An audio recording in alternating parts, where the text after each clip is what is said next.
Yes. Yeah. Only with Sorry, Mr. Dadoti. Tell me if there are any corrections required.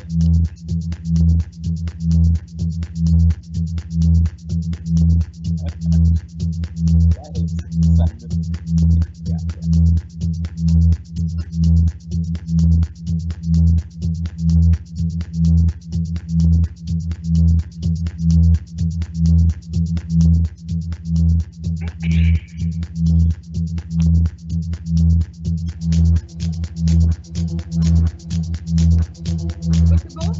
1 minute. Yes, you're live. Yeah. Right. A very good morning to all of you for yet another day of great ideas and achievements from the members of the Fluid Power Society of India, Belagavi Connect.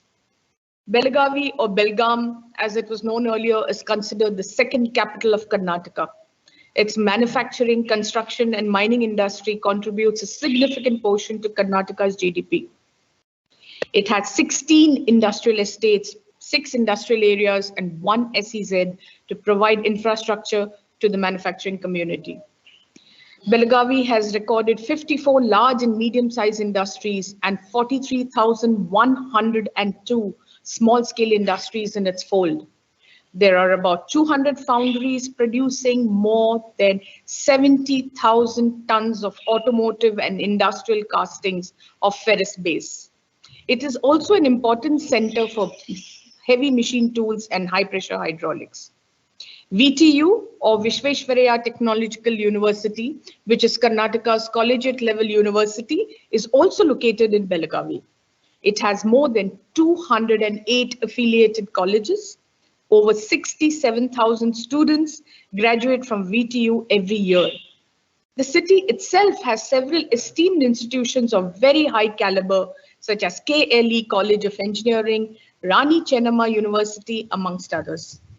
It is very well connected by road, rail, and air, and has wonderful weather to make you want to extend your stay there forever.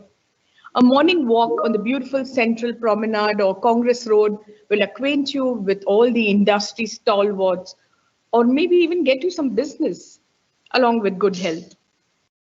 At this point, I'd like to welcome one of the shining stars of Belagavi, Mr. Deepak Dadoti, who is the chairman and managing director of the Servo Control Group of Industries. He will be introducing the Belagavi Connect and the session today. A few words about Mr. Deepak Dadoti. He did his schooling in Belgaum and graduated in mechanical engineering in 1991 from KLE Institute of Technology.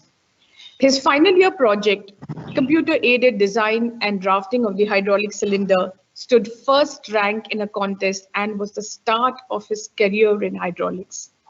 After his graduation, he was recruited by Polyhydron. Soon, he was selected by Moog Incorporation USA and got trained at their facility in USA in servo control technology. Simultaneously, he received training exhaustively at their various facilities in the UK, Japan, Germany, Italy, France, Hong Kong, and Singapore, spanning almost a decade. At this juncture, he came under the influence of a call made by His Excellency Bharat Ratna, late Dr. Abdul Kalam. He answered the call to Indians working in strategic technical fields all over the world to return back to their motherland and serve her. Mr. Dadoti promptly took leave from his lucrative foreign career and returned back to India in the year 2002 with a vision for his country and hometown Belagavi. His vision bloomed as a company named Servo Controls from their home garage in Bhagya Nagar in Belagavi. Today, the company, having given employment to 300 plus people, boasts of a world-class, state-of-the-art facility at Udyambag, Belagavi. It caters to the industries in the field of aerospace, defense, steel mills, power generation, petrochemicals, mobile, construction, plastics, etc. across the world in India and has developed an eminent clientele. Servo Controls is in technical alliance with various leading companies from Japan, Israel, Germany, UK, and USA. Today, Mr. Deepak, along with his brother, Mr. Dinesh, has achieved recognition for excellence in aerospace, defense, and industrial actuation systems. Servo Controls has partnered the Indian Supersonic Advanced Air Defense Interceptor Missile Program. The company has also played a role in the Mongolian mission. It is an acknowledged industrial partner of ISRO, has assisted in with Chandrayaan-2 and is all geared to support with its Chandrayaan-3 and Gaganyaan project. So if you want to go into space, he is the man to be in touch with. Servo Controls also partnered with HAL for the Light Combat Aircraft program to indigenize flight control actuators of the fighter aircraft under the Make in India scheme. Mr. Deepak Dadoti, in the presence of the Defense Minister, delivered a presentation on Make in India to the US Senate Committee on Armed Services and office bearers of the US Chamber of Commerce at Pentagon. He has several accolades to his credit, some of them being the Seth Walchand Hirachand Udyog Prashasti in 2015, the Best Young Entrepreneur Award in 2015 again, Belgamite of the year 2014, the Kaylee Ratna in 2014, and the Industrial Jewel Award by Kasia. We are fortunate to have such an illustrious personality open our Belagavi session. That, and with the eminent lineup of presenters before us, we're sure to have an illuminating morning. So, grab your coffee, sit back, and enjoy your morning with scintillating speakers at FPTS 2021. Over to you, Mr. Dadoti.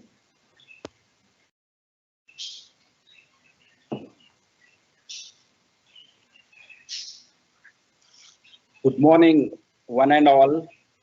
I have been really honored and really to be with my fellow hydraulics entrepreneurs and professionals.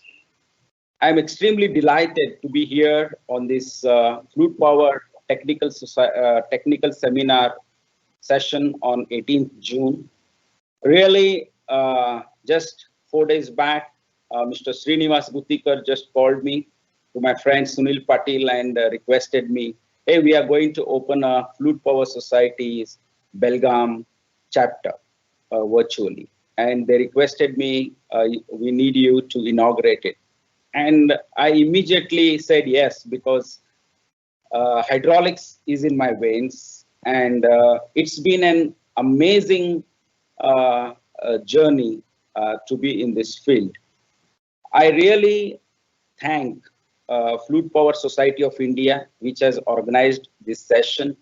And I have been working and in touch with Fluid Power Society of India way back from 2000 onwards. And it's started, Fluid Power Society of India started in 1973, I believe. And then it has done an enormous work empowering a lot of entrepreneurs with the knowledge of hydraulics and pneumatics. And then comes the servo controls, servo hydraulics, and proportional hydraulics, and so on. Today, Belgaum being the hydraulic hub of India, because in Belgaum, the hydraulics, I'll give you a brief introduction how the hydraulics started in place Belgaum. Actually, a company named Bempo, that is Belgaum Motor Company, started by Mr. Pusalkar in almost 40 years back. And then one Mr. Chitnis, who got trained to develop the pumps and motors, started his company called Industrial Hydraulics. And from that team, Mr. Hundre, Mr. Saman, and Chitnis, they came out and started the Polyhedron group.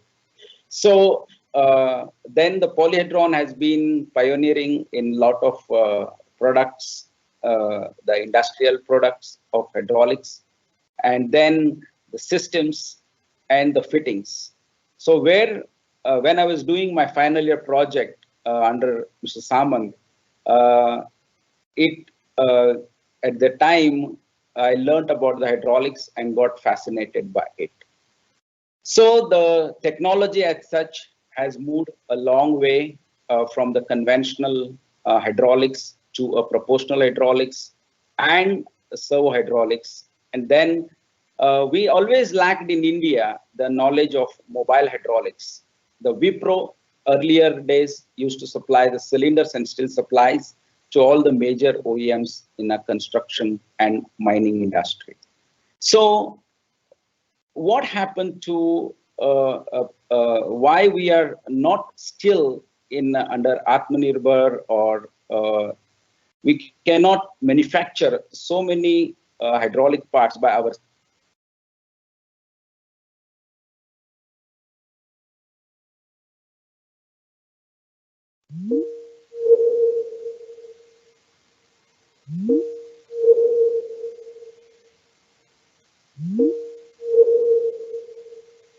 Self. Mr. Deepak, Yes. so sorry, please hold on. Yeah.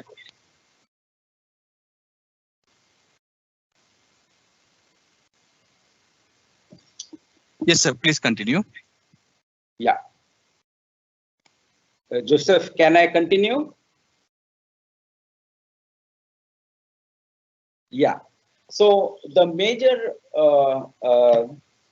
hurdle for us to scale up the business in a place like Belgaum or in India is a greater challenge, because the Flute Power Society of India has been imparting so much of knowledge and know-how about the latest technologies, trends, and the manufacturing techniques and all. But still the entrepreneurs cannot able to scale up their businesses because of various reasons.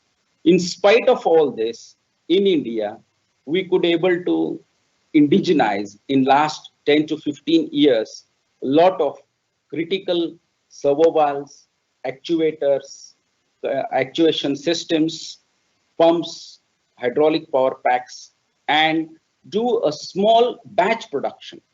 But when it comes to the mobile hydraulics, where the quantities are not in hundreds, but thousands per day, we don't have that sort of a scale up business. So the Flute Power Society and the people around it have to work on it to see that how we are going to scale up the business and bring the pricing to such an extent that we don't depend upon the imported hydraulic valves or pumps still today. Today, I am really delighted to share that a lot of child parts which are required for all these hydraulic equipment is manufactured, and we have a base in India. But where we lack is the electronic integration of it in electrohydraulics and servo hydraulics. Still, we have to depend upon a lot of this equipment from the foreign companies. In a place like Belgaum, when we had an opportunity to work with major programs, we could able to understand and learn a lot of technologies and try to imbibe in our organization and try to train the people and just focus on that program and deliver the goods so that the programs do not halt. The programs run smoothly. But for that, we require a lot of highly capital intensive equipment, people, and the inspection equipment for that. So how an entrepreneur will be able to cope up and invest all these capital equipments and still sustain a business and make profit is a very challenging task. In spite of all this, in a place like Belgaum, we have a lot of industries which manufactures the fittings, the seals, the hydraulic cylinders, the presses, and the lot of equipment required by Indian public sector units like railways and HAL, all the public sector units require the equipment over here. So even the Bangalore is the hub. So we work with a lot of companies with the Bangalore and connected. So the Fluid Power Society of India has to have sort of a vehicle now to connect all these industries from various sectors and try to give them and a guidance like GIFA does in France, that we could able to scale up that business instead of doing R&D and innovation in every product, because every company cannot do all the products. One company has to focus on its excellence, and that company has to be given a scale up so that we can able to bring down the costs and able to compete in an industrial and mobile market with the large producers of hydraulic items from China. Otherwise, we will still be dependent on importation. Today, if we ask for a simple cartridge valve or a solenoid valve, proportional valve, we have to wait for almost 6 months. That is beyond anybody's imagination. Why so much of demand has come for the fluid power equipment? Because of the automation. Now, the automation, artificial intelligence, and robotics is going in a big way in Europe and America and Japan. So there is a big demand for hydraulic equipment across the world. And since we being the importers, we have to depend almost 4 to 6 months to get a unit over here. So the time has come so that we can indigenize a lot of these products and we get some sort of a guideline from the government and the banks also, so that we can focus and try to manufacture these items indigenously over here. Hope that this Belgaum Connect, all the industries from Belgaum who are into this field will get connected with the rest of the companies across the world as well as in India, and we get some sort of a boost to leverage all the skills and the acumen and the intelligence and the craftsmanship that we are having in a place like Belgaum. I'm really delighted that my fellow friends from Belgaum, from Mr. Yallapukar and the other friends are going to present their papers. All the best for them. And I declare that this session, technical session, is open. Thank you very much. Joseph, over to you. Thank you so much, Mr. Dadoti. Yeah, thank you, Mitali.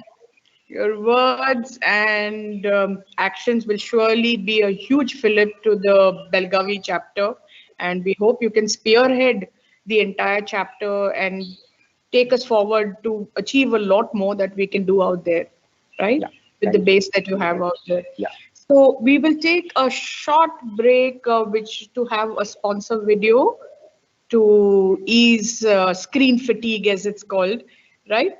So we'll take a break and then start with the first presentation for the day, right?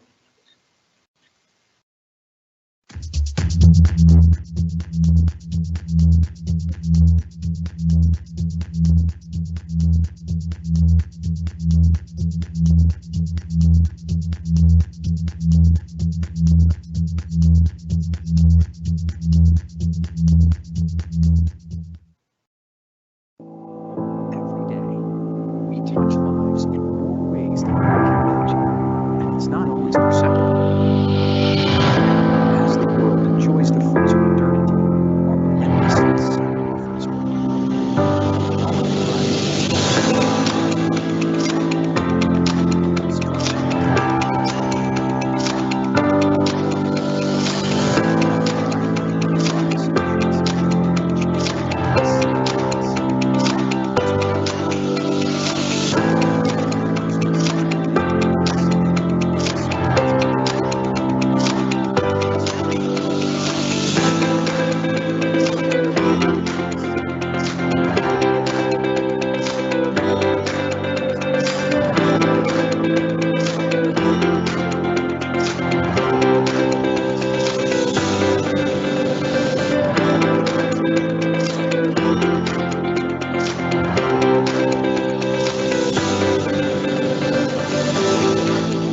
Please start.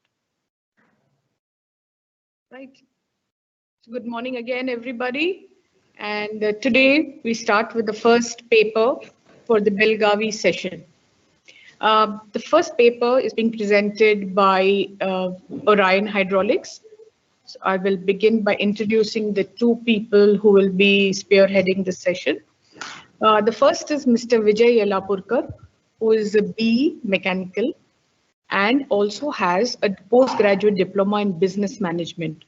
He has a total of 37 years of experience in almost all areas of manufacturing operations in premier organizations of India like L&T Defense, Polyhydron Systems, Bemco Jacks, and Allied Products, Sealol Hindustan, and Standard Hydraulics. He is now associated with Orion Hydraulics, Belagavi, as their Chief Operating Officer. His hobbies include singing and playing cricket. Well, of course, today there's a different kind of performance. And not to forget, Mr. Keith Machado, the Managing Director of Orion Hydraulics itself. He's a first generation entrepreneur. He's qualified with a diploma in electrical and electronics and was armed with 13 years of experience in electrical and hydraulic equipment maintenance, sales and service before his present situation. He began his entrepreneurial journey in 1992 as Orion Systems by purchasing the plant and machinery of the company where he served as a sales engineer and growing the business 24 times in the years thereafter. In 2005, Orion Hydraulics Private Limited was incorporated and is known as a premium brand providing hydraulic solutions in India and worldwide.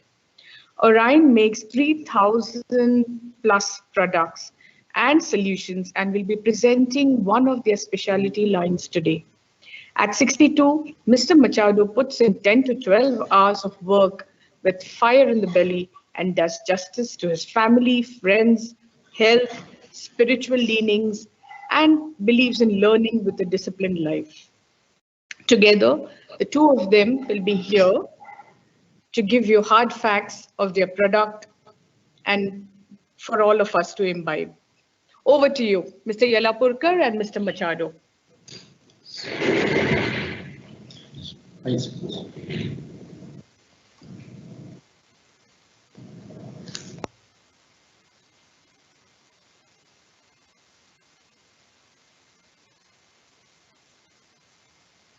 Ladies and gentlemen, first of all, I thank FPTS for giving us an opportunity for presenting on high pressure hydraulics on this very important occasion. I also thank Deepak Dadoti for his presence here and opening this chapter for today, Belgaum chapter for today.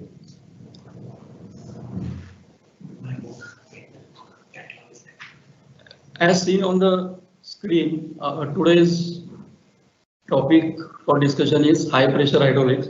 But before proceeding to the topic, I would like to introduce Orion very briefly. You can see manufacturing plant at Belgavi on screen. Mr. Machado, this company was started by Mr. Machado and Mr. Hariharan, both being qualified engineers. Mr. Machado looking after commercial aspects of the business and Mr. Hariharan involving himself in technical aspects. This perfect combination required for any business has shown expected results, and this company has grown to a very large extent in a short period in a small place like Belgaum.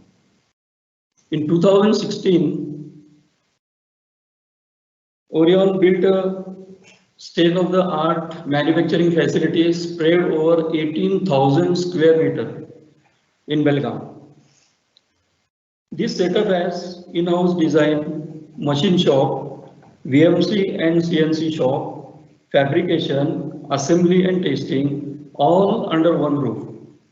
The company is professionally managed by a well-experienced and technically qualified team. Orion is known as the leading supplier of high-pressure hydraulics in India to almost all giant companies executing construction projects on highways, metros, etc. To name two giants, Bridgecon and L&T Construction being on top. Company also exports products to many foreign countries.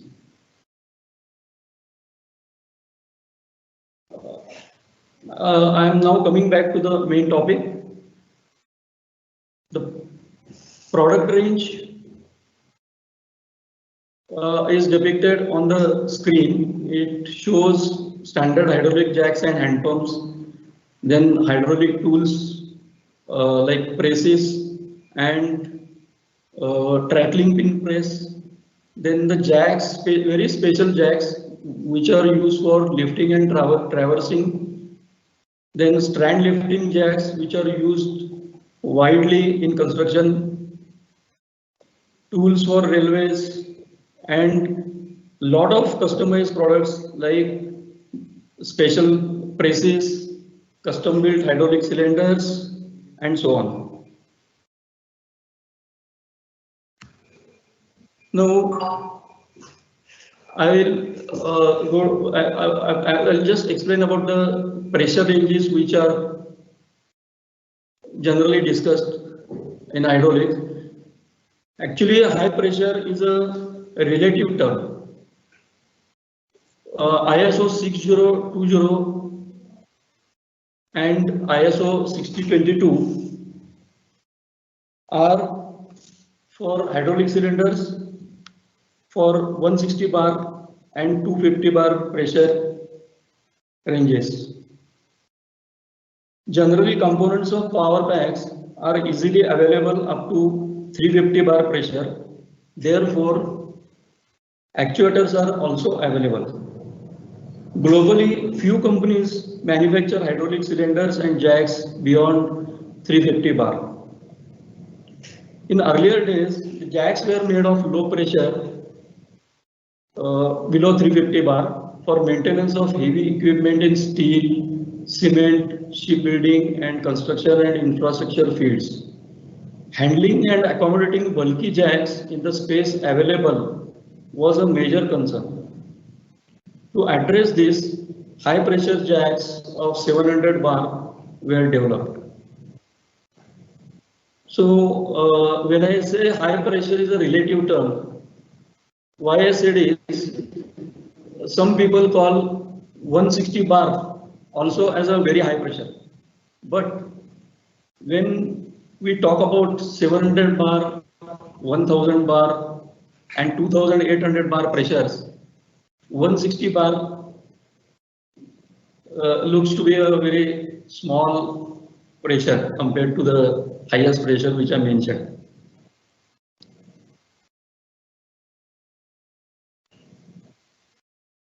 High pressure jacks designed for high pressure have their own advantages. Generally, you can get high force and torque in smaller area. Actuators of small size and lightweight are convenient to carry.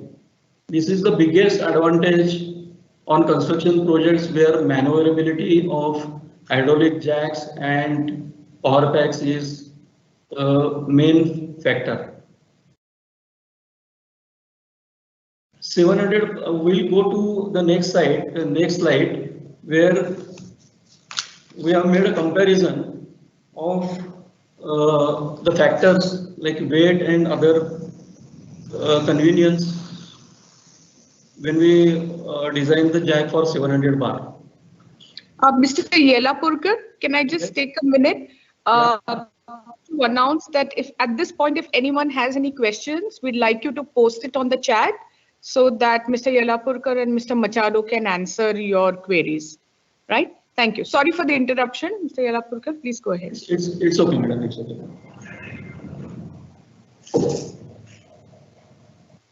Here is an example shown to compare the advantage of high pressure and low pressure jacks. We'll go slightly in detail. See, on the left hand side, the jack of 700 bar and the dimensions are shown. For 200-ton jack, the required area is 200 mm, and the stroke for both the jacks is 300 mm. But there is a difference in height, 495 being close height of the jack for high pressure, and 550 mm for the low pressure jack, which is designed for 350 bar. Coming to 350 bar jack, it requires 270 millimeter bore diameter, and the material being normal steel, as mentioned in the table below. The weight of the jack goes as high as 360 kg, whereas the jack of 700 bar with alloy steel heat treated may be heat treated or may not be heat treated, but it weighs only 156 kg. So here, comparing the weight with the pressure, 700 bar, that double pressure has almost brought down the weight of the jack to half. It's very convenient on construction sites to move the jacks and use them very easily.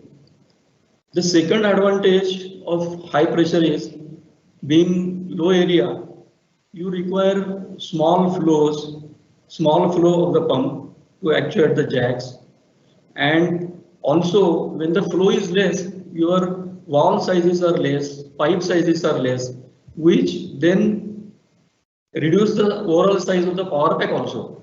So power pack also becomes a compact compared to the conventional 350 bar power pack.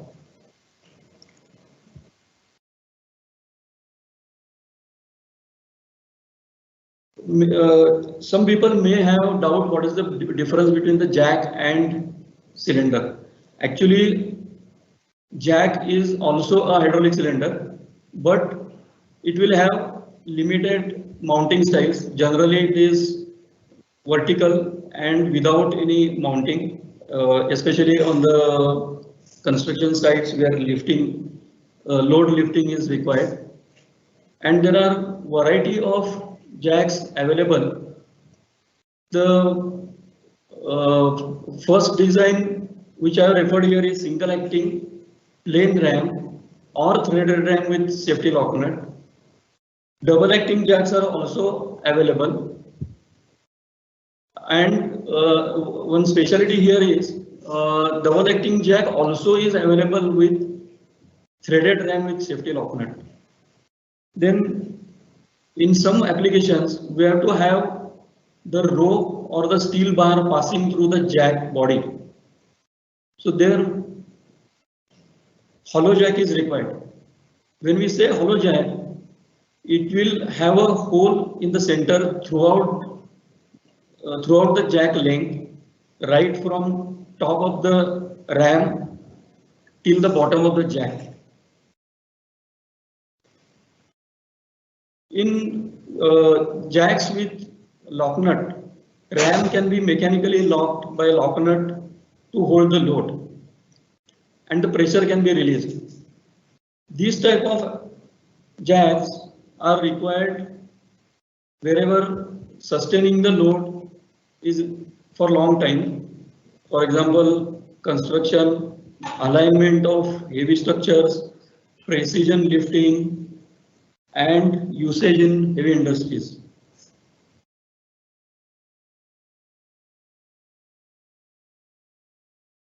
Areas of application of high pressure are construction and infrastructure, process plants like steel, cement, power, and oil and gas, shipyards and port trust, railways, heavy engineering, defense and aerospace, and research and development.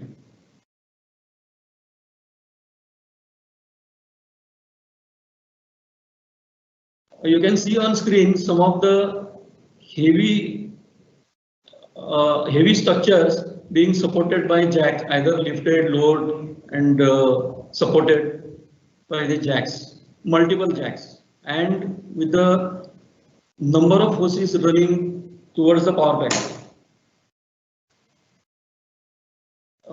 Just now I mentioned about a hollow ram hydraulic jack.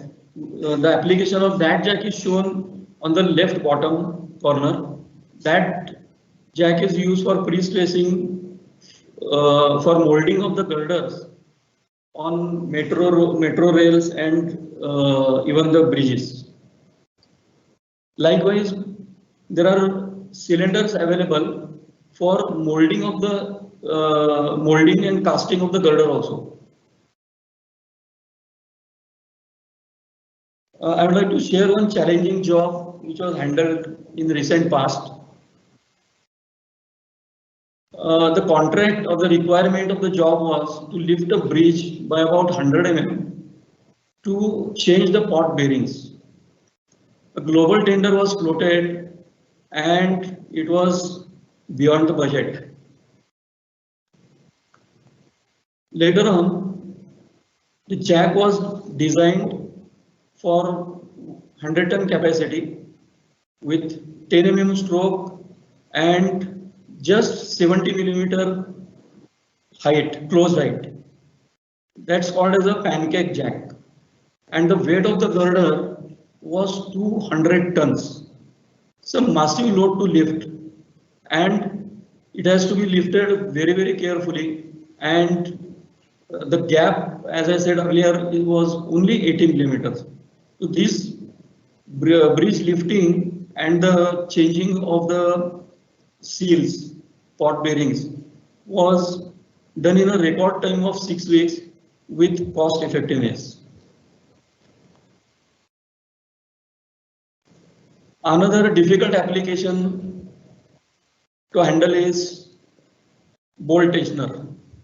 When I say difficult to handle in this case is there will be very less gap between two studs which are placed on the same PCD, and we have to those bolts have to be tensioned using a bolt tensioner. You will have very less space between the consecutive studs. So the bolt tensioner is designed for pressure of as high as 1500 bar, and even a hand pump is available for that, because here the stroke required is quite less compared to other applications, but this very high pressure is required and the bolt tensioner has to be very compact. So that is challenge in this. That is a challenge in designing the bolt tensioner. Next slide shows different varieties of the jacks in exploded views. If required, we'll come back to this slide again when I discuss about design factors which will be considered. While designing a jack, it becomes difficult to get the strength, yield strength, and the wall thickness from the cold drawn tubes which are readily available. Because if we use these tubes, the wall thickness required will be very high, and naturally the weight of the jack goes up, so the advantage is lost. So high strength alloy steel or aluminum forged bars or extruded bars which are available in the market are used for the cylinder or the jack components. In some cases where even lesser diameter and lesser weight is required, alloy steel can be heat treated to get higher strength and safety and reliability.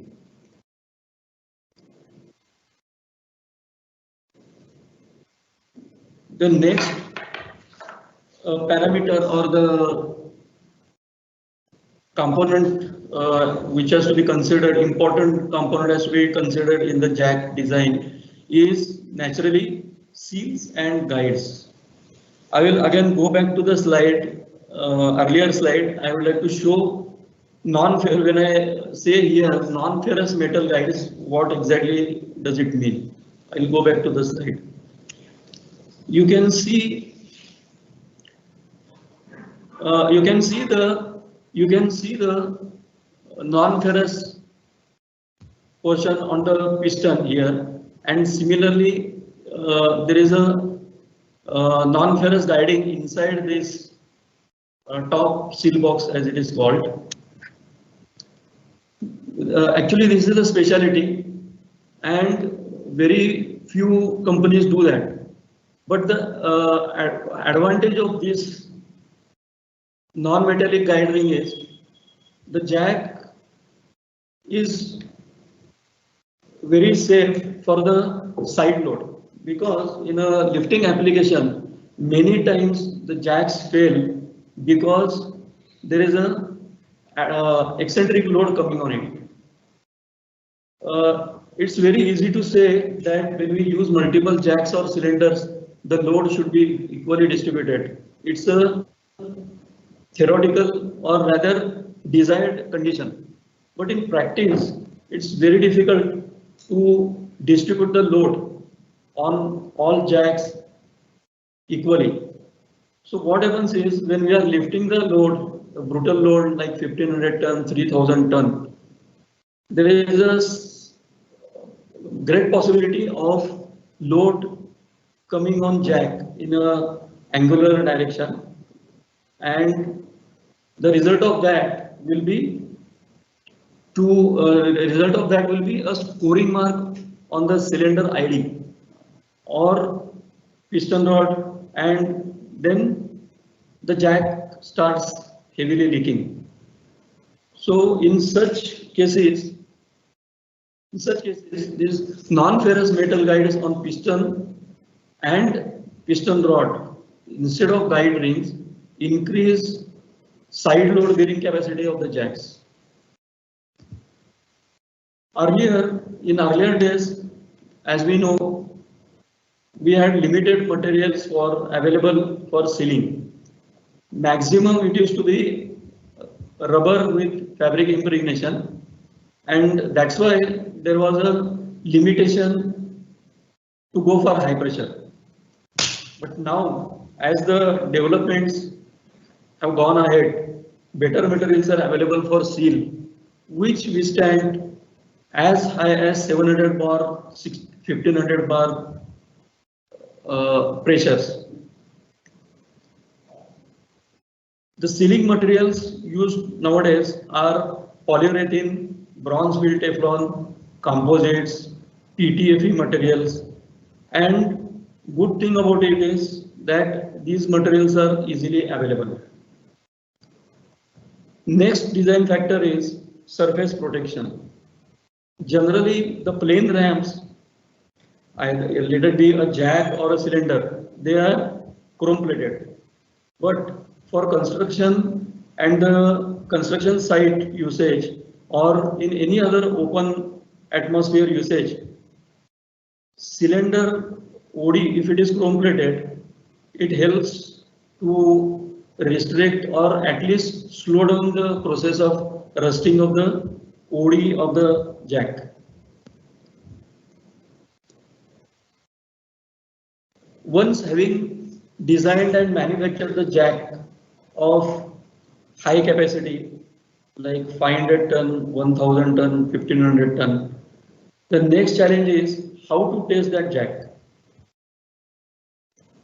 So, and as we know, generally while testing, the jack has to be loaded for at least 10 to 20%.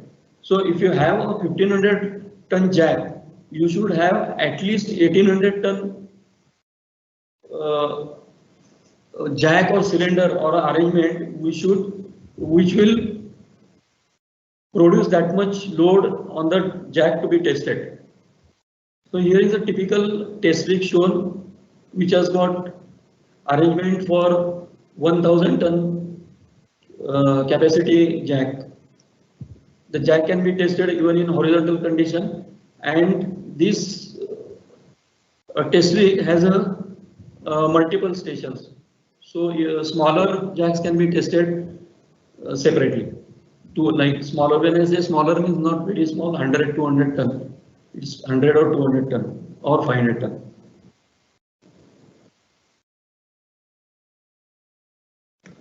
The challenges of high pressure are high pressure means high risk.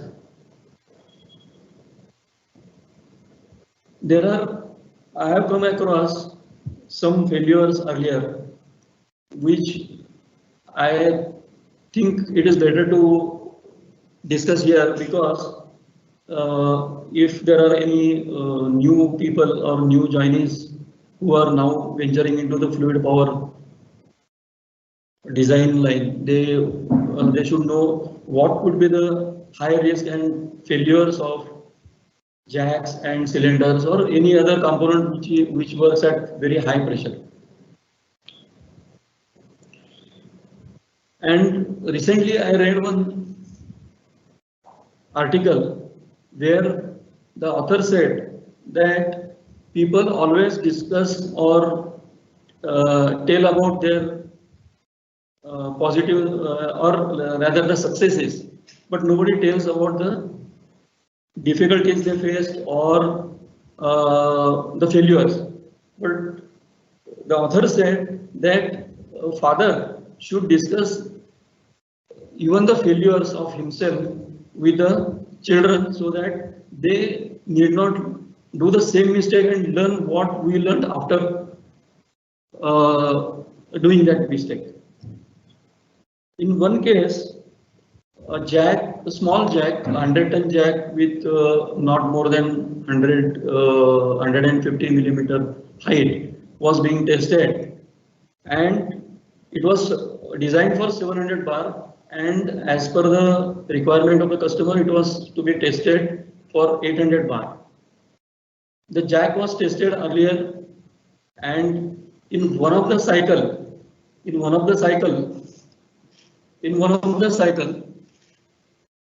the jack failed at 780 bar. What went wrong? Actually, the body of the jack cracked into two pieces.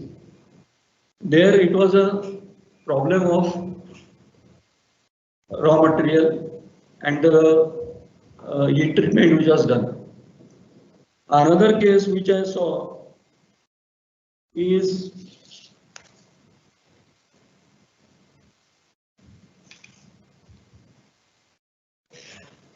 failure of a hydraulic reservoir.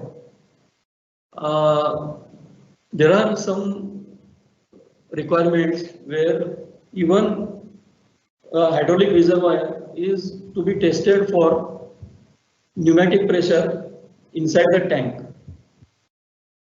Actually, the customer's requirement was, as mentioned in their specification, was 10 bar. And the tank was slowly pressurized and the reservoir got burst at just 3 bar. So whenever there is such requirement, the designer, whether it is on customer side or supplier side, has to see what is the available surface area on which that particular pressure is applied, whether it is pneumatic, in this case it was pneumatic pressure, or it is hydraulic. One more case I came across was an application where a telescopic cylinder had a failure, massive failure, where a valve in the downstream was not functioning, it malfunctioned, and the operator felt that the relief valve in the forward line is set to a lesser pressure, and he increased the pressure slightly more than the working pressure of the cylinder, and as a result the cylinder didn't move, but it had a massive failure. The inside tube of the cylinder had literally cracked. So the operators also should be trained well. If there is any jack which is any cylinder or any rotary any actuator, if it is not moving, then the generally what is told by supervisor is load बढ़ा के देखो. So that is not the correct way actually. If the actuator is not moving, it is always better to see what is the problem, whether there is any malfunction, whether there is any blockage in the return line. All those things have to be checked before increasing the pressure unnecessarily. Otherwise, there will be such failure. One more case was of a load beam which was to be tilted with two cylinders operated simultaneously. Those two cylinders were supporting the structure. But again, due to malfunctioning of the valve in the circuit, one cylinder, it stopped in between, and the other cylinder went further. And then what happened was the structure where the mounting bracket of the cylinder was welded, that bracket came out of the structure. So these are some of the failures which we should keep in mind while operating and while designing and while testing the hydraulic system, whether it is a high pressure or low pressure, whatever it may be. But hydraulics is such a field, it can create some problems. So to avoid that high risk, there is designer as well as all other people who are involved in the process should be very careful. Now, when we select the material, it should be properly selected, and as there may be many design engineers attending this session, they will know very surely that the cylinders have to be designed with a minimum factor of safety of 2 on yield. And the material what we use has to be chemically and mechanically tested. Earlier, there was no awareness, much awareness of ultrasonic testing and the testing processes of the material at various stages. But nowadays, people are going for stage-wise inspections, and ultrasonic testing is done on all critical components, which is a must. Especially the cylinder body and the piston rod, which are directly suffering the load, has to be tested for ultrasonic before it is machined. Machining hardened steel is again a challenge, though it is not a great challenge, but it is difficult. Then load facility also has to be bigger than the capacity of the cylinder or the jack, which we discussed earlier. These high pressure applications are very dangerous and unsafe for impact loading. So whenever we are lifting a brutal weight, brutal mass, it should be very slowly lifted and lowered.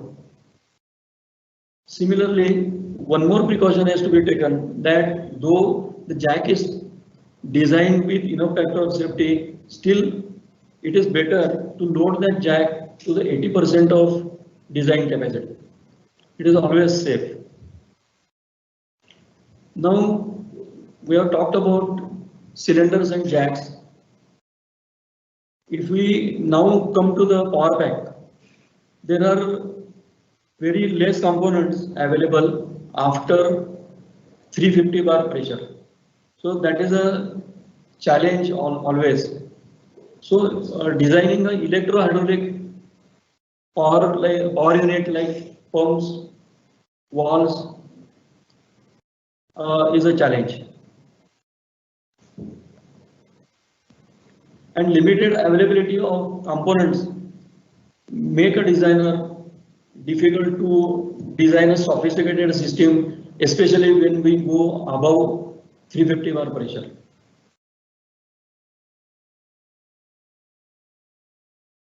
So with this, I'm ending this small session and would like to have questions from your end, which we will try to answer now itself. Yes, thank you, Mr. Yelapurkar. I mean, very comprehensive information about your development. And of course, there are loads of questions. There are tons and tons of questions. To begin with, Mr. Venkatesh asks, are the seals required for these jacks manufactured in-house? I am inviting Mr. Machado, MD of Orion Hydraulics. He is with me now. Good morning, Mr. Machado. Thank you, madam, for your compliments earlier. Good morning, everyone. Good morning. And Machado. first of all, I thank the Fluid Power Society of India family for giving respect to Sir Bhaskar on this auspicious birthday of his. And I feel so proud to be associated with you, and I'm glad that you all spent so much of time in organizing this session for both the industries as well as the academia. In fact, yesterday I was going through the laboratory of College of Engineering, Pune, and I was so impressed. The professor over there and the faculties over there had, because today we see the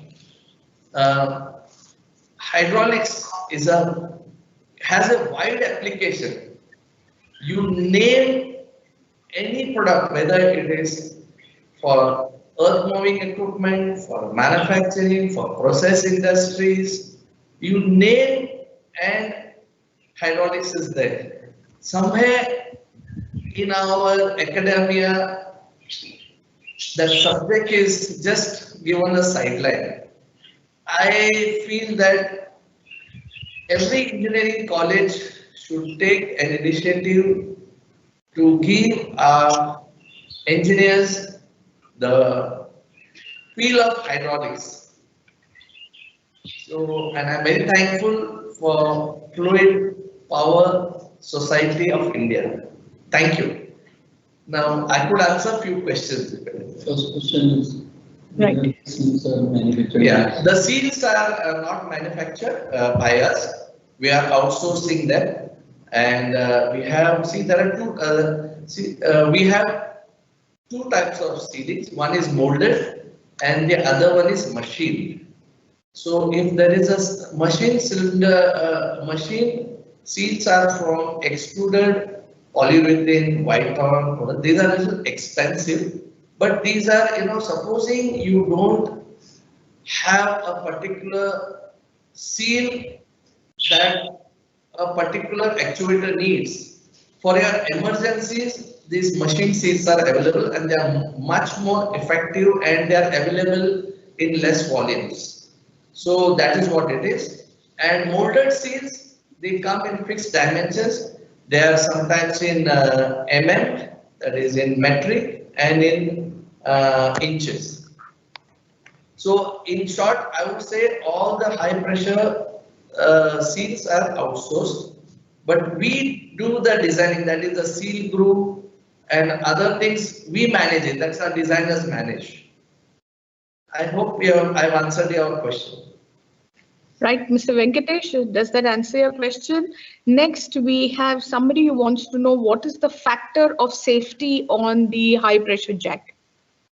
I'll answer that. It is factor 1:2. Okay. That is 2 times. And for your information, we also go more than that. An example, supposing I get a jack of 100 ton, we have a testing procedure or testing plan, QAP, wherein we load for. First, we do the cycle test. Of course, after the preliminary dimensions and other things, we go for cycle test. Then we go for gradual load test. That is from 10%, 15%, 20%, 100%, and we go for 10% overload. Sometimes the customer demands 25% overload, and maximum we can go up to 150%. That is 50 times much more than what is required. And this is done here at our works before it is dispatched. Moreover, we also have a tracking. That is, we have a number which will tell you when it was tested, by whom it was tested, and where it has gone. So we have a tracking. Right. The next question is from Mr. Mandar Markale, who asks, can we keep the pump pressure capacity the same, but increase pressure to high capacity beyond the pump so that we can reduce the cylinder diameter? This is a very good question. I would say that what we do is, normally our cylinders are rated at 650 bar, and we give that 50 bar as a cushion, so that you can get a load test. Also, we have our, like example, a customer like say Yellapurkar said 800 bar testing. What about pressure of 800 bar when we are having already a function of 700 bar? So what we have a few power pipe units where we can develop pressure up to 2800 bar.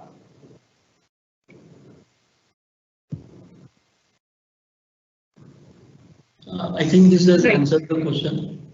Has it, Mr. Markali? Has it answered your question? I hope. Next one is from Mr. Sachin. Is there a phenomenon of self-locking of the high pressure jack if the frictional coefficient is too high for the working fluid?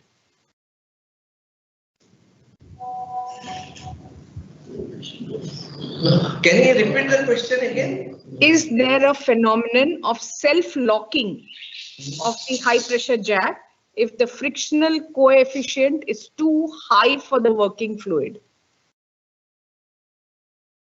This question, I think we'll have to think and answer. Think and answer. Because see, there are certain valves that can, hold the pressure, like the poppet valves. Yeah. Because see, a directional control valve will have spool leakages. We have a pilot operated direction control valve or a poppet valve that can hold for some time. Beyond it, it is better to have that self-locking mechanism where Mr. Vijay explained about this mechanical locking mechanism that can hold the load for quite a long time. And we can also design it for twice the load if required. And always mechanical locking is positive because there are chances of hydraulic failure, maybe from the hose side, maybe from the nipple side or something, but mechanical locking is 100% safe. And you did mention, I think, the availability of such valves over here is also difficult. Exactly. Like see, today we have a monopoly market, just to mention that it is Berry and Hawaii. Very few Indian companies, these are all imported. And in manual we have, but in electromechanic, which Yellapurkar was telling, it's difficult. Just they have a monopoly market, and we find that we should do something about it, or maybe we could have some collaborators from the foreign countries joining hands with us and develop this valves indigenously. The next question is from Mr. Sanjay Kumar Pathak. He says, "Sir, glad to know about the high pressure jack cylinder. It would be interesting to know how was the high pressure cylinders tested or validated? What special setup was required for testing or validation, and what parameters were tested or validated?" I'll answer that. I'll answer that. I will answer it. It's a very good question. Normally, what happens is, in my entrepreneurial journey, we have limited resources. And what we did is, the first thing we did is to invest in a dynamic load tester. Otherwise, people sometimes what they do is some of the enterprises they just say that okay, we can statically load a cylinder and say that it's tested. So the first thing what we did is we invested in a test rig, and as Mr. Vijay said, we have a test rig up to 2,500 ton. The one we showed was 1,000 ton multi-stage, but we got to have any manufacturer of high pressure hydraulics should first invest in the testing facilities, and this is what in our entrepreneur journey, the first thing we did was the confidence. And today, not to just to market my product, we are one of the premium, reliable product in India. Was the test rig made in-house? Yes, testing was made in-house. Okay. Right. The next question is from Mr. Kishore Arora. He asked, was the pancake jack with short stroke, was it single acting? Yes, it was single acting. Right. The next question, Mr. Venkatesh again. Do you also manufacture customized power pack? Yes, we do manufacture. Okay, Mr. Venkatesh. Then next, Mr. Vishwas would like to know regarding chrome plating for the cylinder OD for better corrosion protection. But the general agreement is that PU paint provides much higher salt spray resistance compared to chrome plating. Could you please elaborate? Yeah. See, initially we also were doing epoxy and Teflon painting, but somehow due to the weight of the jack, by abrasion itself, the paint is to peel off. And in fact, when we see naturally what happened, as I have found in my experience, at our very packing time, the paint is to peel off because these are very heavy. They just drag them, the paint peel off. This external plating, one thing it gives you that when you get a product, it should be as good as cute as what you want. Other than peel being painted, it has no value addition. In fact, this is a value. First of all, we grind it and then plate it for about 15 to 25 microns, whereas the pistons are 100 micron. That's what I would say. And of course, now we are also for the cylinders, which has a lot of fabrication, we short blast them, and we have three painting. Even we do that is first is your primer, then your surfacer, and your epoxy paint after short blasting. Yes. And we do this for our cylinders. Okay. Mr. Shashi would like to know, sir, please will you explain the testing procedure and its affecting factor for the jack? I think you did answer that you do it in stages, or slow. Yes. But anyway, please elaborate. Yeah. See, first it starts from the drawing board, wherein our designers will check for the selection of the material, then your stress concentration, other things, and they define your procedure, what best you can go, how much you can go, and accordingly we start the stage wise, as I explained initially. Gradually one good thing about hydraulics, it is always gradual, it is not impact. So we can gradually with our relief valve, we can control the pressure and slowly load the cylinder. And I hope he has understood, we go against the load. Just I will elaborate another thing is that, suppose we have a 100-ton cylinder, we set the pressure of the cylinder to be tested at 100 ton. Whereas the load tester, that will be set for that particular pressure and it will relieve through that. So you are doing this dynamic testing of the cylinder during the travel of the piston from the closed position to the open position. Okay. Does that explain, Mr. Shashi? Next question. Mr. Tushar Tiwari wants to know what will be the test pressure for the jacks and what percentage will it be of the maximum working pressure? I think 80% you mentioned, I right? think we explained that earlier. Yeah. But I still tell shortly, it could be either 10%, 20%, 25% or maximum 50% of the design load. Means Okay. if jack is designed for 100 bar, it can maximum go to, can be tested up to 150 bar, provided the stress values and other safety factors are still intact, even when we go at 150 bar. Next question, please. Another person wants to know what was the reason for the failure of the hydraulic reservoir? Yeah, it was the pneumatic pressure which was applied to the reservoir from inside.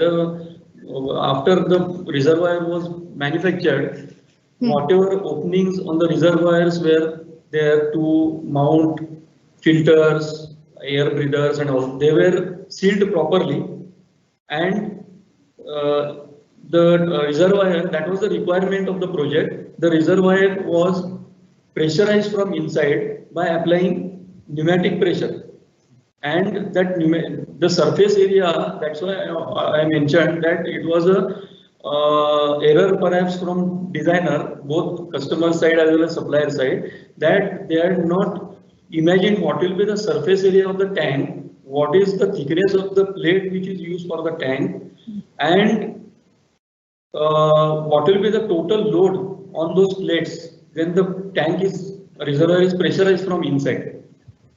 That was the reason of failure. And as everybody knows, a reservoir cannot have multiple ribbings inside because of so many other factors.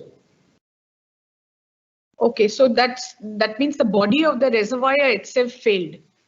Yeah, correct. The outside plates itself bulged. Okay, right. Mr. Vishwas wants to know why did the customer need 10 bar reservoir pressure? Most pump shaft seals cannot tolerate such pressure. Don't you feel maximum of 5 bar would be an adequate pressure capacity for reservoirs?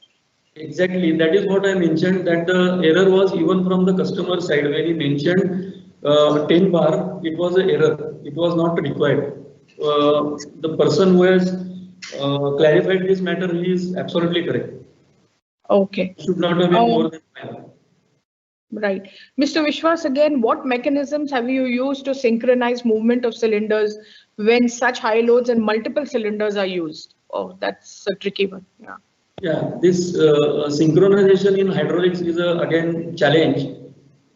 But when we are talking about high pressure jacks, when we go to pressure as high as 700 bar, there are limited resources available for designing electro-hydraulic system, as I mentioned in the challenges at the end, because the components are not available for that sustaining that pressure. So, and one more thing is, when we are designing for the high pressure and to lift or move the brutal loads,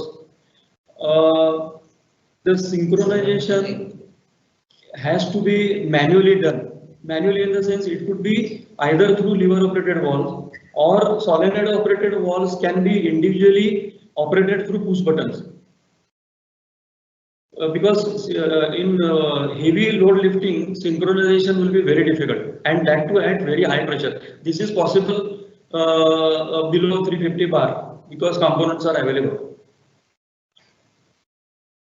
Okay.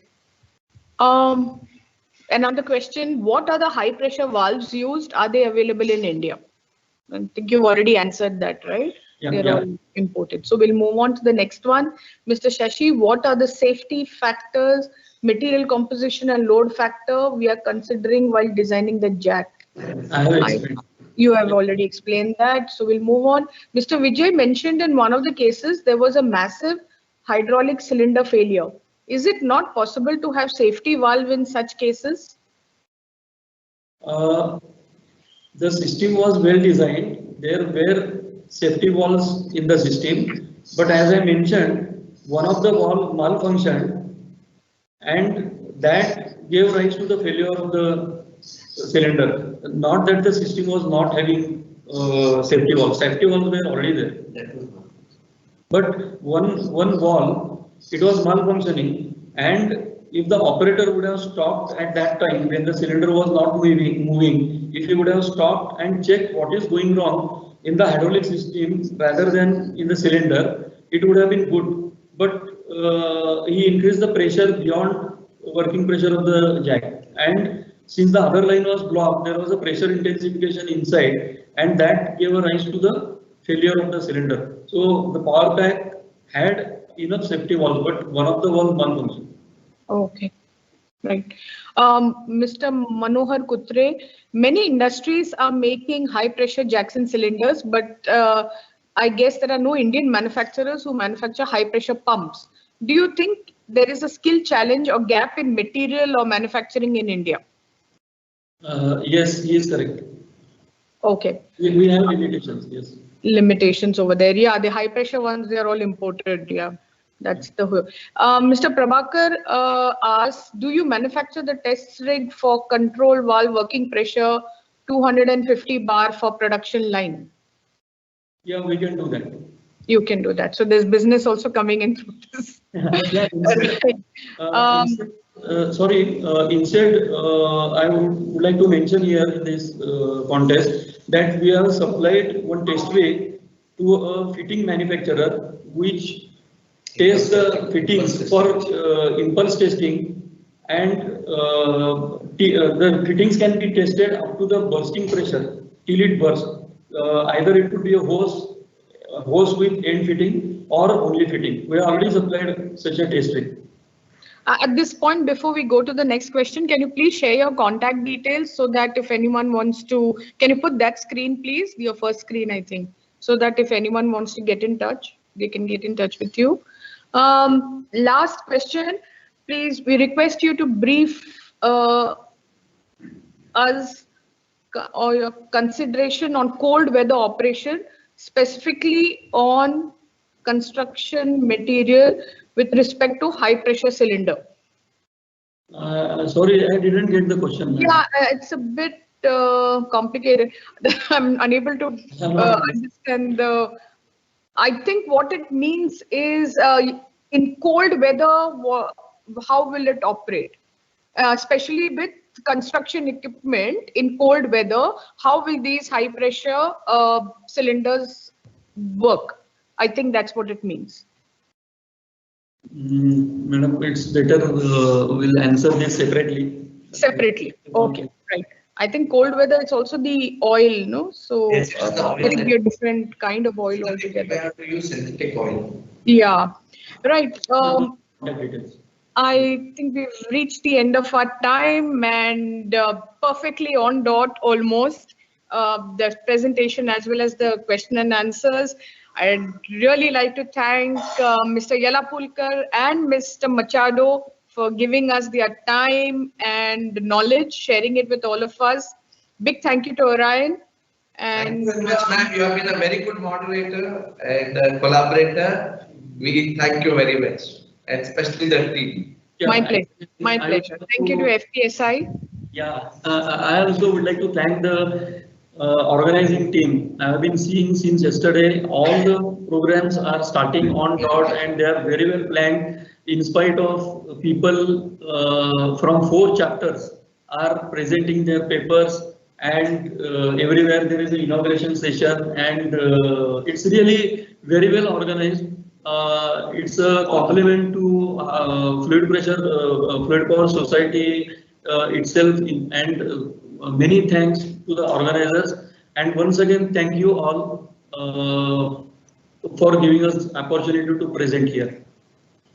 Much gratitude on behalf of FPSI And we hope to take the Belgavi chapter to greater heights from here on, right?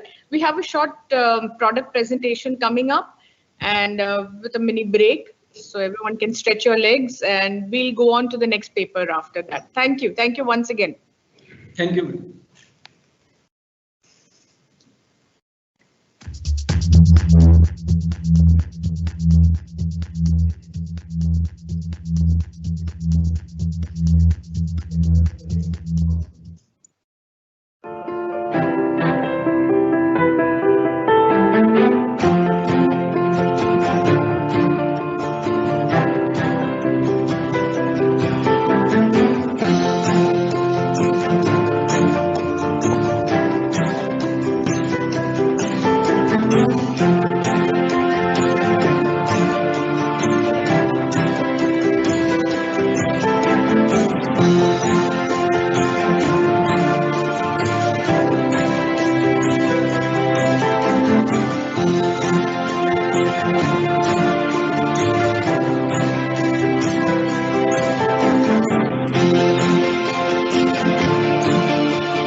meet with another one of our valuable sponsors, that is SSH Permco.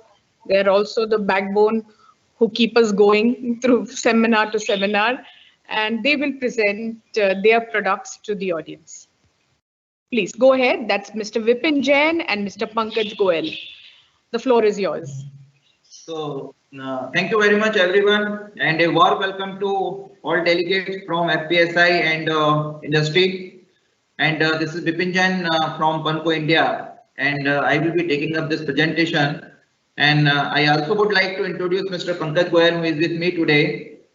And he has got vast experience of 25 years in the arena of hydraulics, and he will be taking up question answer session post presentation. Before we move on to the presentation, first of all, I would like to thank you entire FPSI team and all my industry colleagues for the wonderful session so far, full of learning and full of exciting sessions. I also would like to take an opportunity to thank you entire FPSI team for organizing such a wonderful event on virtual platform to share and experience our products and innovations in the area of hydraulics. So this is really great effort in such a situation. So thank you very much. And with this comments, I move on to the presentation. I would like to share the brief profile of Panco worldwide and brief journey of SSH Panco in India and the product range which Panco is offering worldwide and to the country. So Panco is the leader in high pressure hydraulic gear pumps, motors, flow dividers, proportional load sensing valves and other parts. To start with the Panco worldwide journey, it's almost 50-60 years long journey, legacy of 60 plus years.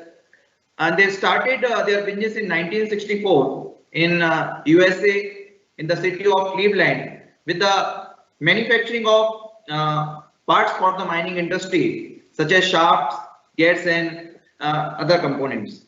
Later on, in 1968, they moved to Streetsboro in Ohio, which is closer to their supply chain partners. In 1978, they started manufacturing complete gear pumps and motors, and after that, to service European market, they formed Panco AG and started operations in 1983. In 1969, as a major milestone, Panco introduced bushing gear pumps and motors for higher speed and higher pressure applications.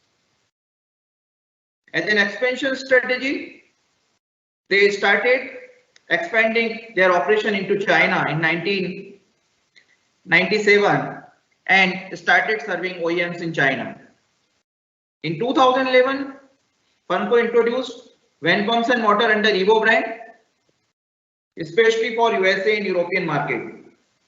And thereafter, Panco continued their journey in producing the high quality products to their customers, invested in manufacturing capability and supply chain transformations, and started focusing Africa and India market. And as a result of that, in 2018, they started this center in Indore, and the journey started, Panco journey started in India. As of now, Panco Oreo USA is the design and manufacturing center of Panco. From globalization perspective, today Panco is present all across the world. We have got plants in USA, Europe, Asia, and we have got our own parts manufacturing capability, and we are producing in-house products. All these happens through the hard efforts of 4 generations of Shelf family. Entire business is owned by the Shelf family. Now I would like to brief you about the Panco India Build Center. The name of Panco Build Center is SSH Panco, And initially we started serving to our OEM and aftermarket customers with entire unit of pumps, motors, or whatever products Panco is selling in India. And after that we started building it as an build center, where today I am proud to say that we have got all engineering and product development capabilities. Here we can design the product as per the custom application. We have got the infrastructure for porting, assembling, testing, painting. We are equipped with all kind of inventory for quick assembly of all kind of displacements as per customer requirement.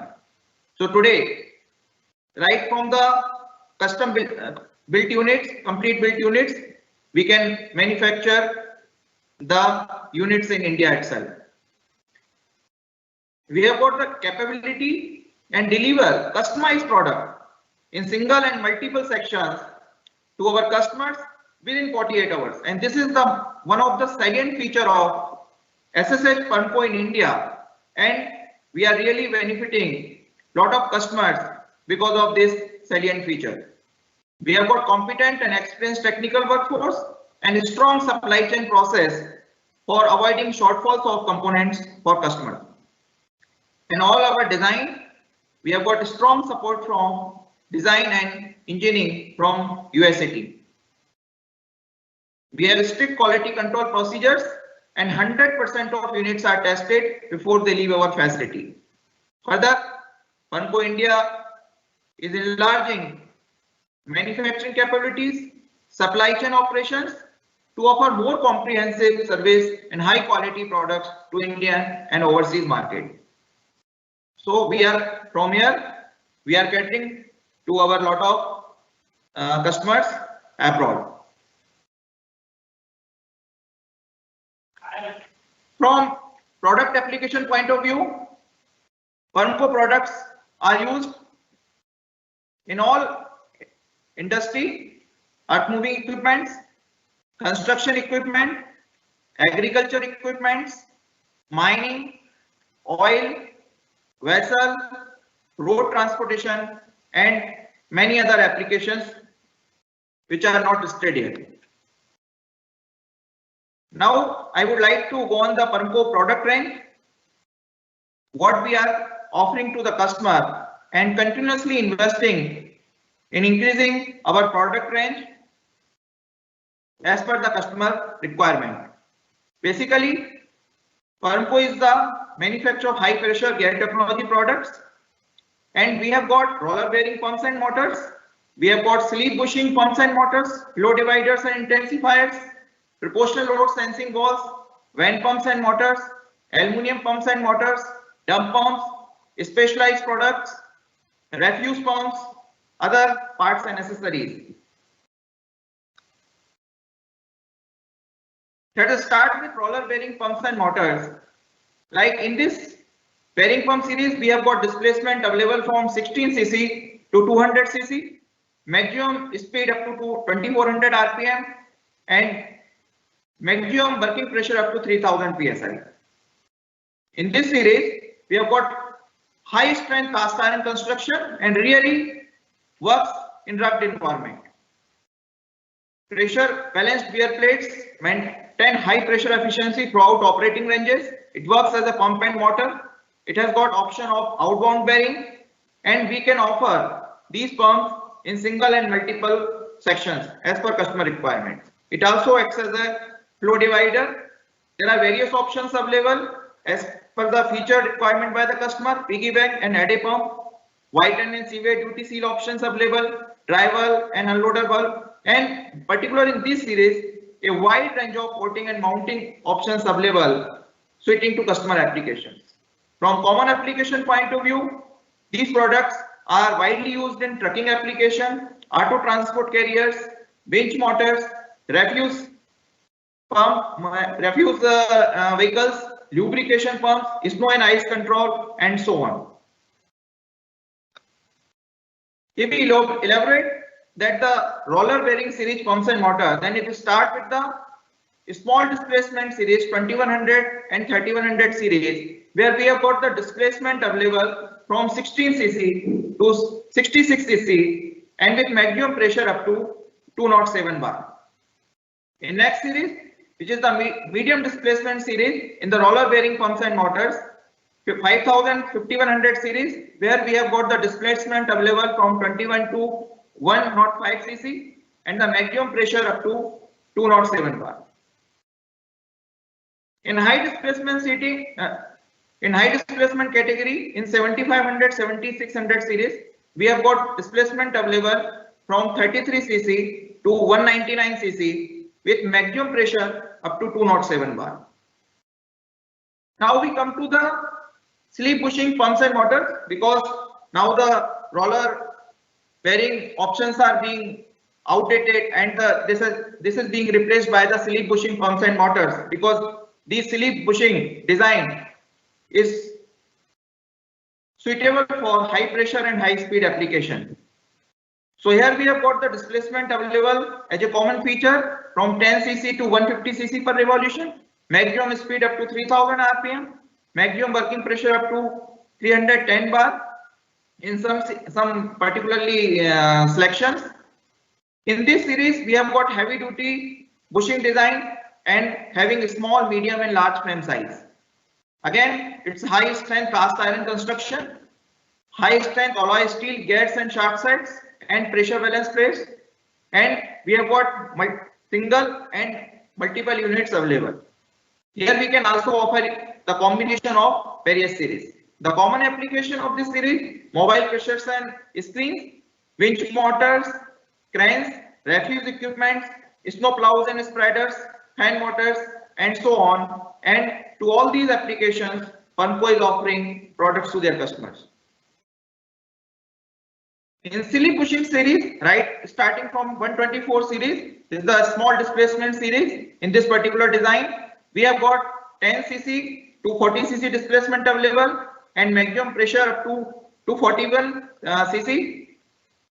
Then 197 series, which is small to medium displacement series, we have got the 16 cc to 65 cc displacement available and maximum pressure up to 276 series. In bushing design, there is a medium displacement series 251 series, 257 series, where we have got the displacement from 21 cc to 105, and in some selections we have got maximum pressure up to 310 bars. So this particular design can sustain maximum pressure up to 310 bars. Then in 360 series, we have got the higher displacement up from 30 cc to 148 series and with maximum pressure up to 241 bar. Now we come to the aluminum pumps and motors. In addition to cast iron construction, Panco is also producing aluminum alloy pumps and motors, where we have got the displacement available from 1.97 cc to 36 cc, and these high pressure gear pumps with maximum pressure up to 280 bar. And you can see other features: high strength alloy steel gear shaft, multiple teeth gears decreasing the pump noise, and special structured floating bush and high quality self-lubricating bearing, which provides durability and high pump efficiency under high pressure. In this category also, we have got wide range of porting, mounting and shaft options available, and we can offer single and multiple units. This is higher middle displacement series in 136 series aluminum pump. We can here offer 10 cc to 52 cc with the same features available as explained earlier. We also have van pumps and motors, where we have got the displacement available from 9 cc to 276 cc. These pumps are suitable for high flow production and available in single and multiple sections. Moving next to flow dividers, Panco offering complete range of flow dividers. The basic function of flow divider is to maintain consistent flow rates in different legs of a hydraulic system.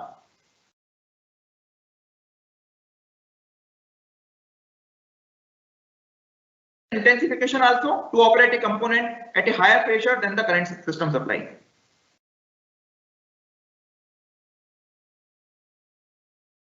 small roller bearing design, sleeve bushing design, and aluminum ones. Input flows up to 70 GPM per section and maximum pressure up to 2500 psi. Flow divider also we can supply in right from the first stage to 10 stages, and split flow is crazy plus minus 5%. We also offer highly engineered proportional load sensing mobile control valves which are suitable for industrial and mobile application. These are available both in manual and electro-hydraulic option and available with load sensing and pressure compensation or flow control valves. These are available from 1 section to 12 sections, flows up to 140 liter and pressure up to 351. Conco is also one of the global leader manufacturer of truck hydraulic system, and we are providing complete fluid power system to meet the customer requirement, and these products are extensively used in USA market and nearby regions. So we are offering complete cylinder and entire dump truck system to our OEM. Then we come to our specialized products. As I explained you, Conco is offering specialized product to the customers as per their application. So we have got the capability to design new products with unique features as per their application requirement. And we can also do modification in their existing units to increase the performance of existing units. So these are some products, special products which we are offering to our customers as per their requirements. So as I explained you,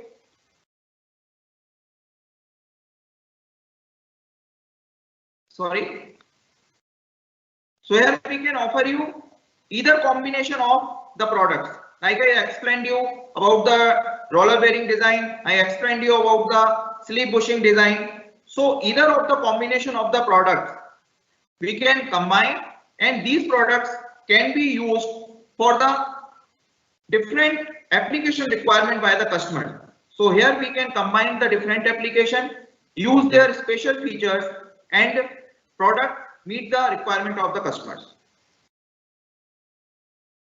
Then in sleeve bushing pumps and motor, we have got the priority flow control and relief valve options available, and here the relief valve available for primary circuit up to 228 bars, and wide range of coating, mounting and shaft options available. We also offer winch motors designed especially for winch applications. We have 2-speed motors, maximum pressure up to 3000 psi and speed up to 2400 and displacement from 3 cubic inch to 12.85. So this is all from my side. These are our contact numbers. We have got manufacturing facility in Indore, and for any query or any question you can come to us. So thank you very much to all for patient listening, and here we are open for the question answers.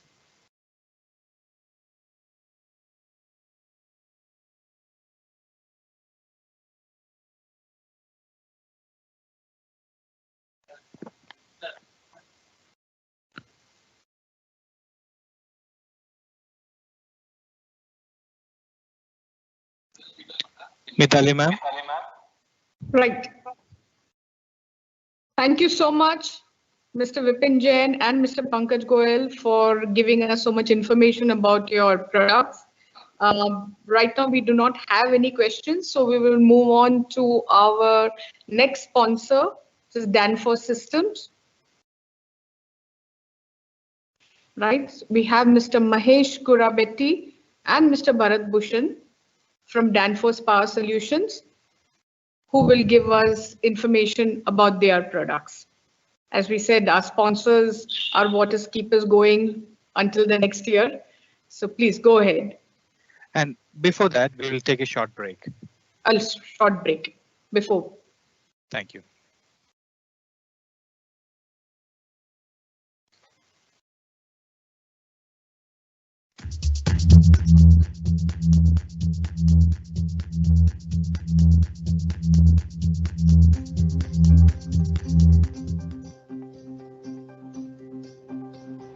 Namaste.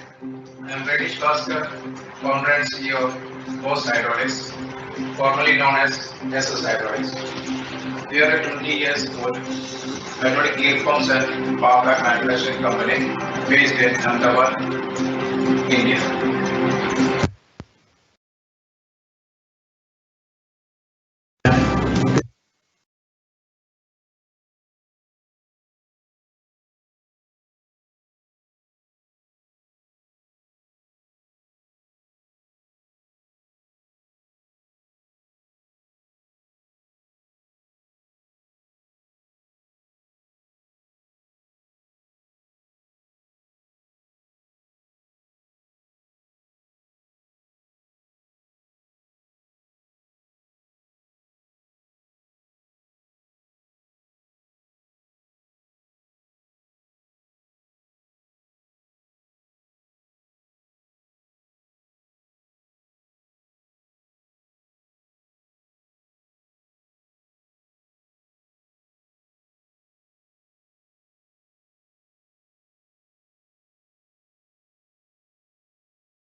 We have state-of-the-art facilities for the manufacturing and development. We have in-house CMM and timers, that is digital headmaster, and both of these equipment have this on top.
It's almost noon now, and we move on to our next sponsor, which is Danfoss Power Solutions. Mr. Mahesh Korabeti and Mr. Bharat Bhushan from Danfoss will present their products to us.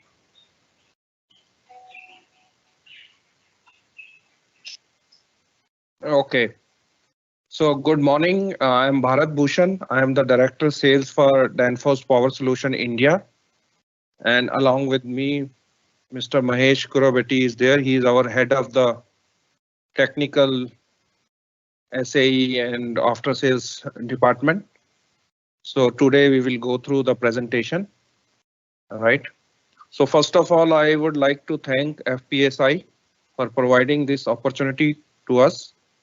So it is very encouraging that FPSI is taking the lead in the hydraulic community, not only to promote the new companies and also the new technologies, right? So I also welcome all the participants present here who have taken the time to attend this seminar.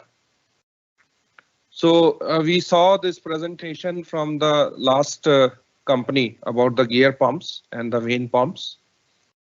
And today we will extend our presentation on the same topic, which is advanced pumps, especially new technology. So as you know that our logo says engineering tomorrow. So basically Danfoss is always a leading company when it comes to the new technology and the innovation. So keeping the same, today we are going to present two pumps. One is the DDP pump, which is called the direct displacement pump, and other is the shark pump, which is a low noise gear pump. So both are state of art new technology products which Danfoss has launched recently. And always the focus has been to reduce the energy consumption in the systems and also take care of the environment in terms of the noise, fuel consumption and other things. So now I will hand over to Mahesh, who will take through this presentation. Thank you.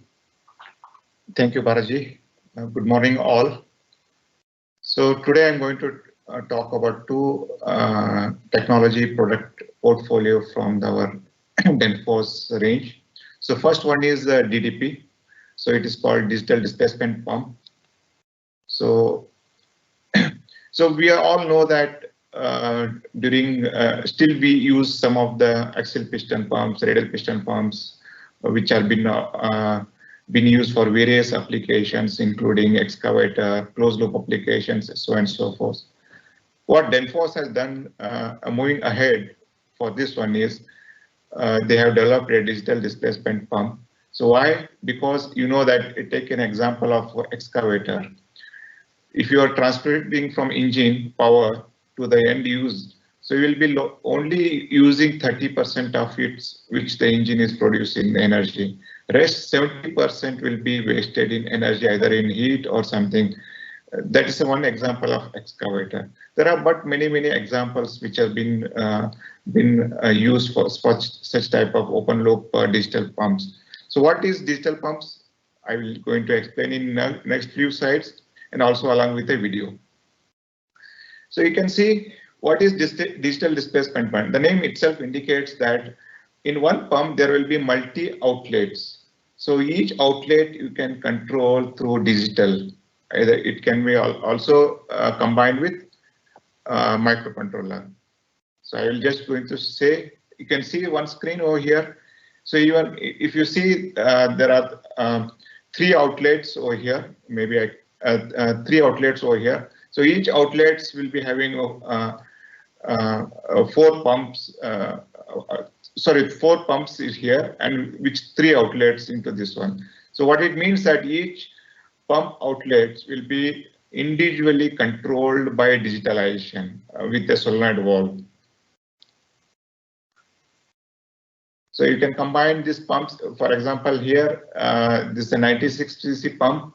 So you can take one single outlet from this pump, or you can take multiple outlets from this pump. For example, one can take 24 cc outlet, 24 cc for the different application, and another 48 which has been shown in the circuit can be combined for this one, or all three can be combined and 96 cc can be used for the A1 applications.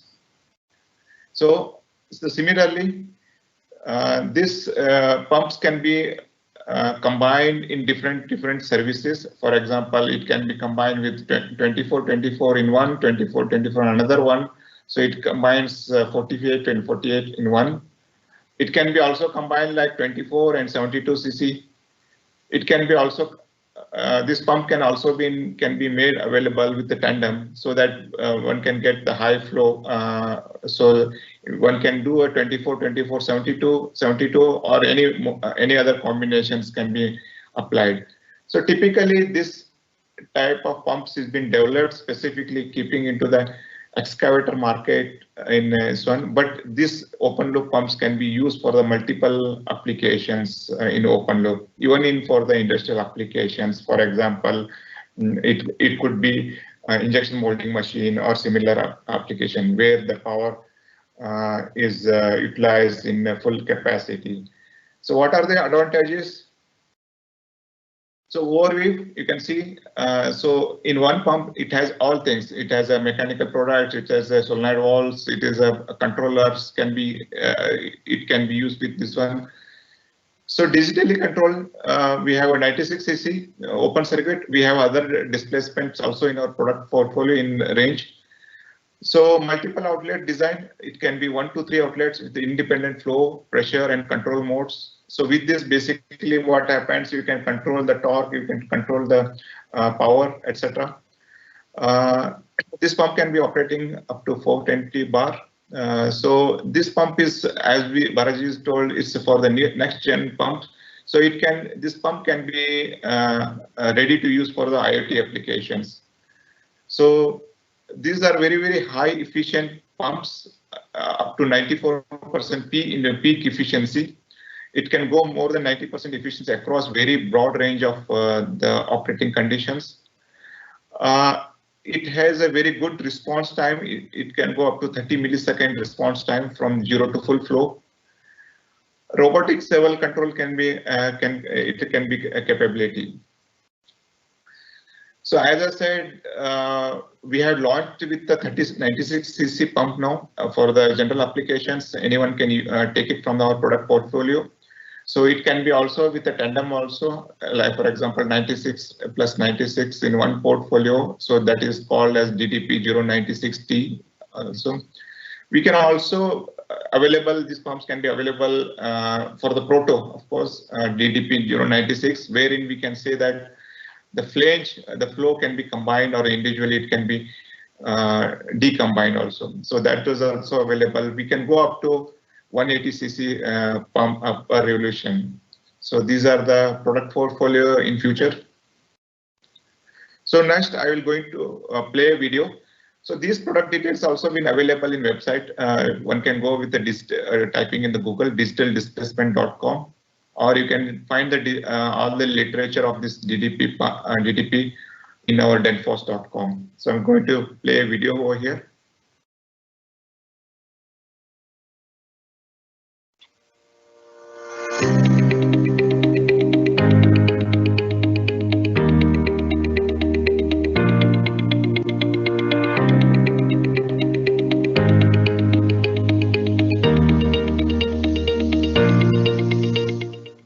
At Danfoss Power Solutions, the passion to pioneer is in our blood.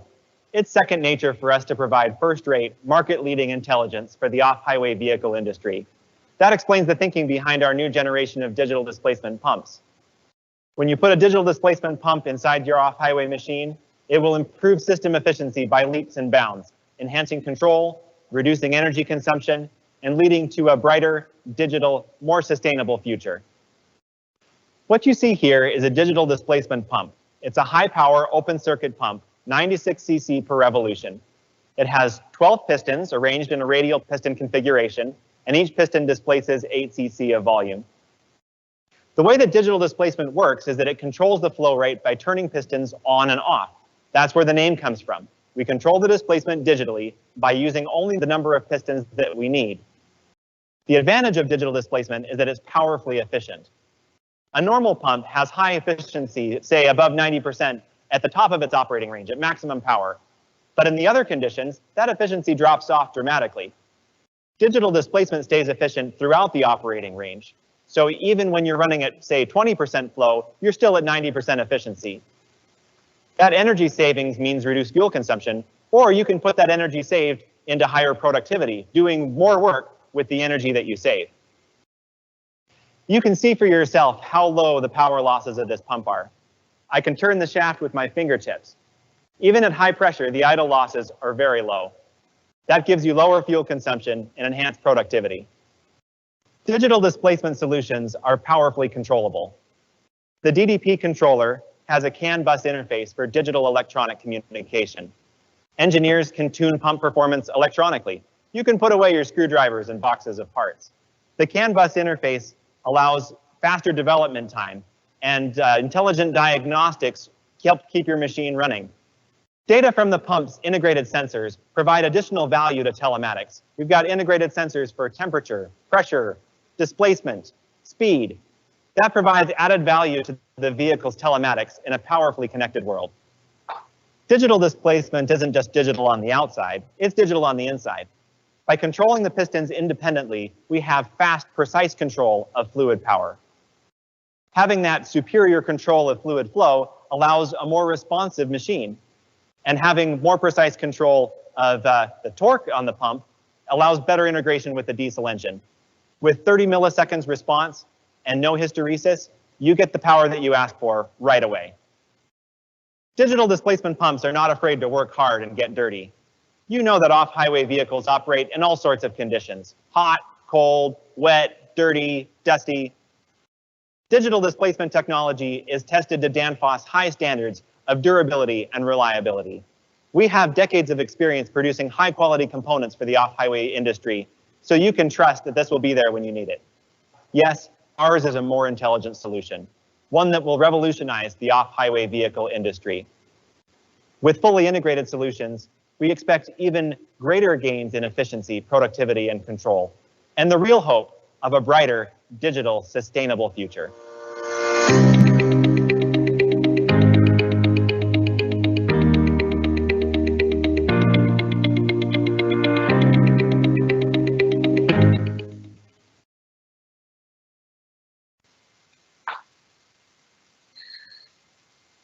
So that's all about DDP. So now I'm going to talk about the next topic, that is about the shark gear pumps. What is a shark gear pump? Why the shark gear pumps has been designed by Danfoss? As you know, the low noise regulations is in demand now. So because of the directives, occupation health and safety hazards, or it could be hybridization with electrifications, where some of the machines are operating in very low noise areas. The customers are also demanding very low noise gear pumps. Maybe sometimes they are expecting about 70 dB and less. There is a stage 5 trend is going on with the high efficiency pumps in a demand. So keeping all this in mind, so Danfoss has developed shark concept gear pumps. So I'm going to talk about a little bit on this. What is this shark pumps all about? The concept is basically very simple. What it's meant by, you can see it in the gear teeth in the picture over here. The Bluetooth is the standard gear which we are using normally for all our gear pumps and motors from the decades. So what is shark is basically it's kind of a shark tooth which has been shown in the black color. So main idea for this one is unintended material for standard tooth has been removed So it's also increased number of teeth in the same displacement, affecting reduce the flow ripple. So what is advantage for this one is low noise performance kept throughout the pump's life.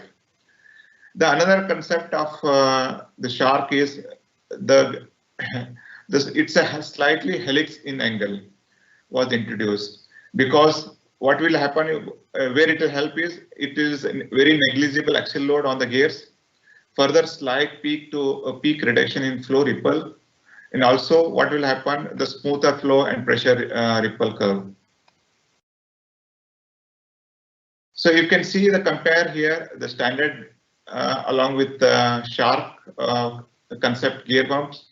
So in the same area, so when we compare with the standard along with the shark, so teething surface, it has a 3 sealing teeth during operation, while in the standard it was only 2 sealing teeth. Because of this, volumetric efficiencies also will increase by 2% compared to the standard one. You can see the ripples, flow pulsations. The red one indicates with the shark, so it's almost 78% reduction in the flow pulsation comparing to the standard gear pumps. So I'm going to show another video wherein it is explaining more in detail about this shark concept and its applications.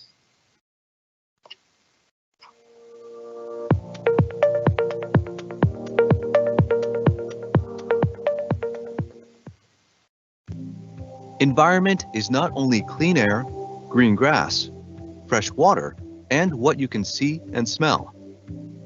It is also sound and noise. In many of the machines using hydraulics today, a lower noise level means a higher quality of life. One way to reduce noise is to install a Danfoss shark pump. The noise experienced in the cabin is mostly affected by the conventional gear pump connected to the power steering circuit. The graph shows an example of noise measured in the cabin. Typically, to reduce noise, machine manufacturers implement accumulators or noise suppressors, investing time and effort and increasing system complexity. Shark eliminates the need for additional noise reduction measures and reduces cabin noise by up to 10 decibels, improving operator comfort. In addition, Shark reduces system complexity and installation costs. Shark defines a new standard in the design of quiet technology. The special profile of the gear tooth ensures low noise and maximum pump performance, even after many hours of field operation.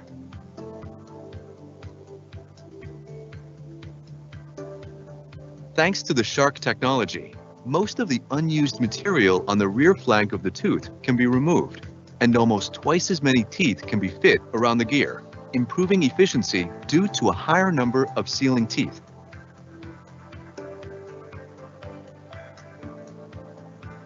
In addition, a slight helix angle was introduced to further reduce flow ripple. With the combined effect of shark tooth design and the helix angle, the flow pulsation is reduced by 78%, and the flow curve delivered by Shark is also smoother compared to a standard gear pump. This will increase piping lifetime and reduce maintenance costs.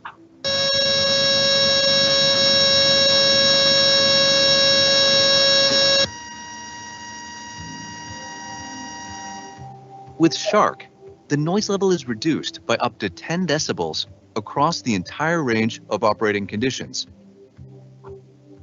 Shark advantages in a nutshell. Noise level reduced by up to 10 decibels compared to standard gear pumps. Flow pulsation is reduced by 78% compared to standard gear pumps. Low noise performance throughout the whole life of the pump compared to existing low noise technologies. Higher efficiency. Cost, weight, and footprint savings by eliminating secondary noise reduction measures. Helps meet legal NVH, noise, vibration, and harshness requirements. Interchangeable with all Danfoss standard gear pumps.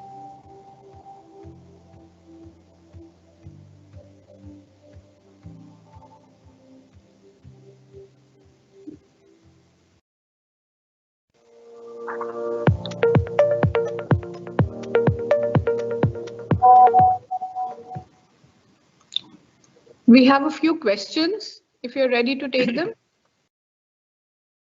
Yes, please, we can take, yeah. Right. The first question is, can the flow control be stepless or is it in specific steps? For which pump this question is, because we presented two pumps. Oh yeah, two of them, right? They haven't specified. It's a Mr. Vishwas. We'll get back to him and ask him to contact you. Anyway, they have your contact details, right? Yeah, And yeah. The simple answer is that it can be stepless also. It can be okay. Stepless because we will be using a electronic control unit. So the response time is very fast for the solenoid also, which we will be using. So it can be practically stepless. Okay. Mr. Kanhu asks, can you guide us with the maintenance of DDP, or is this, or the system is the service or maintenance free? The maintenance level will be same as the traditional pumps and the proportional wall electrohydraulic systems being used. So it will be on the similar level. So there is no change, no extra thing required for the DDP pumps. So it is the normal standards which we are following today for the piston pumps and the proportional walls. So they will remain the same. Right. And another person asked, in the shark pump, the number of gear teeth increased in order to reduce the ripple or pressure pulsation effect. In digital displacement pump, the number of pistons are reduced, which can increase pressure pulsation. How has Danfoss solved this issue in digital displacement pumps? Mahesh, you can answer this. Yeah. If you see the screens over here, the pistons are not been reduced. If you see the videos and the presentation which have been shown, it is 8 cc pumps which has been multiplied to get it for the 96 cc, up to 96 cc. So we are using 12 piston for a flow of 96 cc. So when you use only one piston, it will deliver 8 cc. Right, and if you use all the 12 pistons, it will give 96 cc flow. So depending upon the number of pistons used, the flow can be variable, right? And also if you use a ECU within the 8 cc also, we can control the displacement 0 to 8 cc also. So it is a stepless variable displacement pump with the advantage of that if you see a piston pump, there is energy loss in the load sensing circuit because we need 20 bar load sensing pressure, which is a loss of energy. And also there are so many other mechanical losses. So in DDP pump, first of all, there is no load sensing pressure required, and also the mechanical losses are very less. So it is much more efficient than the piston pump.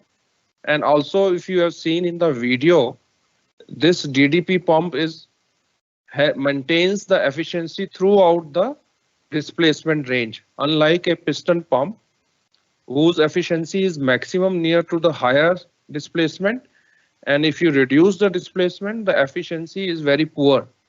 So depending upon the duty cycle of a machine, where all the flow range is used, the overall efficiency of piston pump reduces, whereas in the our DDP pump, this is maintained at a very higher level, above 90%. Yeah. I hope this answers the question. Yeah, just to add on here, I'm just sharing the screen once again. You can see there are 4 pump outlets. So in that, in each outlet, there will be 3 solenoid valves pistons. Okay, I'm sorry, I was out of the meeting for a bit, some connectivity issues. Did you get the next question, which is the Shark design patented to Danfoss? Yes, this is a patent design. Okay, right. What is the flow and pressure rating of Shark digital pumps? Mahesh, can you Yeah, show it's portfolio? it starts from standard 4cc and up to I believe presently it is up to 35cc. It's available. So, but it can be available in other ranges also. Okay. Pressure rating? Pressure rating up to 210 is the standard one. Up to 240 it can be used. Okay, right. Next question, with Shark, do you have more number of teeth compared to the conventional? I think you have said yes, right? It Yes. does have more Yeah, teeth. almost double, almost double. Double, is it? Okay, right. Next question, Usha Tiwari. Is any specific requirement to apply this kind of pump? Or can it replace the standard gear pumps? One can change the standard gear pumps of our own products gear pumps to the Shark gear pumps. So these all gear pumps are in a standard mounting. So one can easily replace with 1-to-1 with a limit with small changes in the ports and so on and so forth. Otherwise, the mounting changes in the Porting. port. Okay. Porting. Right. Basically, Sanjay this is a low noise pump. So if a machine demands that the noise level should be low, for example, when you have a cabin, right? So it is expected that the noise level in the cabin should be lower, right? So in those applications, this is most preferred, right? Because if there is no cabin, then the engine noise is more than any other component noise. So it is not useful. But if there is a cabin, then inside the cabin, operator would like to have a more comfort level in terms of the noise, right? So it is addressing those kind of applications, and also the industrial application which are inside, right? So where the electric motor is there, so the electric motors are less noisy as compared to the engines. So there it is also expected that noise of the hydraulics also should be reduced. So those are the applications where it is preferred. Yeah. To add on here, some more examples of the applications could be battery operated forklifts, etc., wherein the forklift will be operating majority times within the premises or in houses. So the noise of this is required very less. And also it is a battery operated, so the gear pump noise should not be significant for this type of machines. So the prominent applications for such type of will be suitable in these gear pumps.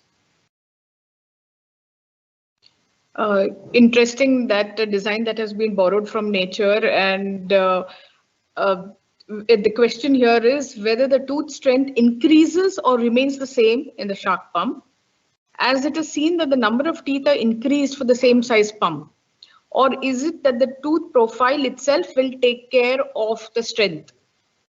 Yeah, answer is simple. The tooth profile will take care about the strength. Okay. Also, Subbi asked, you said temperature also can be controlled with the DDP. How do you control the temperature without a cooler? As I started in my beginning, so giving an example of excavator. So if you see the engine to the usage of that is almost only 30% will be utilized. Rest 70% will be converted into in energy waste, which is been converted into the heat later on. So if your pump is efficient, what will happen? The efficiency from 30% to it will increase very drastically throughout its operations. So definitely then the heat loss will also be reduced. So that's how we claim that so the heat loss is also been reduced with using this pump. Mr. Manohar Kutre would like to know what is the payback period for the DDP pump as it comes with a cost. This is compared to the traditional load sense pump. what is the noise decibel level for the DDP pump? I think we will get back to this question. Okay.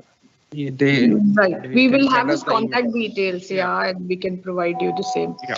Right. Mr. Vishwas again want to know with respect to the DDP, can we not get the same effect by stroking the conventional pump directly by joystick and controller instead of delta P across the CV?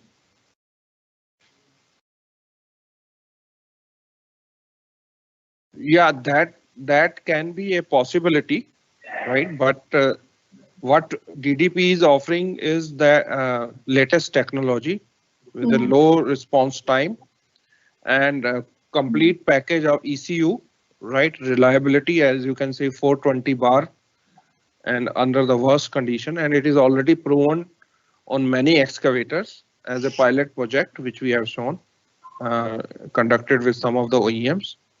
So there can be many methods, right? So Danfoss has come up with this method, which is proven, latest technology, and very, very energy efficient. Okay. Mr. Kanu would like to know any specific grade of oil recommendation for your new pumps, or will it be as per the OEMs? It is the standard oil which somebody is using now on the machines. As per the viscosity requirement, it is the same. Right. If you can please share your contact details for anyone who would like to get in touch with you. One last question, is there any disadvantage of the pump, barring the cost?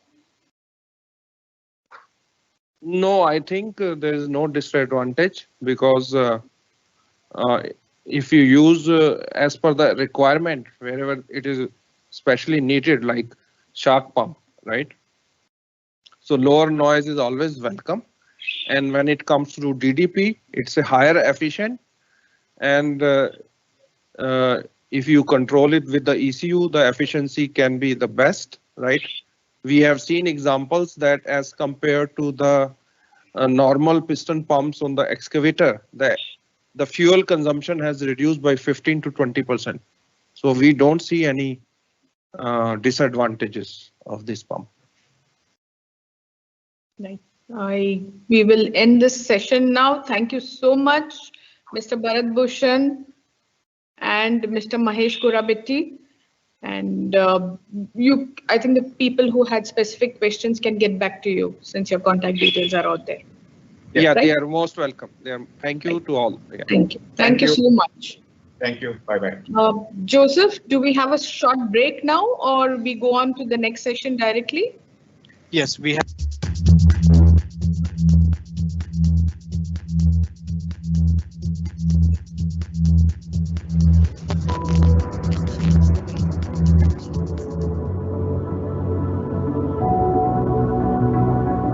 COVID-19 has disrupted industries across segments and has impacted lives and livelihood.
Science, pressure technology.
Yes.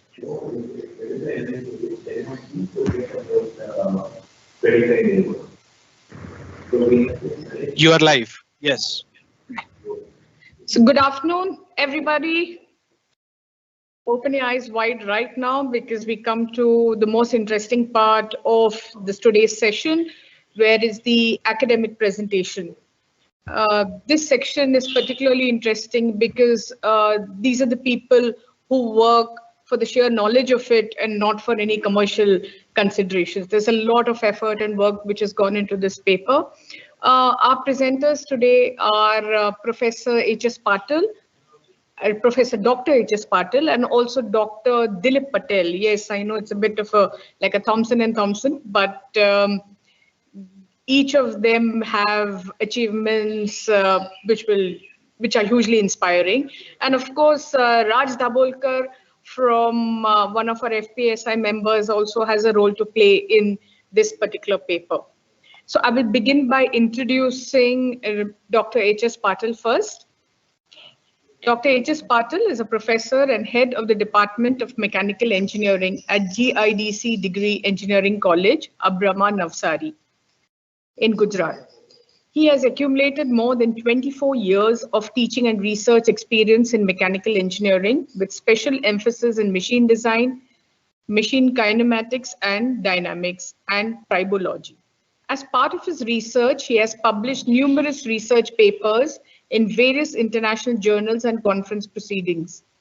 He extended his services as reviewer and editorial board member in many international journals and conferences like Elsevier, Transactions of the Canadian Society for Mechanical Engineering, Iranian Journal of Material Science, Italian Journal of Fracture and Structural Integrity, Cambridge Scholars Publishing, etc. He has authored engineering books on machine design and industrial drafting, Fundamentals of Machine Design and Dynamics of Machinery for Gujarat Technological University, and Mechanical Vibrations and Dynamics of Machinery for Mumbai University. He has reviewed books of McGraw-Hill Publications as well as Springer International Publishing.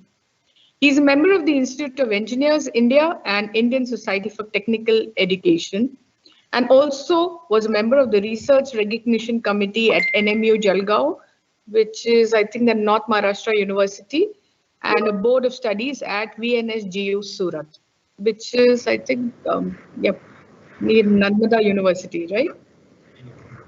Right. Next, we go on to Dr. Dilip Patel, who's from GIDC Engineering College, Gujarat. He has a PhD in Mechanical Machine Design from SV National Institute of Technology, Surat, and is working at GIDC presently. He has 20 years of experience with academia and industry and enjoys expertise with design and design of pressure vessels, storage tanks, heat exchangers, piping and plant design and analysis as per established standards. Dr. Patel has experience in product development and automation for special purpose kits, R&D projects, new product introduction, prototype testing, review, validation, technology development, and analysis. He has successfully completed front-end engineering services projects for multinational companies in Indonesia, Malaysia, and Singapore. So let us listen carefully to their paper on the effects of Coriolis flow meter tube shape and size on oscillation modes. Yeah.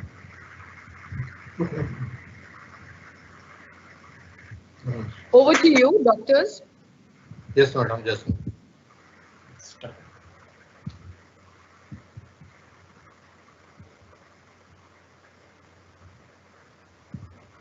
Am I audible?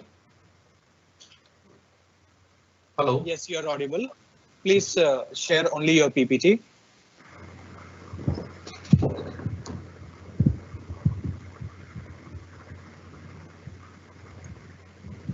Sorry, is my PPT is visible? Share his PPT. Yes. Good afternoon, all the dignitaries from the industry as well as from academics. I am Dr. H.S. Patil, Professor and Head of Mechanical Engineering Department at GIDC Engineering College, with my colleague Dr. Dilip Patel, who is Associate Professor and Workshop Superintendent in Mechanical Engineering at GIDC Degree Engineering College. First of all, I would like to thank the Fluid Power Society of India for giving this opportunity to share our technical research work in front of the academic peoples. We got this opportunity through Mr. Dabolkar, Prahlad Dabolkar and Mr. Raj Dabolkar from Tucson Hydro Controls. Today we are going to deliver our technical research work. We got the fund from the GUJCOS, that is Gujarat Council of Science and Technology. We have received a grant of ₹5 lakhs for the development of this Coriolis flow meters. Our institute is a PPP mode, which was the dream project of our Honorable Prime Minister Shri Narendra Modi ji when he was the Chief Minister of Gujarat.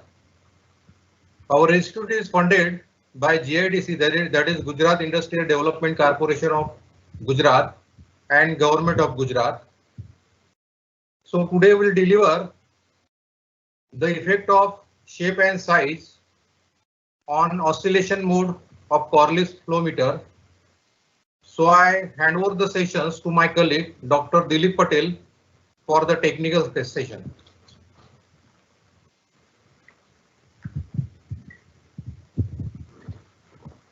Yeah, good afternoon all. Thank you, sir.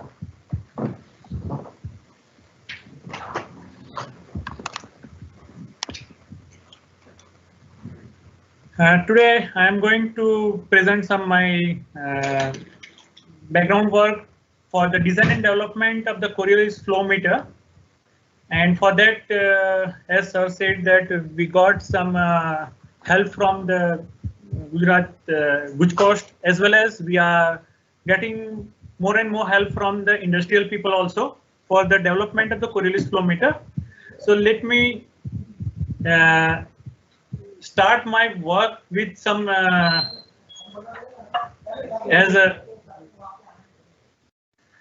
I have started this work with some my consultancy work at for one of the client at Indonesia, for whom we have made one mixing skid, and in that one we have used this Coriolis flow meter. At that time we required some more accuracy level compared to the volumetric kind of flow meters, and from this is a matter of 2 years back, and I found this is something interesting, and there are very few competitors who are making this Coriolis flow meter. For an example, Siemens, Emerson's, and E&H. So these are the major player, and we have compared their technicals, and it's found very interesting that it's give a 0.1% of accuracy even in a very high flow rate. So this technology compared to this our volumetric kind of things,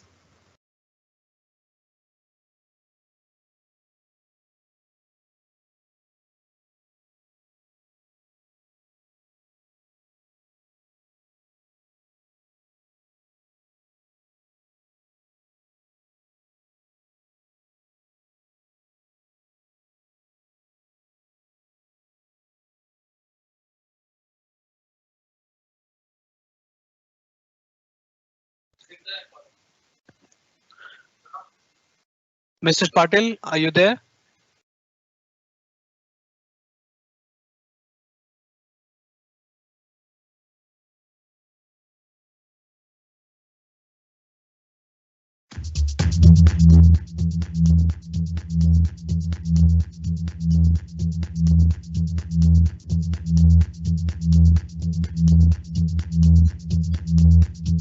We are sorry for the inconvenience. Seems like there's a technical glitch. We'll play sponsor video for now, and we'll come back with the presentation soon. Please stay tuned.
now. Yeah, sorry. So sorry for the interruptions. We are talking about the working principle of this Coriolis flow meter. So in a background, how it works. So if we take an example of our Earth, that if at the equator we are getting a somewhat higher velocity compared to the north. So if we shoot something from the equator to the north, then this will take a right side curve. And if we shoot something from pole to equator, and if it is rotating clockwise, it will curve towards the right. So this curvature is due to the Coriolis force, and this Coriolis force is due to the change in the velocities at different levels. So by this background, if I share this one, so this Coriolis flow meter, how it works. So it's having a simple construction of single tube from which our fluid will comes, and it will divert into two tubes. Sometime it diverts into this number of, this tube may be a different, its shape may be a different. And let me take an example of this one of the Siemens FC430 Coriolis flow meter. So its flow will comes from, and this is a most common 1-inch Coriolis flow meter constructions, that flow will comes from a single tube, and it will divert into two different tubes, and while it passes from these two different tubes, due to the Coriolis effect, its vibration get diverted. If these tubes are empty one, it gives a sinusoidal kind of vibrations. But now in this one, this Coriolis flow meter consists of one, as my here at the middle, it's having one driver, and these are the two sensors are there. So this driver will drive it's vibrate the Coriolis tube at a natural frequency. Now, every system having its natural frequency, and what if the flow meter are a heavier one, its natural frequency will be the lower one, and if it is it depends on the mass as well as the shape. So this Coriolis flow meter having these two main component. Very first component, it's a driver circuit and two sensors. Now this driver circuit vibrate the Coriolis flow at a natural frequency, and these two sensors measure the displacement of the vibrating tubes. Now let me show you this by some video how it's work. So this shows the working principle.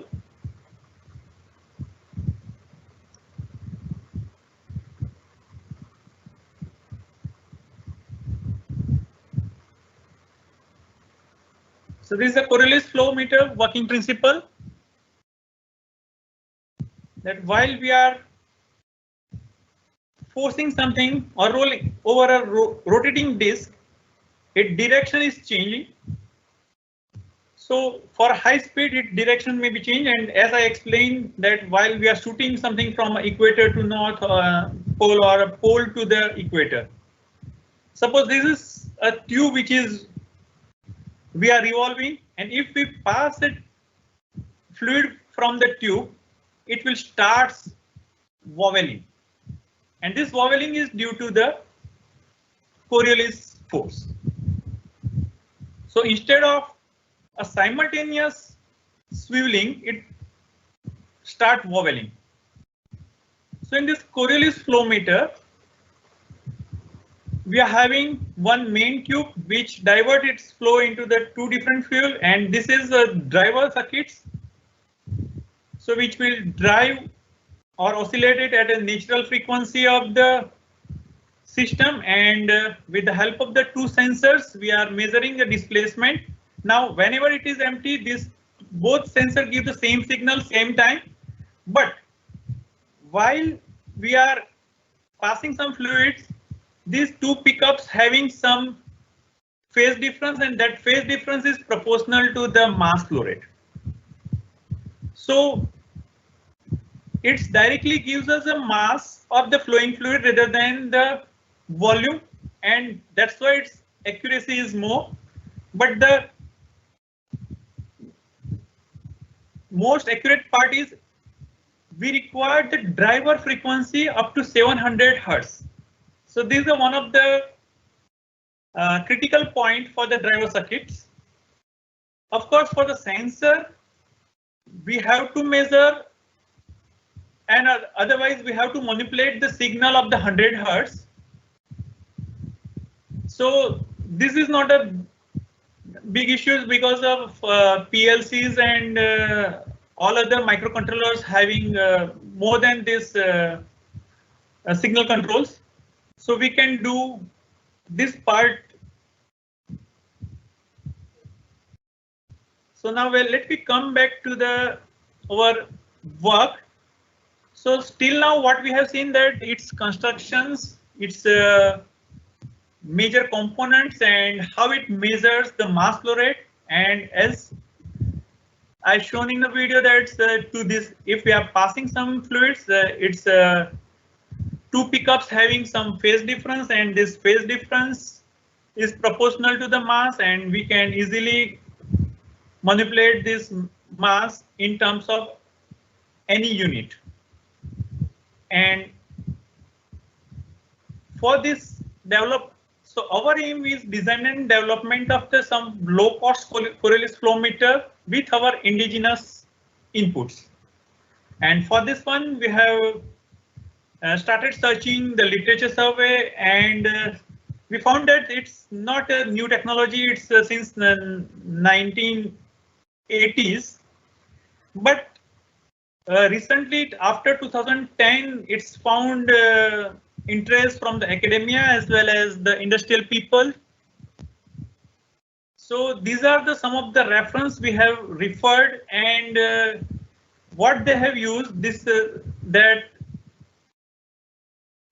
they have used a CF computational fluid dynamics as well as FEM techniques for finding the most important part, that is the natural frequency. So the aim of today's presentation is very first step for vibration or driving the tube at a natural frequency, and how to get this natural frequency. So for getting a natural frequency, we have modeled this tube with the different shapes, and for this one we have took 3 different shapes, and this is a comparative of different shapes so that we can, and we concluded something from these shapes, and this comparison is useful for development of a new Coriolis flow meter. So here in our work we took 3 different shapes. One is the arc shape, one is a U shape, and another one is a triangular shape. Of course, we took this 3 different length also, and every time we have compared these 3 different shapes with equivalent length. So suppose if our first shape is having 150 mm left limb, 150 the horizontal limb, and 150 right limb. So total length is 440. So we kept this 440 length equal for this arc as well as U as well as the delta shapes, and we have modeled this Coriolis tubes in a software named SolidWorks. We have meshed it, and we gave some boundary conditions, and we gave some fixed boundary conditions at the flanges and a self weight, and we got this it's mode of the frequencies. So we are interested in only the first mode of the frequency, because our all idea about why we are comparing all these three different shapes or even more shapes, that we want, as you have seen, that this Coriolis flow meter working at very high frequencies. So if we lower down this its first mode of the frequency, then it's our cost of the driving coil as well as the sensor coil will be reduced drastically. So this will affect on the costing, overall costing of the Coriolis flow meter. So our idea is to reduce down the natural frequency, in which shape we are getting a lower natural frequency. So this first column shows the 450 mm of equivalent length of the limb, means total length of the limb. This is 550 and this is 650. So these are the three different categories, and in which we found 5 different modes of the vibrations, and we have compared this result of the vibrations mode. So these are the mode of the vibration. So we got the first mode of the vibration for this 450 at around 204, and for the arc shape, if we are using the U shape, we are getting a first mode at around 181 Hertz, and if we are taking a triangular shape, we are getting 161. So this comparison gives us the background for choosing a kind of length as well as shape of the tube which we can use it for a Coriolis flow meter. And this tabular we have shown it in our graphical form, that, and from this graph we are, from the figure 5 we can conclude that as we are increasing the limb length, means the total length, of course the frequency will reduce, and this reduction is due to the, as we know that the heavier body having a lower frequency. If we hang two things, one heavier body to the spring and a lighter body to the spring, and if we give it, if we leave it for a natural frequency by giving some disturbing force, then it but obvious that the heavier mass is having a lower frequency. So by this way, of course, we are getting a lower and lower frequency for a higher and higher length. But if we are using a too much high length for this one, this our flow meter will become a bulky, and this is a limiting factor for lower down this frequency. Of course, and the second one is, if we are using a too lengthy Coriolis tubes, then there may be a chances that it will distort by some unavoidable forces. So we have compared with some practical range of the length of the Coriolis tubes, and this is the another graph which shows the different. It's a crush of this whole comparison, that these are the x-axis shows the mode and the y-axis shows the frequencies, and this different colored line shows the different length of the total Coriolis tube length. So it's but obvious that the larger one means a total, this is limb length of 250, so 250 on both the sides and 150 on the horizontal line, so it's 650 total length gives us a lower frequency, and this is the base, and the triangular shape gives us the lowermost frequency compared to the other shapes. So shape and the size we have decided by this frequency mode. So this is a conclusion of our work, that triangular shape is best suited if we want to lower down the natural frequency of the component, but at the same time, we can't use a too lengthy triangular one for because of it can distort by the some external disturbing forces. So that may be a limiting factor for choosing a length of the Coriolis flow meter. So this is a whole crush what in a text form that I have represented in the form of the graph, and this is somewhat an outline of our work that how we can manage after this getting this shapes and the size of the limb, how we can execute this for making this Coriolis flow meter with our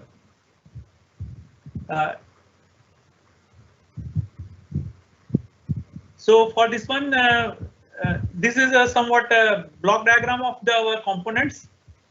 So we are going to use this is a dual tube U tubes and we'll use triangular shapes and size is now decided, and then after we are as we have started with this a trial of the U tube, and we have measured the signals by passing the fluids. Of course, this is not at par for the industrial purpose, but it's only to know the experimental and for academia purpose. But we can convert this concept to the industrial level also. And for this, we can use a microcontroller, and this nowadays whatever the microcontrollers available that can measure up to nanoseconds. So the frequency manipulations is not a issue with the microcontrollers. The only the bottleneck of this project is getting a high frequency driver up to the 500 Hertz, and by this I would like to end up my sessions, and thank you for giving this opportunity, and with the help of the facilities available with the Tucson hydro controls, we are getting facilities for manufacturing this different components of the Coriolis flow meter. So we are going to develop this Coriolis flow meter with the help of the industrial helps. So thank you all.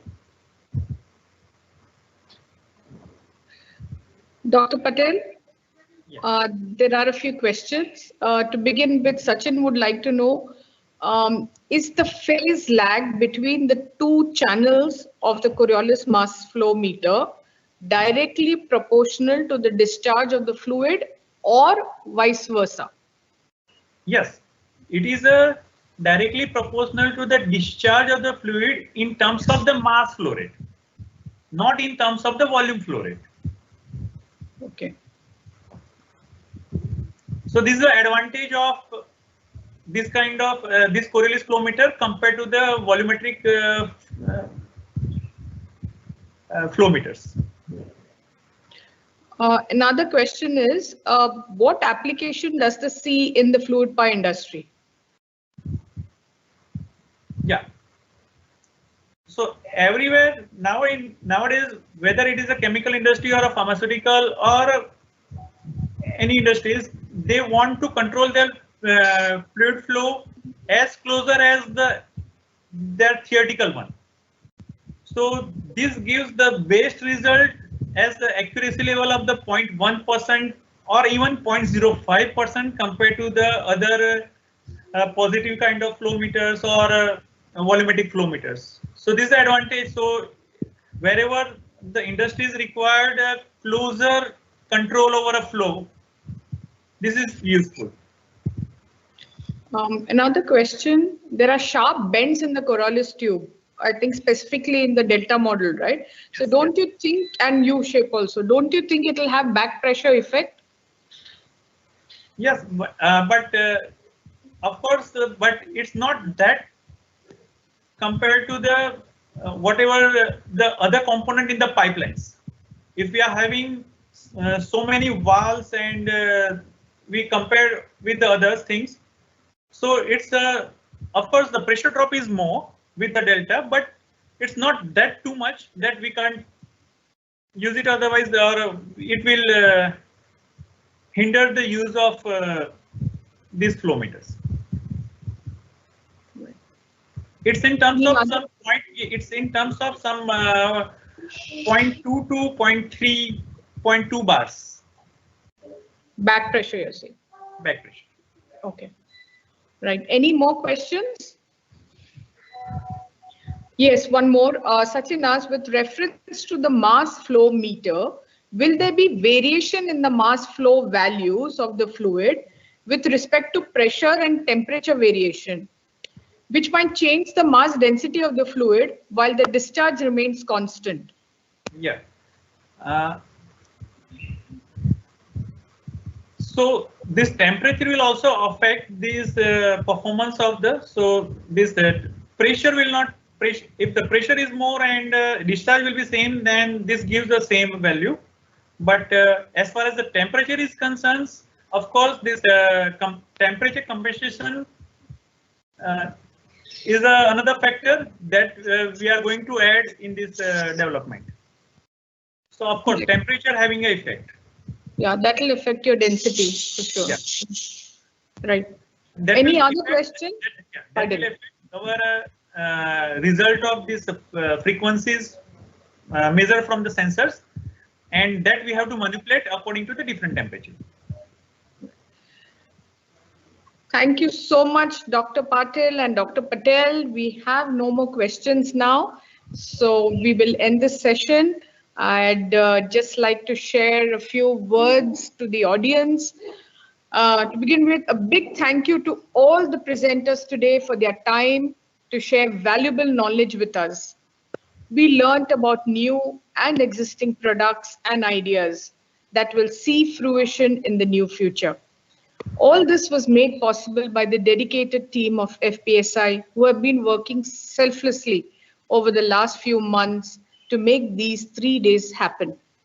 I am particularly honored to host today's session as it follows my visit to Belgaum in 2018 in connection with the FPSI student chapter inauguration at KLE.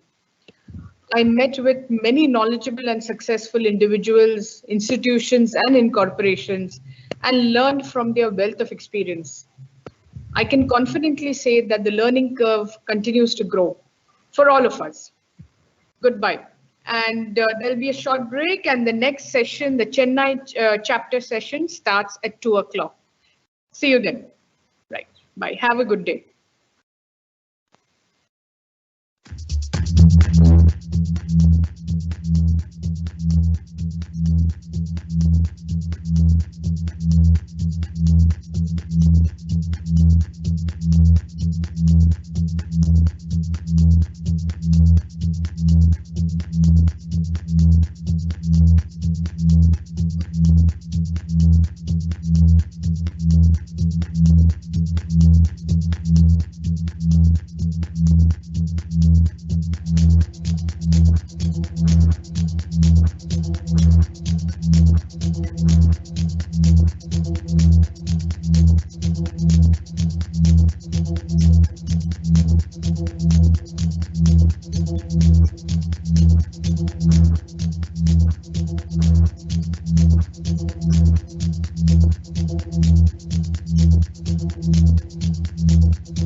You are live, sir. Yeah, good afternoon to everyone.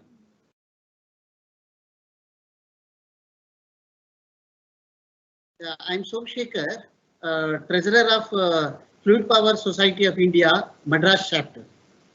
I'm warm welcome you all for the today's webinar, Fluid Power Technical Seminar, conducted by the Fluid Power Society of India. Today, we are having half-day sessions from 2 to 7 o'clock. We'll start this program with the welcome address by the Professor Ashokan. He is the Secretary of Fluid Power Society of India, Madras chapter, followed by the inauguration, then sponsors video, then Holger Jordan. He will give the talk on counter surface and lubrication management. Then again we are having the product sponsor video from the Bosch group. Then we are having the two technical paper presentations by Miss Navata. She will talk on the investigation on performance prediction of electrohydrostatic actuator used for the space applications. Next, Dr. R. Ramakrishnan from the Vellore Institute of Technology. He will talk on the investigation on design optimization and control strategy for energy efficient series hydraulic hybrid systems. Then again we are having the sponsors video. Then later 6 to 7 we are having the Dan Lijing, Dynex Hydraulics USA. He will talk on the characteristics of the unique check ball pump design. We are having the interesting talk today from 2 to 7 p.m. I'm requesting all the audience should attend until end. Now I will request Professor Ashokan for the welcome address. Before that, I will share very small brief bio sketch of the Professor Ashokan.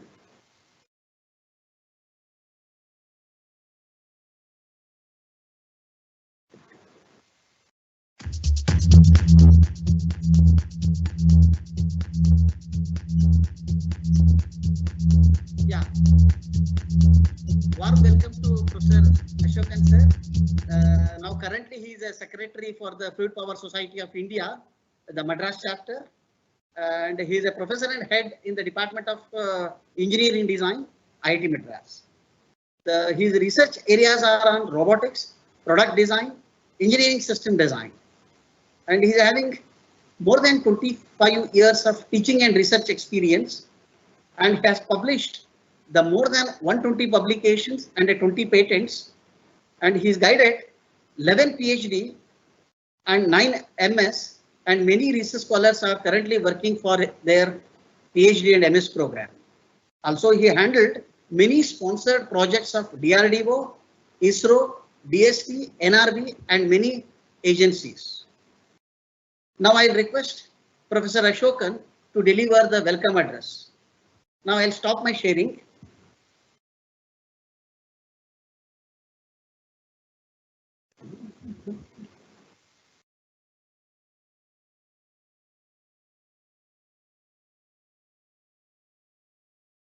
Sir, now. Dr. Ashokan, please unmute yourself. You are live. Thank you, Professor Somshekhar, for the introduction. Respected members of the Fluid Power Society of India, our invited speakers, all our sponsors and participants, a very warm welcome to the Fluid Power Technology Seminar organized by the Fluid Power Society of India, and this particular session organized by FPSI Madras chapter. I have great pleasure in welcoming all of you to this Fluid Power Technology Seminar. All of you know that fluid power technology is one of the most important driving force in our automation or our day-to-day life. We will see that there are a lot of areas where fluid power is playing a major role. And if you take any automated system, you will see that there is one way or other, the Fluid Power Society or the members of Fluid Power Society are contributing, and they actually provide, they actually is an important driving force our economy also.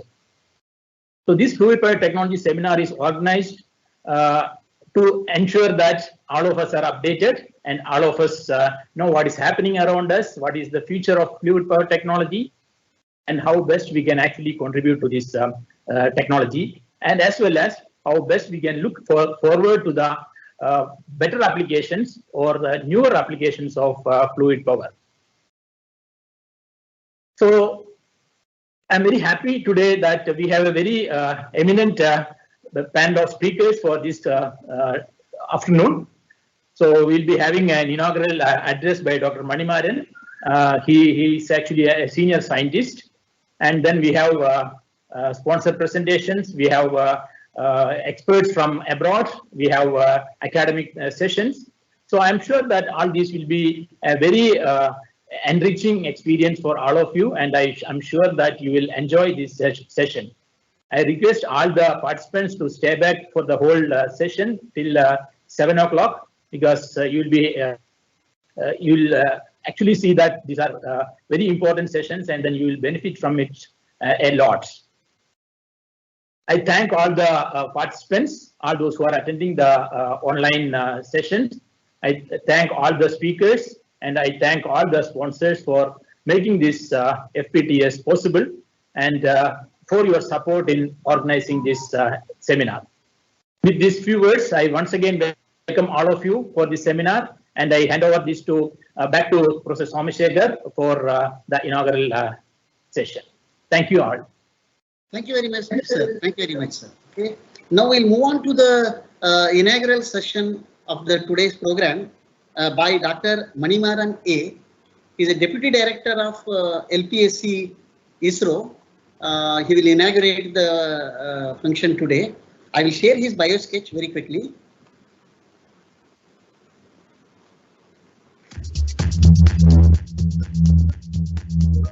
Today with us, Dr. A. Manimaran, Deputy Director, Materials and Manufacturing Entity, LPSC, Thiruvananthapuram. His area of research work is design and development of launch vehicle and satellite fluid control components and satellite fluid control components. And also his expertise in modeling and simulation of the pressure regulators. And his experience is he joined ISRO Thiruvananthapuram in 1983. In connection with the research publication, he is having 10 publications and 5 patents. Awards and recognitions are GSLV Team Award 2007, ISRO Performance Merit Award 2012, Bharat Ratna Dr. Abdul Kalam Award for Fluid Power Control Components for the Aeronautical India, deputed to Ukraine as a team leader in 2011, Board of Directors in Brahmun Aerospace Limited. Now I request Dr. A. Manimaran to inaugurate the function by speaking few words, and then I'll request him to give the invited talk. Now, Manimaran sir, your turn now. I'll stop sharing this. So thank you, sir. Am I audible to you? Yeah, 1 second, sir. Yeah, you're audible. Okay, Yeah, so okay, I am very much delighted to be present on this occasion of this Fluid Power Society of India organized webinar. So this is it gives me immense pleasure to join all of you, sir. Gentlemen from abroad, and Dr. Ashokan, Dr. Somashekar. So all I could see, and it's a very important webinar, and I am participating from Thiruvananthapuram, and I am very happy to hear Dr. Somashegar's words about me and my contributions. Really, all these contributions are really the result of the ISRO's dedicated efforts in realizing launch vehicles and satellites. So just I am one of the partner, or rather I am one of the colleagues, team members in ISRO's efforts to go ahead. So in this particular webinar, I just want to share with you some of the real programs of ISRO. So this we have started in a humble way around 52 years back with a very little ambition of serving the Indian mankind to better their lives. So Dr. Vikram Sarabhai, our father of our Indian space program, he has guided us in that simple way. We don't have any fantasy to compete with the world nations for becoming a space power. We just want to serve the mankind by improving their quality of life. So that I think even today we are following that same motive and guidance given by Dr. Vikram Sarabhai. In that we have set up so many programs in launch vehicles, satellites, and many ambitious programs also. So all these things resulted in the increase in the quality of life of Indians. That I could also serve the Indian space program for the past 38 years. It really gives me a real pride to be part of this Indian space program. So coming to my contributions, maybe I could do some research work on some gas pressure modulation in the cryogenic tank pressurization system. So here again, this relevance is actually, this is also related to fluid power. Actually, this fluid power has got tremendous potential in every walks of life of human beings, and in space is no exception. And in space also we are using the fluid power in many ways. So here in this particular area of research work, what we have taken is the pressure modulation using pressure regulators. So basically, if we see, we have a cryogenic tank pressurization system which is being used in our current GSLV Mark III launch vehicle, wherein we have liquid oxygen kept in a propellant tank, and the ullage, around some 5 to 6% of the ullage volume over the propellants need to be pressurized and kept at a constant value during the entire mission. So this particular pressurization system basically is classified into two. One is modulating type and another is a non-modulating type. So we Dr. are going for, yeah. So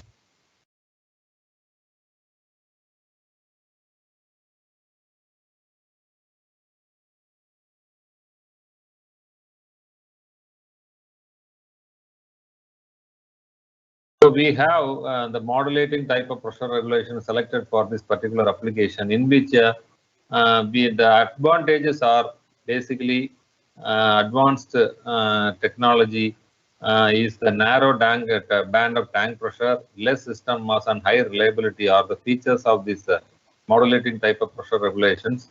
Basically, this is done by using two pressure regulators in series, and we could achieve a tank pressure control within plus minus 0.05 bar, and pressure overshoot during the start transient will be less than 1% of the nominal value of the tank pressure, and the narrow tank pressure band also leads to lesser tank mass. And this pressure end, when I talk about pressure end, it is basically gaseous helium and with a 90 K temperature. So this particular helium is used to pressurize the ullage of this propellant so that it is fed to the engines to have the engine firing, and then we get the thrust and the launch vehicle goes up. So this basically this fluid power, when I talk about the total mass of the propellant and the tankages including that, it comes to around 25 tons. Whereas if you compare the weight of the system which is controlling that 25 tons, the propellant is only 25 kg. So that is the ratio, or that is the power of fluid power which drives this particular launch vehicle to the orbit. So next slide, please.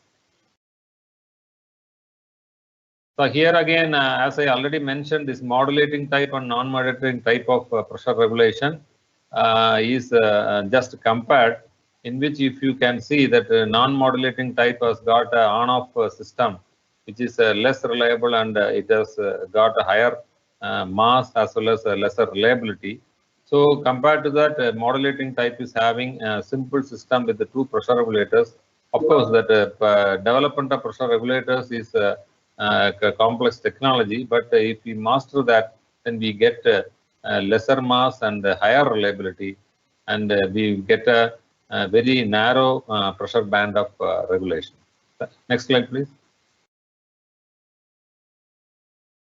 Yeah, so this is what I was mentioning. So we get a narrow band of pressure regulation using a modulating type, and a very large variation in the pressures in the non-modulating type. Next slide, please. Yeah, so coming to the system in total, actually this is the system schematic in which whatever we are seeing in blue color, 3 numbers, they are basically the regulators, and all others are on-off valves, and which control the temperature as well as pressure, which is going to be fed to the ullage of the tank. These are the specifications which are given here. Next. Yeah. So system parameter, these are the system parameters I was explaining: system response time, tank pressure overshoot, tank pressure decay. All these things are going to be characterized using a mathematical model. This is our basic work to characterize the system. Next. Yeah. So now coming to the very heart of the system is, as I mentioned, it was pressure regulator. This pressure regulator, in a simple term, it is a feedback device. It is expressed in the control system diagram given here. Basically, we have the loading unit, and there is a sensing unit, and the loads are compared here, and then resulting output is given to the valving unit, which senses this particular, which adjusts the position of the valving unit, and with the control of inlet pressure over it, we get the desired outlet pressure. So it is basically a feedback system, and this control system is explained in a simple way. If you see the cross section also, it contains a poppet, and it contains a piston, it contains a loading spring and poppet spring, and the poppet seat, inlet and outlet ports are mentioned here. Next slide, please. So coming to this pressure regulator, how it performs is, if you see, we have inlet outlet pressure. Outlet pressure is the constant value, which is our desired requirement. And if you write the force balance equation, equating all the pressure forces and spring forces and other flow forces, we get this equation like this. And if you differentiate that with respect to the outlet pressure, so we get the delta PR, which is our important parameter. That is a variation of outlet pressure with respect to time. If you see, it comes as a delta PIN into AS, whereas the delta PN is definitely variable because our inlet pressure is going on reducing. Whereas if you see in the denominator, we have that the area of the piston and the area of the seat.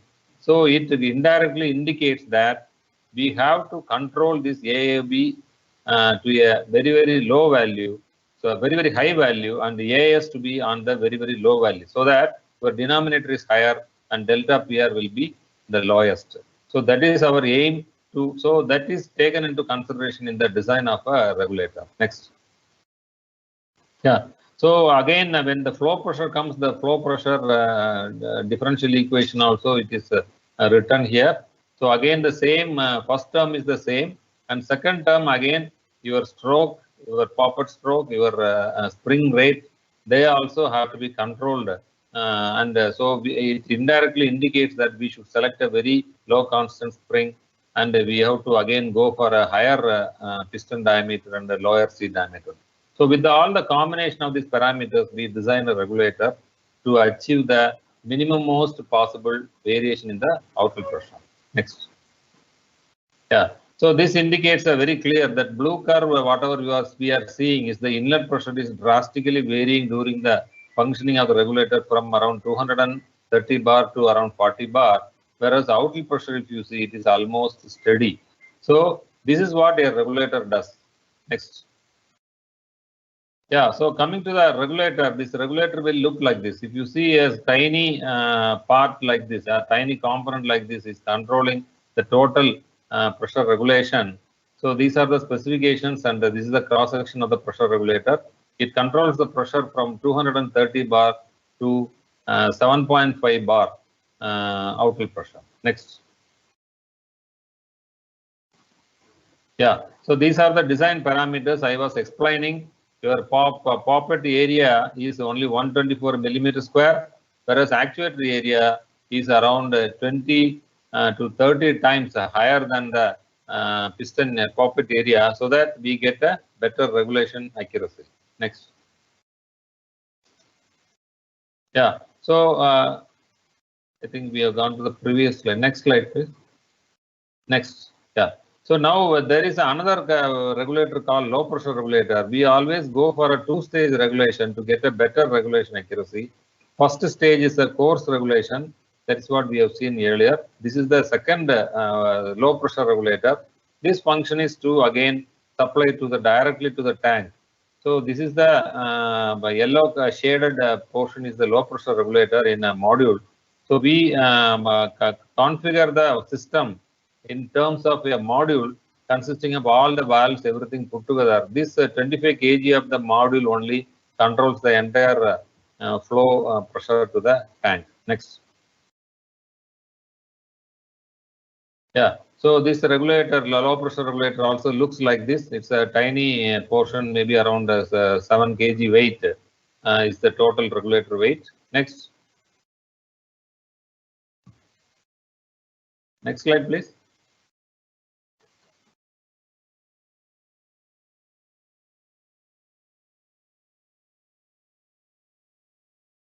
Yeah. Yeah. So now I am coming to the important area of the modeling and simulation. How we are really regulators are modeled. Actually, we have to model the fluid pressure forces, spring and bellow forces, flow area inside the regulator is modeled, and mass flow rate and pressure drop in each chamber is also modeled.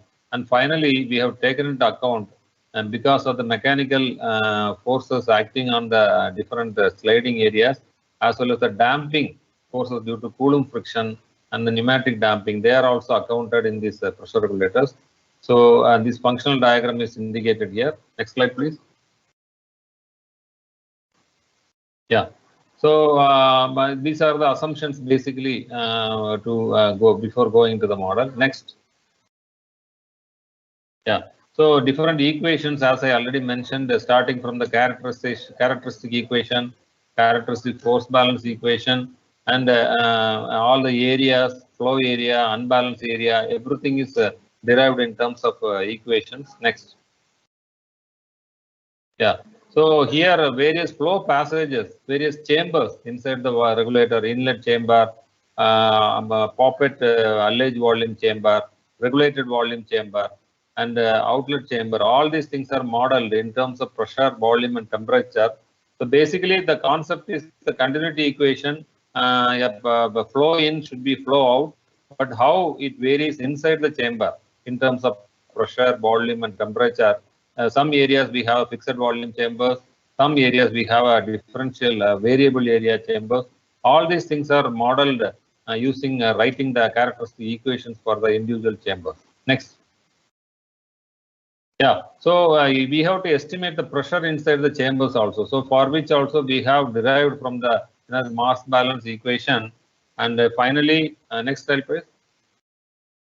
Yeah, finally we get the dP by dt, the differential pressure with respect to time variation, that is calculated using this. And finally, this is the equation resulting in from that. Next. Yeah. So now I am coming to the damping forces, which consists of the Coulomb friction by mechanical movement and the pneumatic damping forces. We consider laminar flow taking place, which is sensing the outlet pressure by the piston.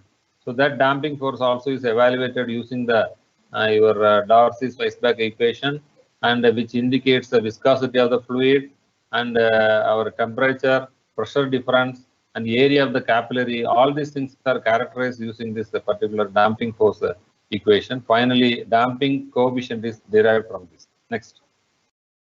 Yeah, this is the model we have used. Actually, AIMSIM is the basic platform, software platform we have used, in which all the elements of a regulator and your volumes and fluid lines are modeled using different libraries available in this particular model. And this is the constructed model based on that. Next.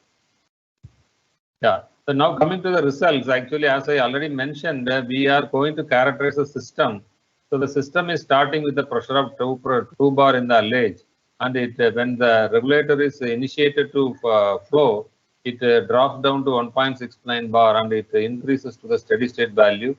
And there we are seeing that response time is 95% to time taken from the drop point to the top.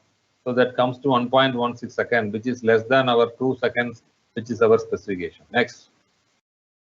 So this is a regulator pressure which is modeled initially, and the transient pressure, it shoots up to 27 bar. Next. Yeah, here a low pressure regulator, as I already told, actually even with in spite of the outlet pressure variation in the high pressure regulator, it is taken care of by the secondary pressure regulator, and the pressure variation is within 0.02 bar. Next. Yeah, outlet pressure is also varying with respect to time, and inlet pressure, outlet pressure of the secondary regulator is almost constant. This is our tank pressure basically. Next. Here it gives the mass flow rate and outlet pressure and the stroke, or rather poppet stroke, poppet movement from the initial position to the final position. It is shown here. These are the modeling output results. Next. Yeah, next. Yeah, this is also same thing. Next.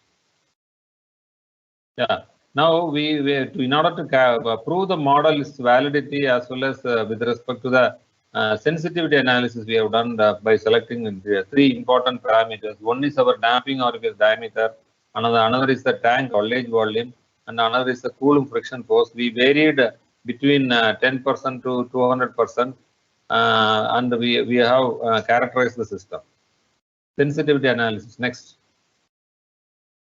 Yeah, here it shows actually for a very large off-nominal condition, the regulator performs that a peak is coming. So that is not at all desirable. So a variation within the damping orifice of 4 mm, which is provided in the system, it gives a nominal performance. Next. Yeah, here again, the tank ullage volume also, if you keep the volume low, we get a very large response time. Sorry, the tank volume is high means we get a large variation in the response time and a large fluctuations in the outlet pressure is happening. Whereas for a nominal condition of 100 liters, it gives the perfect shoot up and steady state achievement. Next. Yeah, next.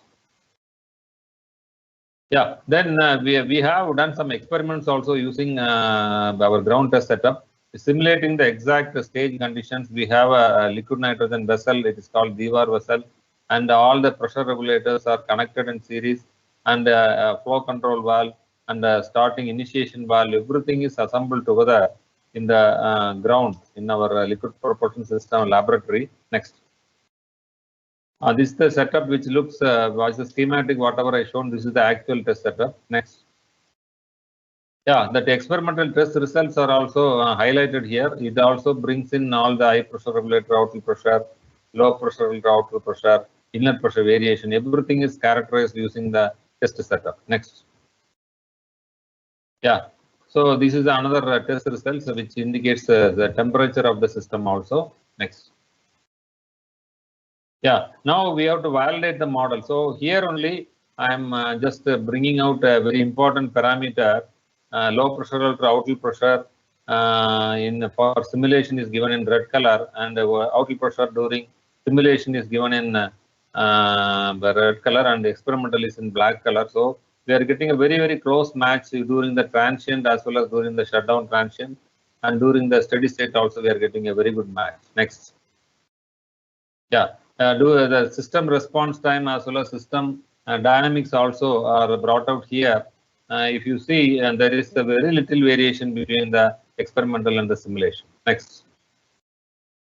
Yeah. So finally, the conclusion is basically the response time is found to be very much within the specification, and the steady state pressure variation is also within the tank pressure band of plus minus 0.1. We could get 0.02 bar and no pressure overshoot, and the pop-out stroke variation is also within the allowable range which is provided in the hardware. The damping orifice diameter of 4 mm is proved to be optimum based on the sensitivity analysis. Response time also we have got within 2.24 seconds, and steady state pressure variation is also within plus minus 0.03 bar against the spec of plus minus 0.1 bar. So the simulation results and the experimental results are found to be in good agreement. So this is the salient conclusions. So this particular work is only a tiny part of our long-term goal of achieving a very sturdy and very reliable system. In fact, this similar system we are planning in the future semi-cryogenic system which we are developing now. And this particular model is the first of its kind. I am very proud to be associated with IIT Madras to do this particular work under the guidance of Dr. Somashekar. And this model has really created a revolution in LPSC, ISRO, with a lot of youngsters have taken up this particular simulation platform, as well as this particular work is the starting point. So I'm really proud that all the youngsters have taken up seriously, and all the system can be modeled today in our ISRO.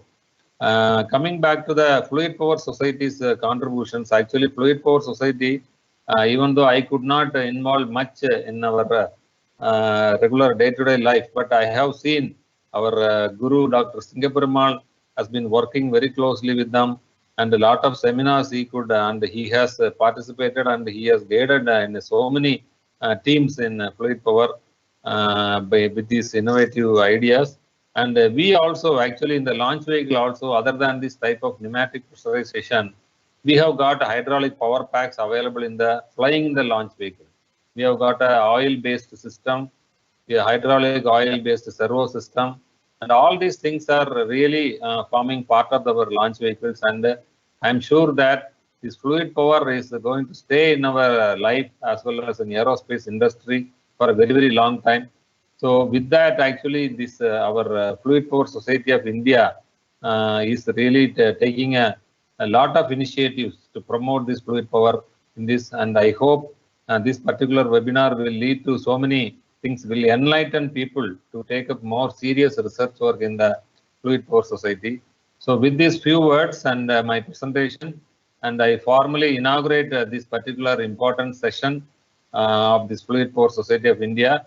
I really appreciate I really thank Dr. Somashekar and Dr. Ashokan for inviting me to be present part of this occasion. Once again, I wish this program all success in its future as well as for today. Thank you very much, sir. Thank you. Okay, thank you very much, Dr. Manimaran, sir. On behalf of us, Fluid Power Society of India, Madras chapter, as well as Fluid Power Society of India, our main Bangalore chapter.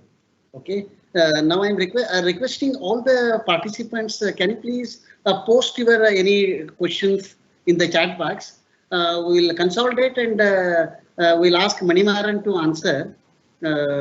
Now 5 minutes break is there, as you already know the schedule. Later we are having the talk of Mr. Holger Jordan, Teilberg, Germany. He will talk on the counter surface and lubrication management. Don't go anywhere. Only 5 minutes break is there. We are joining after 5 minutes. The pandemic has changed the way the world functions. COVID-19 has disrupted industries across segments and has impacted lives and livelihood.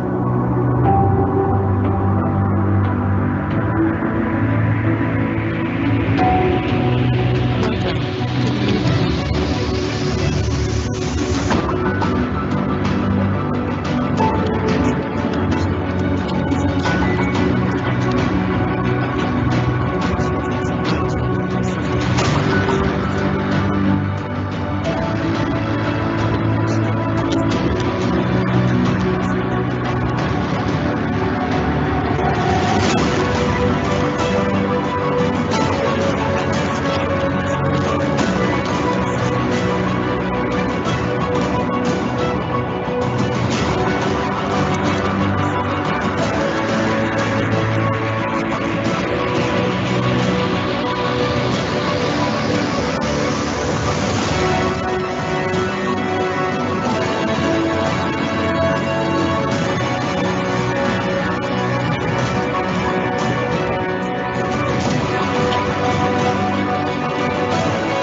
Welcome back to all the participants for the next section by Holger Jordan, Director, Global Technical Management. Holger Jordan has been with the company since 1990. Today, as a Director, Global Technical Management, Holger is responsible for coordination of development partnerships in close cooperation between the segment and product management. I warm welcome you for the talk, sir. Please share your slides at first. Then I'm requesting participant to post the questions to the Holger Jordan. We'll take it later through chat box.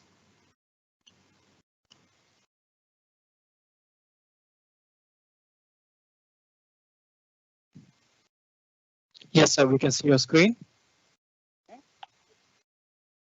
Yes, Okay. we are good to go. We are good to go. So let's get started. Thank you all for the invitation to have the chance to present something which is not completely new, but a little bit different to the standard.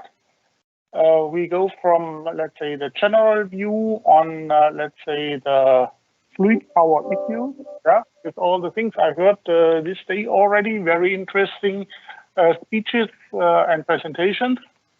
We go a little bit more into detail, and the detail in my world is the seal and a little bit around the seal, which means that a seal alone is worth nothing. It's a part, very often it's round, yeah. Very often it's even black when we talk about the O-ring. But if you go into the detail, you find, let's say, the seal in the neighborhood of, let's say, a hardware. This is a housing. We have definitions of, for example, the groove where the seal will be installed. And we do have surrounding hardware, which is the counter surface where a dynamic seal is running on. And I will explain a little bit on things we do in trellis sealing solutions to bring these things together. The background is a little bit to go also into maybe a new philosophy of reciprocating seal arrangements in having a little bit more focus on, let's say, the idea of teamwork. But let's see how that will work. So we will start with the counter surface of, let's say, a reciprocating application. We take an example of a hydraulic cylinder where you do have a rod seal, you have a rod guiding, you have a scraper element. And all these things, they have to work together in some kind of harmony. And to get that right, we have to discuss the things. To do that in a correct way, we have to define the things. And there is a definition on a dimension of a seal. There is a definition of a dimension on a hardware. This is possibly the tolerance of diameter. And there is a definition of the roughness, which is a little bit more complicated and with a little bit more values. To bring that a little bit nearer, we come to the next slides, where we do have the general order of, let's say, the surface, yeah, which is defined in a deviation of form. Reciprocating cylinders normally should have a cylinder shape. Then we come to the second order, which is the waviness. This is something which happens sometimes, more on the tube side than on the rod side. And then we come to the third or fourth order, which is the roughness. And, there we have structures from operating things, which could be turning, grinding, polishing, super finish, whatever is behind all that. Fifth and sixth order are not in our general recommendation, so we do not go into that. Most important things is the second to the fourth. I guess the first one, yeah, this should be okay. How do we define a surface? So first we need a measuring device, and this is normally split into two different operation possibilities. There are machines that work tactile, which means we do have some kind of a contact sensor to detect, let's say, the roughness. We have to be clear on that. We talk about smaller dimensions. The diamond tip has a radius of 2 to 5 microns. And at the end, we slide over a way. This is one travel. And from that one travel, we try to find, let's say, the values which are interesting for a lubrication or wear behavior of a steel. The forces of the diamond are extremely low. The risk having a diamond damaged is quite high. So you have to be very, very sensitive and very, very accurate. Before you do a measurement with a tactile system, with a diamond, you have to check the diamond. And you can only check it under the microscope to be sure that the radius is still a radius and not a cracked out something, because then you cannot measure anything.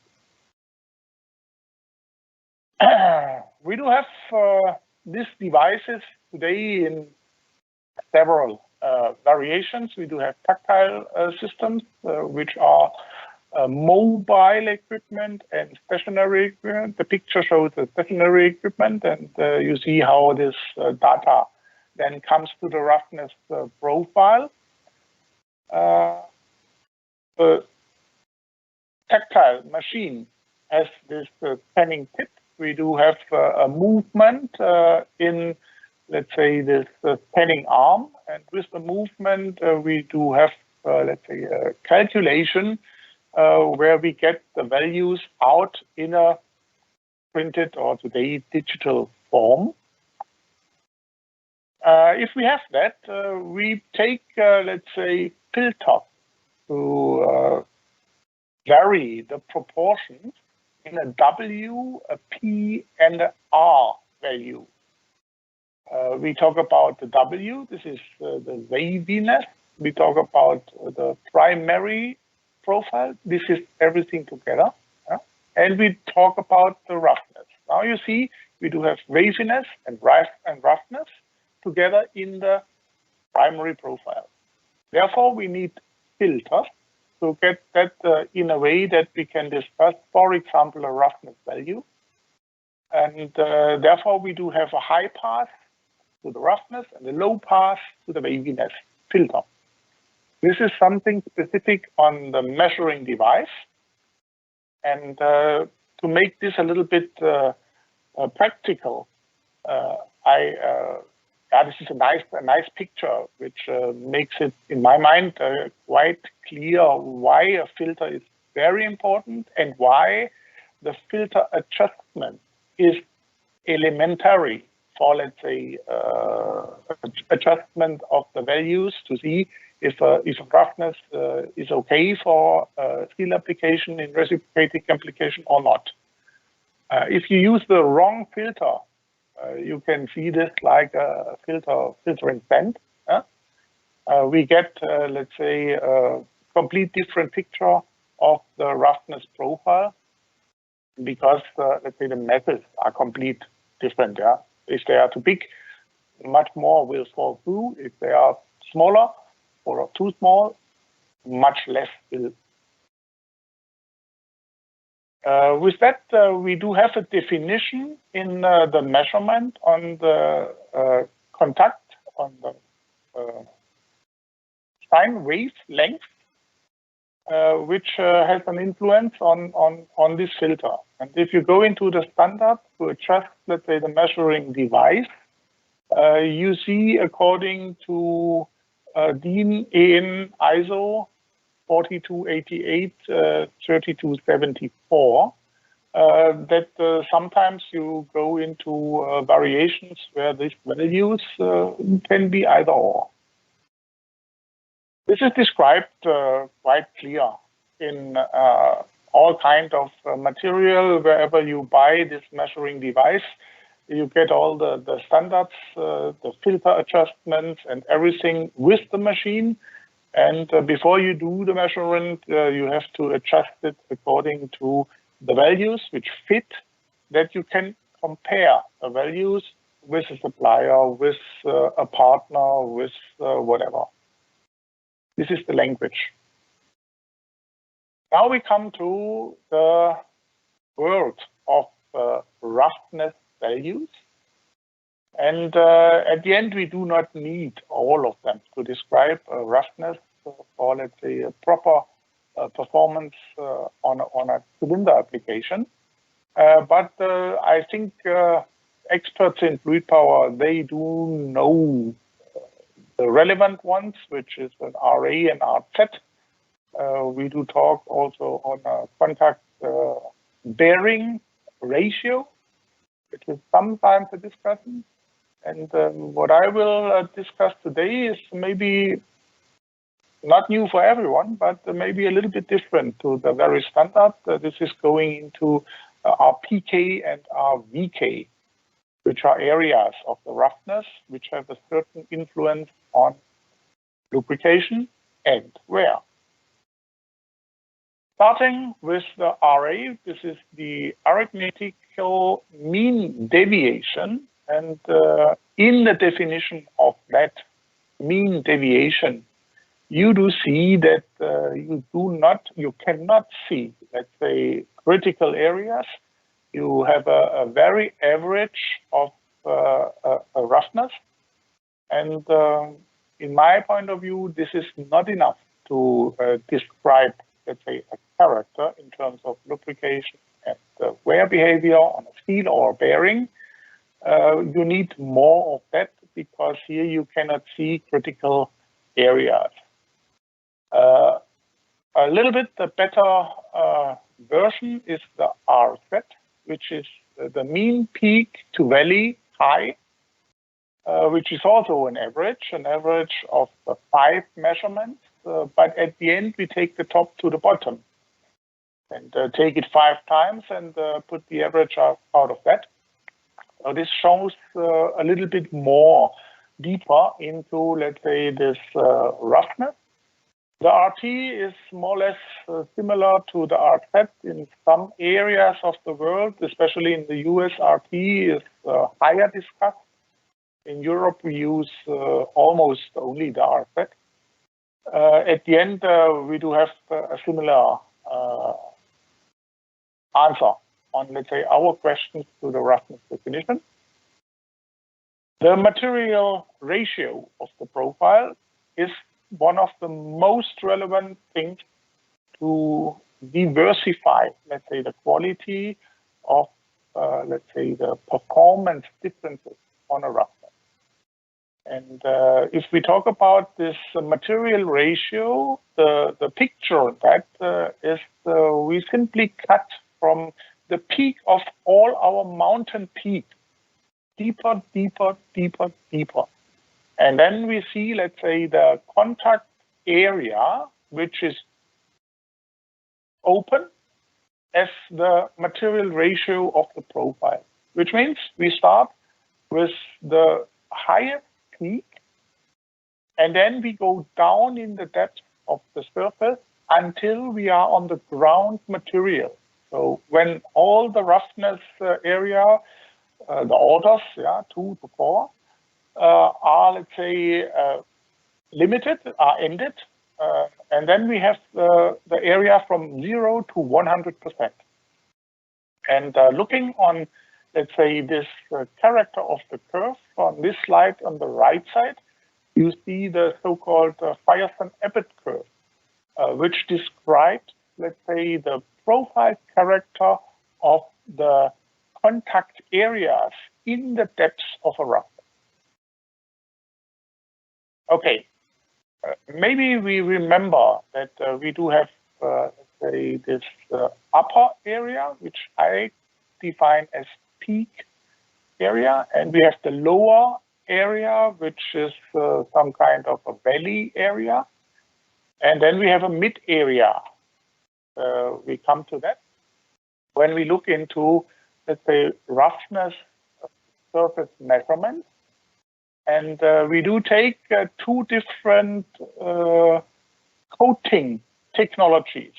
So one is, let's say, the very well known and most used plating of a counter surface for a hydraulic actuator, which is chrome plating.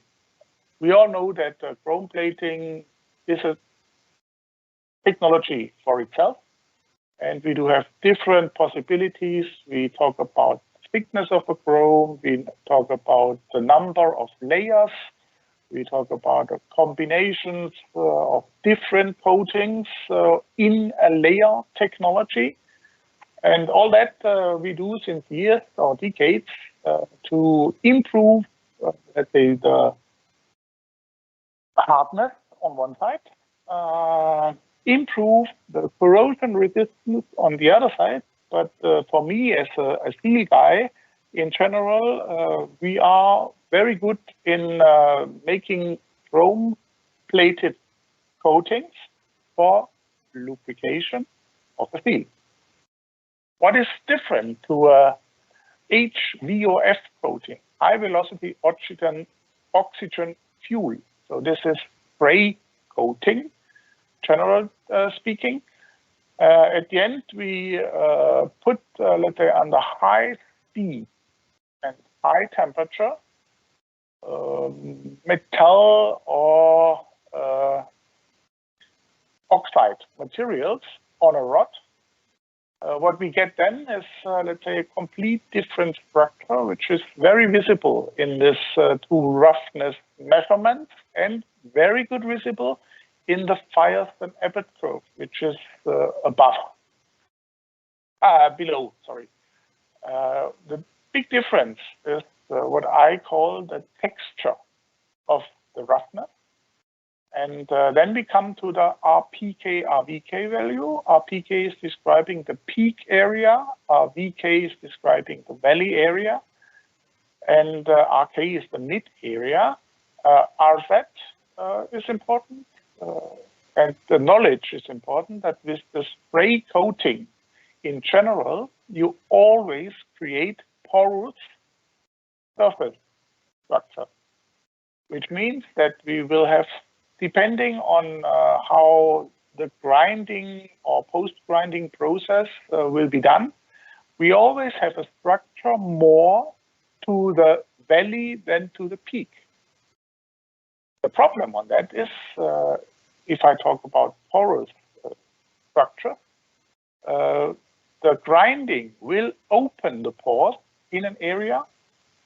And for example, if this is some oxide, aluminum or something like that, we do get sharp edges. And depending on the size of material in the process, the holes can be in the area of almost or even more than 1/10 of a millimeter, which is then an important defect which can kill the steel very fast. To demonstrate once again the RPK and the RVK value, you can refer to the Firestone-Abbott curve. And you see, let's say, the curve is split in the upper area. This is the peak area, RPK, and in the lower area, this is the RVK.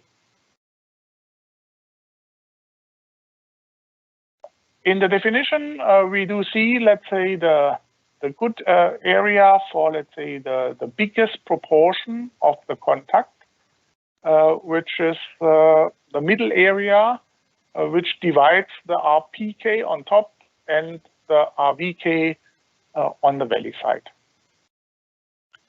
This is the definition on how this is defined.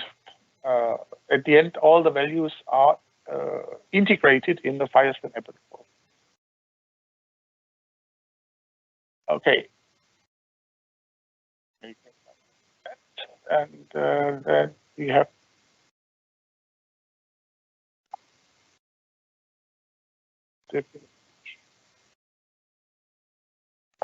in, let's say, a specification of the roughness values, normally you refer to a surface roughness.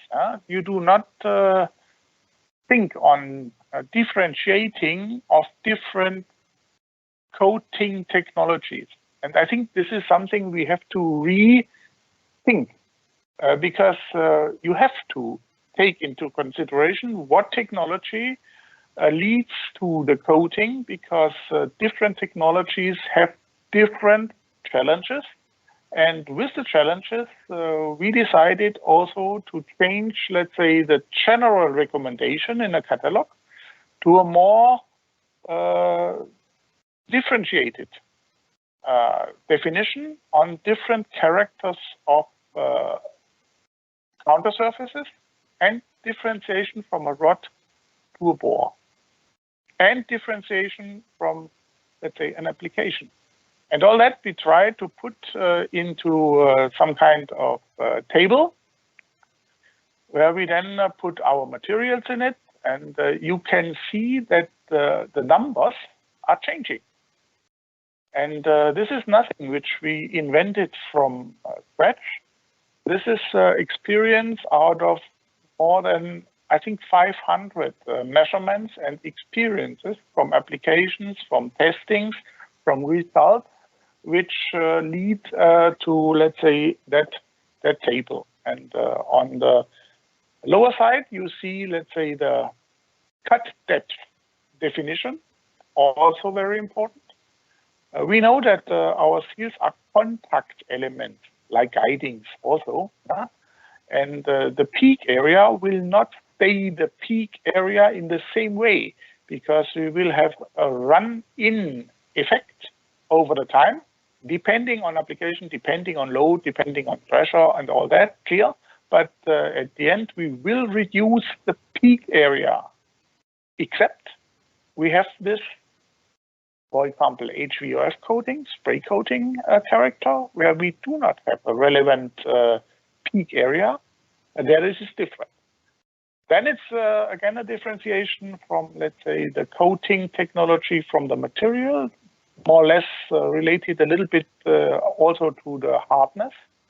And then you come to the point that the determination of the cut depths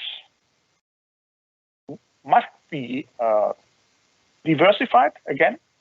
And we say 5% for silk coatings and the chrome. This is the standard, which is also in the catalog. We say 2% for nitrated or hardened. And we do say 0% for ceramic coating, meaning this is a general thing for spray coating, hard. Spray coating hard, but you can also have spray coating soft. Okay, now we see that, let's say, the surface is challenging, let's say, a seal. And as I said, my life is in the seal area. So I'm challenged by the surfaces. And, yeah, to have, let's say, the possibility to sleep well at night. I have to think on things which can make life easier for, let's say, the manufacturers of hydraulic cylinders, for, let's say, the users of all that things with, let's say, steel. So we are again in the world of hydraulics. We go from the surface now to the steel, but we still refer to the surface. This is important. And at the end, we know sealing technology. I'm now more than 30 years with that technology around. And if we go on a way through the history, we see how the development did start. So we started without thinking a lot on what happens really on this steel gap in detail, in depth. We have to close it. And at the end, we have the pakings, we have the chevron seals and the mechanical pre-tension seals. And then in a area there was the principle of the modern sealing founded by an O-ring. An O-ring is round and black profile view, round and black, and we do have the possibility to activate the O-ring, and the O-ring will transport the pressure internally, which means very simple. If we install a O-ring into a groove, we can activate the O-ring, and the activation of the O-ring will automatically adjust the pressure forces to seal. So this is the very principle of the seal. But then we come to the movement, and with the movement, we do have another issue, which means friction and wear, and then the O-ring still takes, let's say, the functionality of the seal as such, but then you put a little bit wear material beneath the O-ring and the counter surface. New materials come in. We talk about U-cups, we talk about rubber U-cups, we talk about today polyurethane U-cups mainly, and they do act in a way like an O-ring, plus they do start to have a sealing geometry. Sealing geometry is important because we know that the geometry of the contact has the only influence on the fluid film thickness passing the seal in the contact zone. And on the lower right side, we do have a standard seal configuration with the first seal, which we call a primary seal, a second seal, which we call secondary seal, and a scraper. It can be a single acting or double acting. This is described like that, and with the guidings, this is working since decades of years, very smooth, I would say. Yeah, not that much general problems, but challenges occur from now and then. For example, with the media, then we have the compatibility issues, or with a roughness or texture differentiation in, let's say, the coating of the counter surface. The principle of the oil film thickness is more or less described in the so-called asymmetric contact pressure distribution of the seal against, let's say, the counter surface. And at the end, we know that a certain amount can pass a primary seal. Therefore, we do have a secondary seal to hold it and serve the first seal with a so-called hydrodynamic back pumping behavior to bring it back to the system. And this is then more or less what we need for a minimum lubrication for a maximum lifetime. At the end, the target up to now was to have the thinnest oil film possible, also on the primary seal, which you can see in a very nice graph here. You see the profiles of so-called slipper seals. So in the application, we do have an O-ring to pressure on this PTFE compound.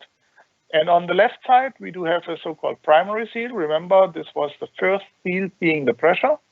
We do have a secondary seal, and we do have a double-acting scraper. So what do we see? We do see the primary seal is warm. Yeah, warm to a limit where the contact pressure distribution does not work anymore because the design is gone. We do have a secondary seal, which looks in general pretty nice, but the seal area looks not good. This means the contact pressure distribution can only be there if we have edge-shaped profiles in the contact area. What we have here is something rounded, which cannot reduce the oil film enough. Yeah? Therefore, the oil film will pass, and if you see the scraper on the right side, the deformation of the scraper, you just have to look on the shoulder on the right side. This must be straight, and this is an angle, and this is simply an angle because it's pressure loaded over a longer time. So this is the system with three elements. At the end, it worked with one element as long as the one element was alive, and then it collapsed. So this brought us to the idea that maybe we have to rethink in, let's say, the area of how do we put the load better into a sealing system. And as I said, the contact pressure distribution defines the oil film thickness. So the first seal is loaded heavily. The second seal is running dry, which is also bad. And a very easy solution on that is, no, we do change this contact pressure distribution on the first seal and improve the lubrication of the first seal, improve the lubrication of the second seal, and then we come to lubrication management. And the management is the check valve, which you see installed in this primary seal in case of, let's say, accumulation of oil film and the building up of pressure. We can relieve the pressure again out of, let's say, the system between the primary and the secondary seal. So this is the principle. Now we come to some tests, and we split it a little bit in different areas. So we talk about, again, a surface thing, which is spray coating. It's laser cladding. This is a method which is very good for repair. It's very good for resistance against corrosion, but it's not hard. It's quite soft. And then we have a special test, a little bit hard, 1 million cycles with a 50 millimeter rod. We do average speed of 0.7 meters per second on a mechanical drive test rig. And we load it on one direction with 300 bar, and on the other direction, we relieve the pressure. We do see, let's say, the surface roughness and the change of, let's say, the roughness over the time, and we see the picture of the surface. Besides talking from my side, we had a lot of issues with that coating. And since we tried this new principle of the lubrication management, we have enormous quality increase. So we have no issues. The soft surface even does not wear out. We do have our PK areas, which we need for the lubrication oil film to build up this oil film under the seal. And the seal as such do look completely different as we see there is load on the first one. Yes, it must be, it's a primary, but there is also something on the secondary. Okay, then it's lubricated, and we have no overload on the scraper element. Another good thing on this new technology, just to split, let's say, the load on different proportions on different seal elements, is the friction.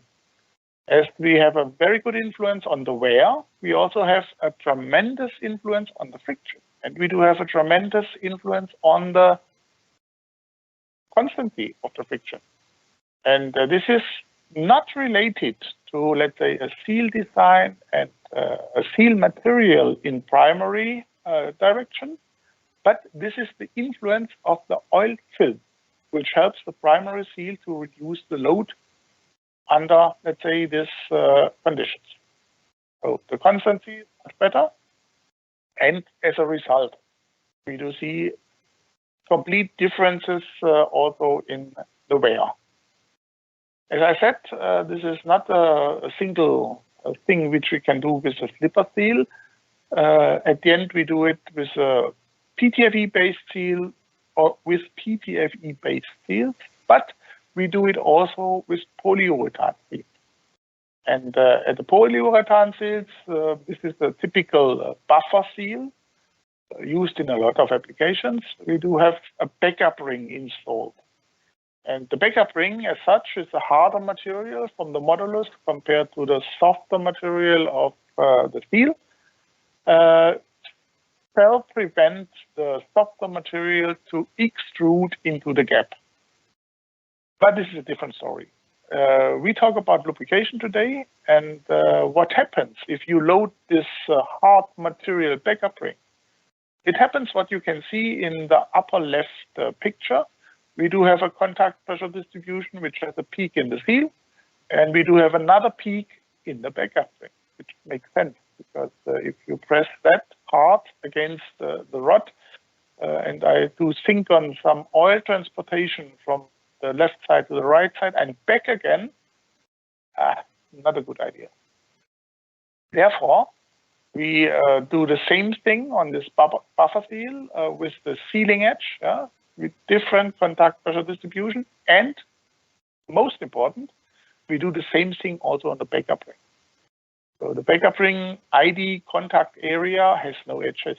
This is round. And this brings us into the position that even a polyurethane seal can reduce the load on the primary seal, improve the lubrication on the secondary seal, work as a team together with, let's say, the same results again. We do go on the laser cladding again. We look on the friction, and we do see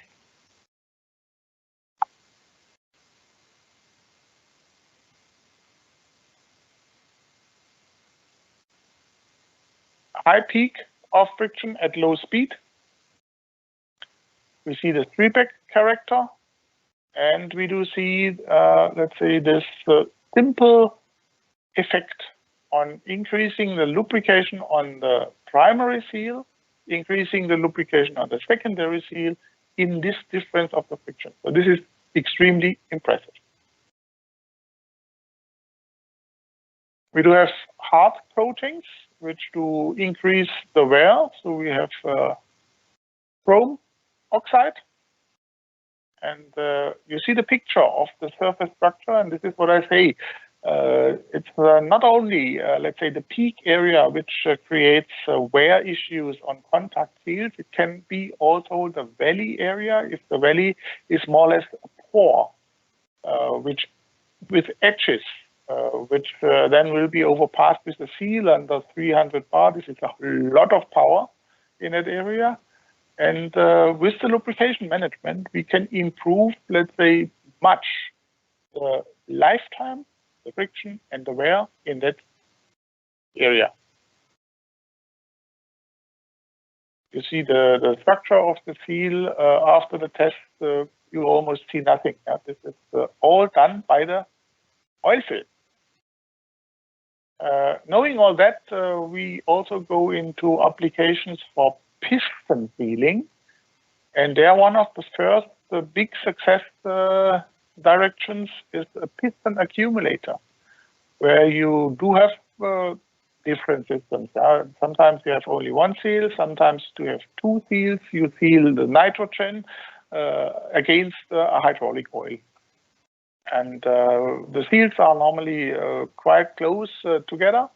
So again, we say that we need some kind of ventilation between these two seals. And this ventilation is possible with this internal check valve of the seal profile. And if we talk about sealing gas in parallel, the material, the surface, and a little bit lubrication oil film can help a lot. And the newest thing which we do for severe application, very successful, lubrication management piston seal in combination with a polyurethane piston seal, balancing, let's say, the oil film between the contact areas, improve the performance enormously. Piston accumulator. To have all that in a proper way for, let's say, the audience to talk about that here for 1 hour, this is okay, yeah. But if you want to go into detail, we do have material available on, let's say, the web, where you can see more detail, even more details for, let's say, the roughness thing. This is a webinar. And we do have also the lubrication management in a webinar. So this was it from my side. Thank you very much.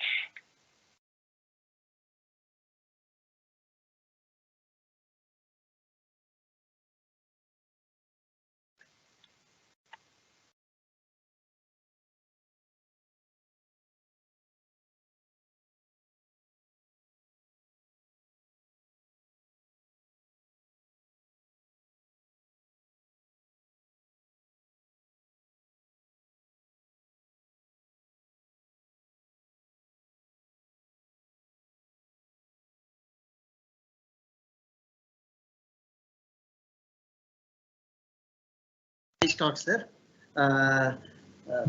Now we are having the one product video from the boss group. Any question and answers are there from the participants? We do not have any questions for this session. Okay. Okay. Thank you very much. Thank you very much for your nice talk, sir. It is okay. Okay. Okay. Thank you. Thank you for your nice talk. Okay. Mr. Jordan, on behalf of the Fluid Power Society of India, we would like to thank you for sparing your time and speaking to us and our audience on this topic. Thank you so much for your time, sir. Yeah, and We'll thank be in you touch for with the you. invitation. Yeah, it's always a pleasure for me. Yeah. You're Thank welcome, you, sir. and enjoy Thank you so the much. rest of your sessions. Yeah. Bye bye. Thank you so much. Have a nice day.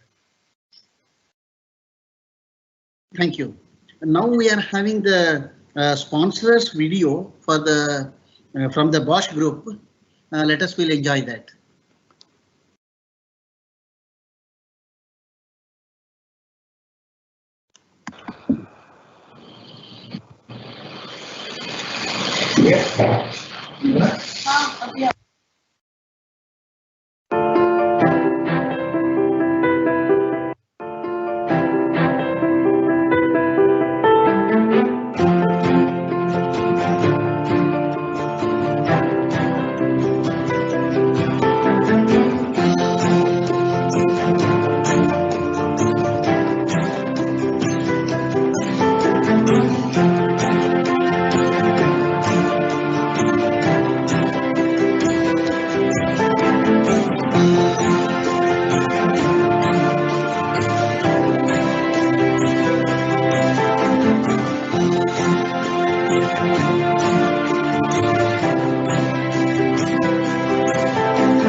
The future is closer than we think. Using digital technologies, we're implementing futuristic solutions to make quantum improvements across all our businesses, resulting in smart engineering, smart manufacturing, smart project management, smart infrastructure. Our proven global expertise in infotech, as well as technology services, enables us to solve complex business problems at the convergence of the physical and digital worlds, both internally and for major clients across the globe, including a large number of Fortune 500 companies. Disruptive technologies like the Internet of Things are changing the way we live and work. We are leveraging our rich engineering heritage with these new technologies to offer businesses worldwide services that enhance efficiency and productivity.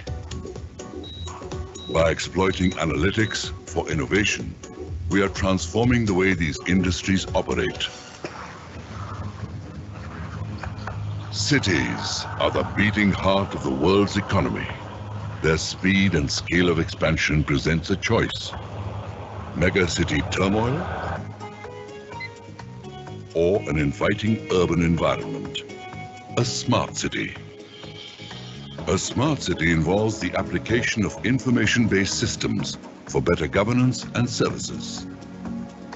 With expertise in both infrastructure and new age technologies, L&T has the edge in implementing India's mission to make 100 cities resident-friendly and sustainable.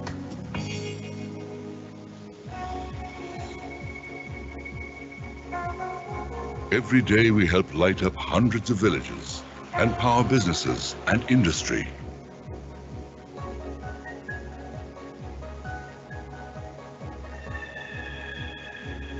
We provide a complete range of solutions for power plants, from concept to commissioning. Our heavy engineering facilities are among the largest and best equipped in the world. They fabricate complex large-size equipment for core industries and provide critical equipment for India's nuclear power plants. We are the only company with the capacity to build an entire nuclear power plant on its own. Nuclear fusion has the potential to replace every other source of energy. Larsen & Toubro is collaborating on a global project to build the world's first thermonuclear reactor in southern France, a potential step towards an abundance of energy that could power the planet for millions of years.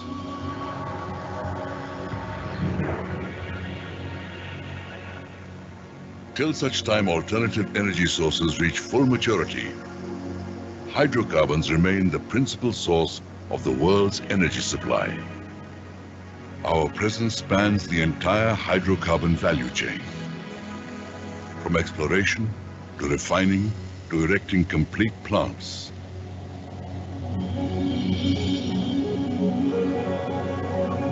Through products derived from hydrocarbons, we touch your life every day.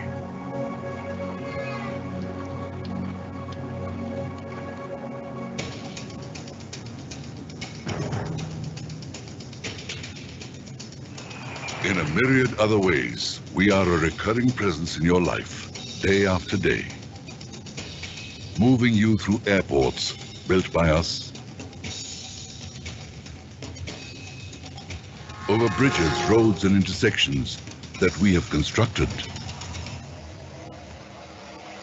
through state-of-the-art metros that we have built. And as you arrive at your destination, an array of properties await you, built by us to the highest standards. Whether it is the tallest, longest, largest, we at L&T have built it. We apply technology to man's most precious resource, water. Our ability to build a world-class water infrastructure covers all aspects of treatment and conservation, including desalination.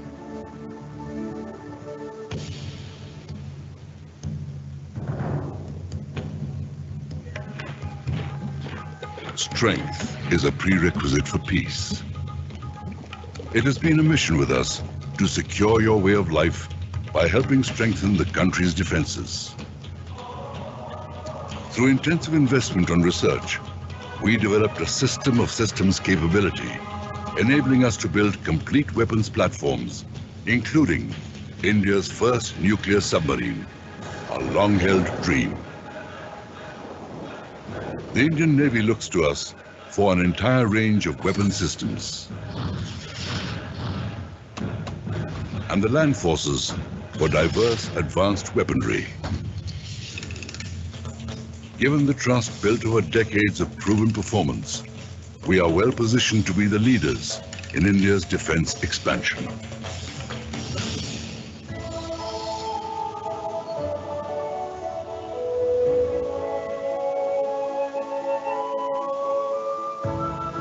We have played our part in India's mission to the moon and its thrust to orbit Mars. For decades, we have made critical aerospace components for the country's space program.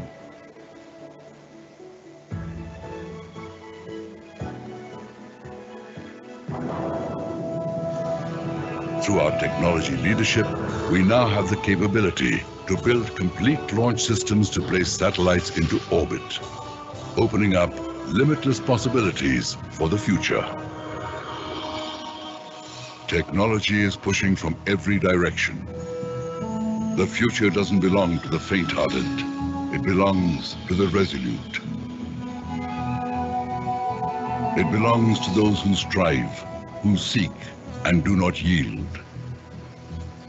The future belongs to the brave.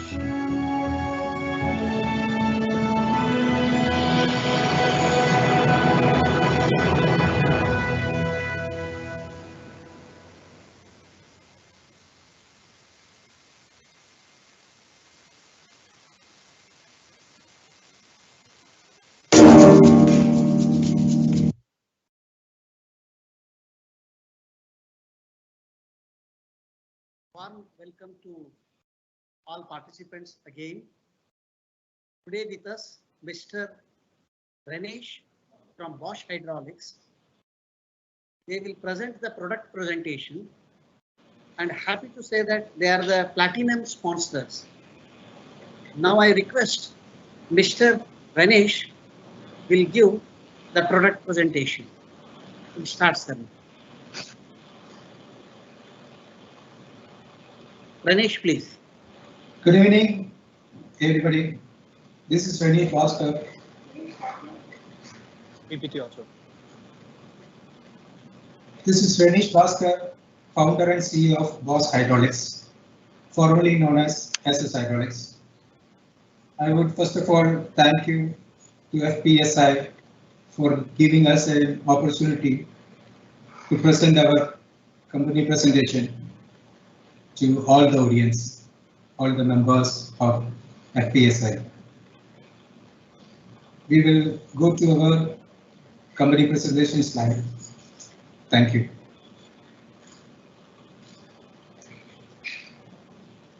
Bosch Hydraulics, formerly known as SS Hydraulics, is an ISO 9001 and 2015 certified company.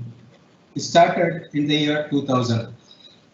We manufacture hydraulic gear pumps and mini power packs. Bosch has customers across the globe and having state-of-art manufacturing facility at Ahmedabad. Bosch Group is including Bosch Hydraulics and Sri Sai Prabha Hydraulics Gujarat Private Limited, which we started in the year 2005 for distribution of hydraulic components like hydraulic valves, hydraulic motors. We import hydraulic motors and valves from Europe and other various countries and distribute to India, throughout India, through our dealer network and direct sale. We have other associate concern. It's called run jetting systems, which we started in the year 2017, where we manufacture high pressure water cleaning systems from 1000 up to 1000 bar high pressure water cleaning systems. In run jetting, we are also deal Wooder triplex plunger pump, which is being used for major sewer jetting applications. And also we are the distributor of Moro vacuum pumps. That is also being used for sewage application. We have been awarded Quality Brand India from National Chamber of Commerce and Industry of India in the year 2018. We are also taking participation of international exhibitions like Hannover Messe, which is held in Germany. We took part in the year 2015, and also Agritechnica in Germany 2017. We also had the great exhibition Sahara, which is in Cairo, Egypt in the year 2019. We also take part many of Indian exhibitions like Excon and Tex, NGMAC and many. Bosch Hydraulics having more than 19 countries presence. We export our 20 to 25% of manufacture production mainly into Europe, South Africa, UK, US as well. Our domestic sales, we have more than 50 dealer network across the country, and also we have many OEM customers. Our hydraulic gear pumps and power packs being application of many like material handling, construction equipment, industrial hydraulics, tractors, and more. These are our product range. We have 00P range. It's from 1cc to 5cc. It's being application of mini power packs and small kind of PTOs. We have 0P, we have BHP, again it's a 1P range, and we have 2P, we have 2P high pressure, which we call as a group 3 high pressure series, where you will get 250 bar continuously. We also have tandem pumps and belt-driven power packs. We recently developed belt-driven power packs for some of applications. We have DC power pack for garbage and material handling equipments. Some of our export range, which cover for tractors, which is being used in Fiat, Dukes, Ebro, Lantini, Finland, and many more. All these parts we export the replacement market. We have more than 200 types of pumps in agriculture range. Our unique feature of tandem pumps is called Oldham coupling shaft. This features having benefit of high pressure pumps for even the rear pump. Secondly, you can use separate displacement and easy to assemble from your end. I can show you some of video. These are the Oldham shaft construction. You can see that this you can use as a front pump and rear pump. So any combination, if you have it, you can assemble from your end as a single from front and rear. And just you can assemble at your end and sell it. You can save your time and money. Similarly, we have same combination with 2P and 1P, 2P, 1P, 1P as well. All our tandem pumps having Oldham shaft coupling, and this is easy to assemble and use. You can see that this is the 2P plus 1P combination. You can see the concession of assembly, which easily you can remove, and you can make it even if you want 11cc, 14cc, any kind of cc on the rear pump. You can just replace from here. This is an easy assembly, and the advantages is if anything happen, you can replace only the rear pump. If it is failed, then you can replace only the rear pump. So we have we are offering that tandem pump as front pump and rear pump, where you can order any kind of displacement. See that easily you can make it. We have a very good engineering development division where we do all kind of reverse engineering. In the year 2018, we developed more than 17 pumps for new development. We have design, we have CMM, we have primos, height gauges, and our standard room is equipped with all the major measuring instruments like hardness tester, finish, everything we have, even spring tester, everything we have. Our manufacturing facility is a state of art, as I mentioned. We have automated bandsaw machine where we have the capacity to cut housing about 800 to 1000 housing per day. We have CNC shop. We make all the major components in-house, especially all the bushers or flanges, everything we do with our own setup.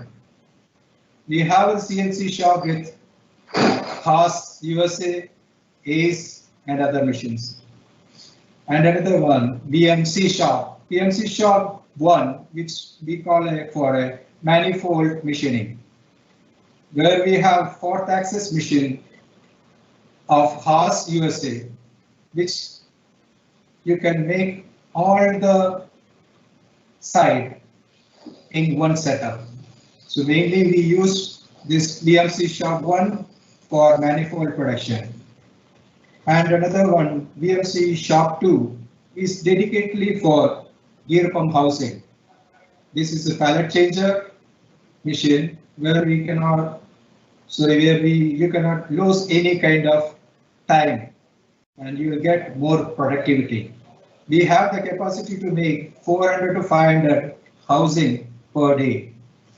This is an angular grinding machine which we have online process gauge of Marcos, Italy, where you can get the tolerance of micron, and we are getting the RA value less than 0.2 in all the gears. Another part, we have in-house gear machining facility. We make all major gear set importantly, and we make our 30% of gear in-house, and rest of the 70% we are getting from our own source. We have dust-proof assembly area where we have the capacity of 400 pumps per day, and all are very clean and positive. We do 100% of testing, and we have more than 8 test rigs with all our own design. We have 100% performance test with record, and we have all the pump having traceability of each pumps. Here is some of our customer across India. We are into major industries, PTO, lumber, municipal applications, and depots, and many other. Our registered office at Naroda Ahmedabad, Gujarat. Also, we have sales office in Coimbatore and Delhi. I hope you may have satisfied in our slide. Now I'll go for our video. Thank you. After that, we can have a call question and answer session.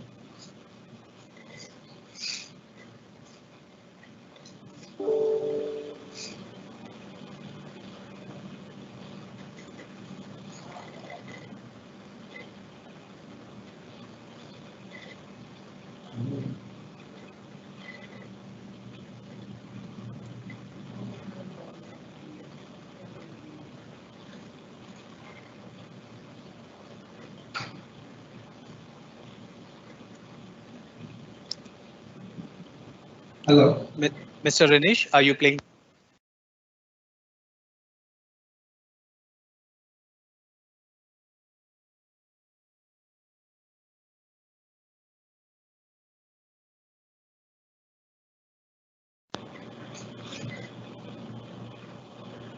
Can you hear that? Yes. Hello. You may play. Yes. Can you see that? Hello. Yes, sir. Please play your video. Can you see that? Yes, sir. We can see your video. Please play it. Play.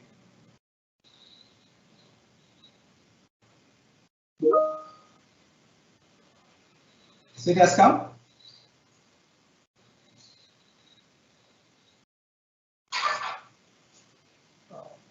So there is no audio. No audio? Please stop the video. Yeah. Can you please play again from your side? I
Not his, the PPT.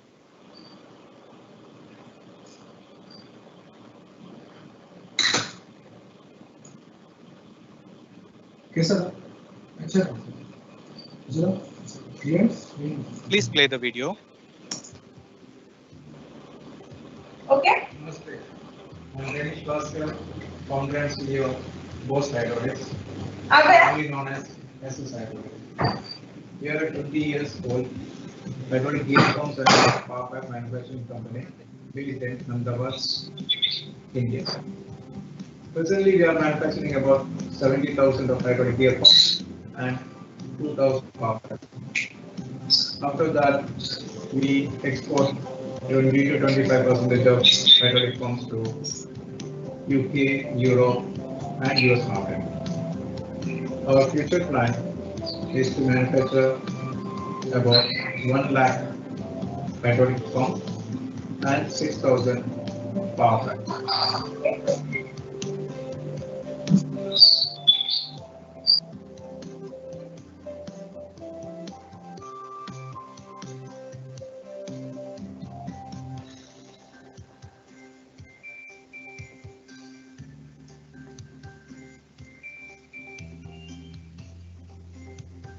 Namaste. I am Mani Nair of Bose Hydraulics Ahmedabad. Formerly it was known as SS Hydraulics Ahmedabad. We are the manufacturer of industrial gear pumps. Presently we are manufacturing around 70,000 pumps per annum and 2,000 power packs per annum. Which we are targeting for the 2023 is about 1 lakh pumps and 6,000 power packs. Presently we are catering to various industries, marine hydraulics, industrial hydraulics, and construction equipment, etc. And we are looking OEMs for the construction equipment and material handling equipment as well as the FPM.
Namaste, I am Pradeep Nair, Operation Manager in Bose Hydraulics. I have more than 30 years experience in pump manufacturing. We are manufacturing 6,000 pumps and 200 power packs per month. Design and development team has strong knowledge of new development, design, reverse engineering and technology.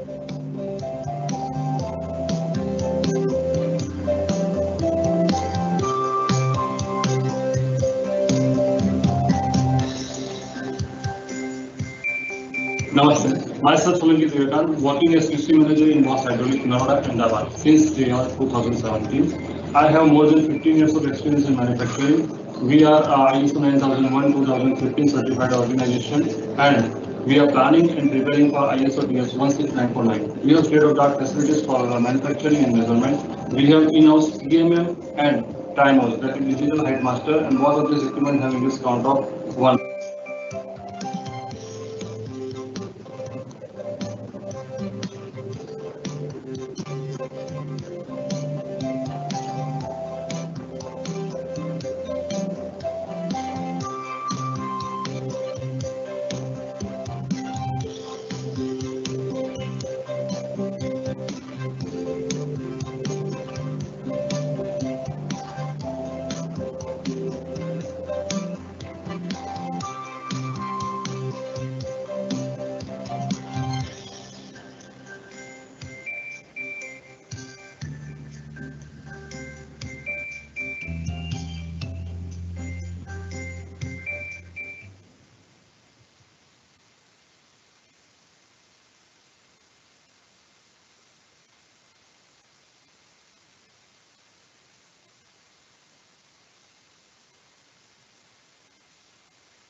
Dr. Somsekhar.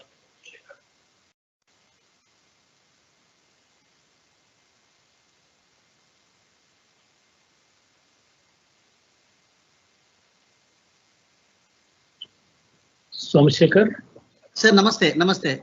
Oh, you tell yeah. Go ahead. Now, warm welcome back to you people. Mr. Ranish is with us. Now, some of the participants asked the question. I will read out for the Ranish to answer. Ranish sir, the question from Vishwas. What type of shaft bearings do the pump use? Roller or bush? Can you please throw some light on the type of side plate that are used in the pumps? Also, they want to know flow and pressure range of the pumps. Ranish, please.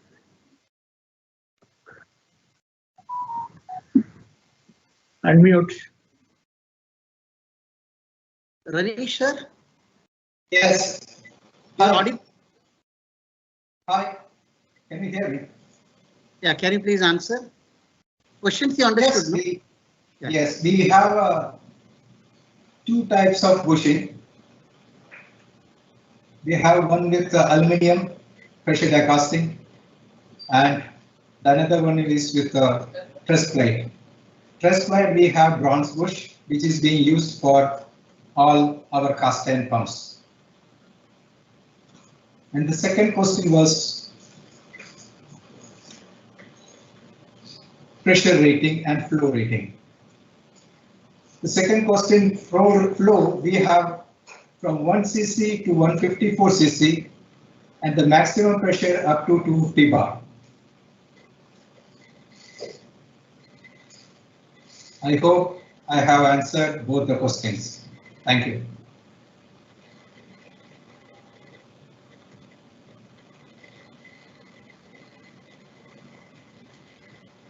Thank you, Mr. Ranish, for your time.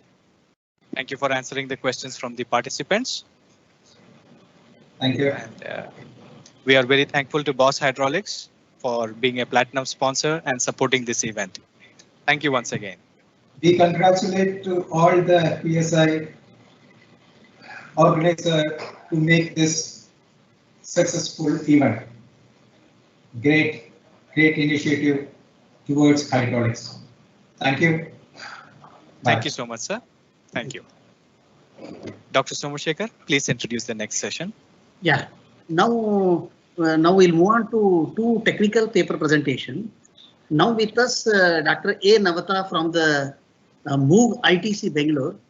She will present today on the topic investigation on performance prediction of hydrostatic actuator.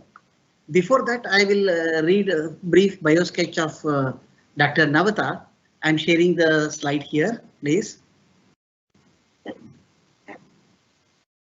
Currently, Navata is a senior engineer in MOOG India Technology Center, Bangalore. Her research area of interest are design and analysis of hydraulic components, hydraulic system simulation, magnetic analysis of electromagnetic components, FEA and design optimization of structural components. And she did PhD in IIT Madras under my guidance in 2017. Currently, she has two publications in the journals. Now I request Dr. Navata to deliver your talk. Navata, I'm stop sharing now. Now platform is yours. Yes, sir. Thank you. Thanks for that. Before. Then I'm requesting the participant post your questions on the chat box.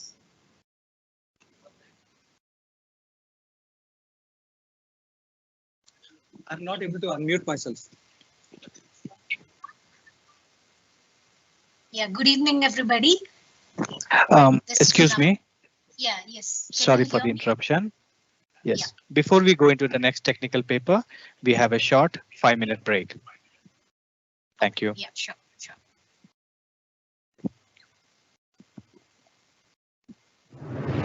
The pandemic has changed the way the world functions.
Dr. Somsekhar.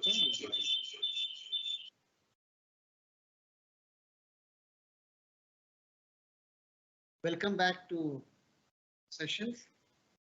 Now today with us Dr. A. Navata.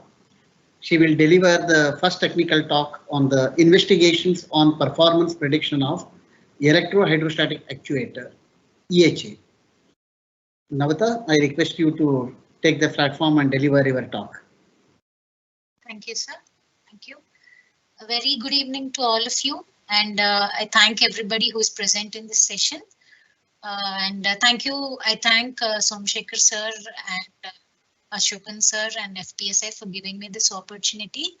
I'm here to give my presentation on the performance prediction of electrohydrostatic actuator. So I'm just going to take you through the contents, like the hydrostatic actuators, what are the different configurations, and how is the modeling and the fault tolerant system developed, and the thermal aspects of it, and the experimental investigations, and the validation with experimental results. So as you all know, hydraulic actuators are used in many of these applications like aircraft construction, defense industry, and many more, power generation, many more that you can see on this slide. So we all know that fluid power is high because of its high power density. They are used at in many applications. So coming on to the evolution of flight control actuators, I'm not going to take much on this slide. So before it was mechanically operated flight controls, and next the power by wire system have come into existence. And now the power by wire actuation system. Why I'm telling about this evolution of flight control actuators is now now the investigation whatever going on electrohydrostatic actuator is a kind of power by wire actuation system. So it's an advanced technology where you now the Airbus 380 and the F-35 fighter jets, everyone is using the EHAs as a backup actuator and also as a main flight control system for flight control systems. So if you see, there are the conventional hydraulic actuators, the electromechanical actuator, and hydrostatic actuator, which are the very upcoming technologies in all the fields, I can say. But since I am going to talk about the flight control actuators, these three are the main actuators that are mainly used. So among that, you can see that the hydraulic actuators, which are conventional, have little low energy because of the servo valves, have a lot of pressure drop, and due to the layout, it could be any reason, but they definitely have a high frequency operation. They operate at high frequencies and they have a very quick response also. So the electrohydrostatic actuator, if you see, there's no servo valve and there's a pump driven system. So its efficiencies when compared to conventional hydraulic system is little higher. And also for EMA, because there are gears, the ball screw effect will be there, and there are no pressure drops or anything in that. So that is also a very high energy efficient system. So EMA and EHA both are the power by wire systems. So this power by wire system, EMA has got no hydraulic power unit and also EHA, but hydraulic power unit is required for the conventional hydraulic system. And also the layout could be little very bulky with hydraulic power unit. And also the fail-safe operations for EMA are not available, but they are available for both EHA and electrohydraulic actuators. And so there is a redundancy possible for EHAs and the hydraulic systems. So, but the main advantage in EMA is that there is a backlash in that because of the gears. And here hydraulic systems, there's no backlash. And these are the few comparisons of the actuation technologies. You can just see on the slide, but main thing is as discussed now. So the main thing is the hydraulic systems are very used in high frequency operation when compared to the EMA and EHA. So it could work in a higher bandwidth as well, give a good faster response. when compared to the other new technologies. Right, so going on to EHA, what is EHA? It's a centralized hydraulic system with small localized self-contained actuators solely connected or powered by electrical wires, electrical power. So it consists of a BLDC motor that drives the pump, and then the accumulator and the control elements like the valves and the actuator. This is just a block diagram of the electrohydrostatic actuator system.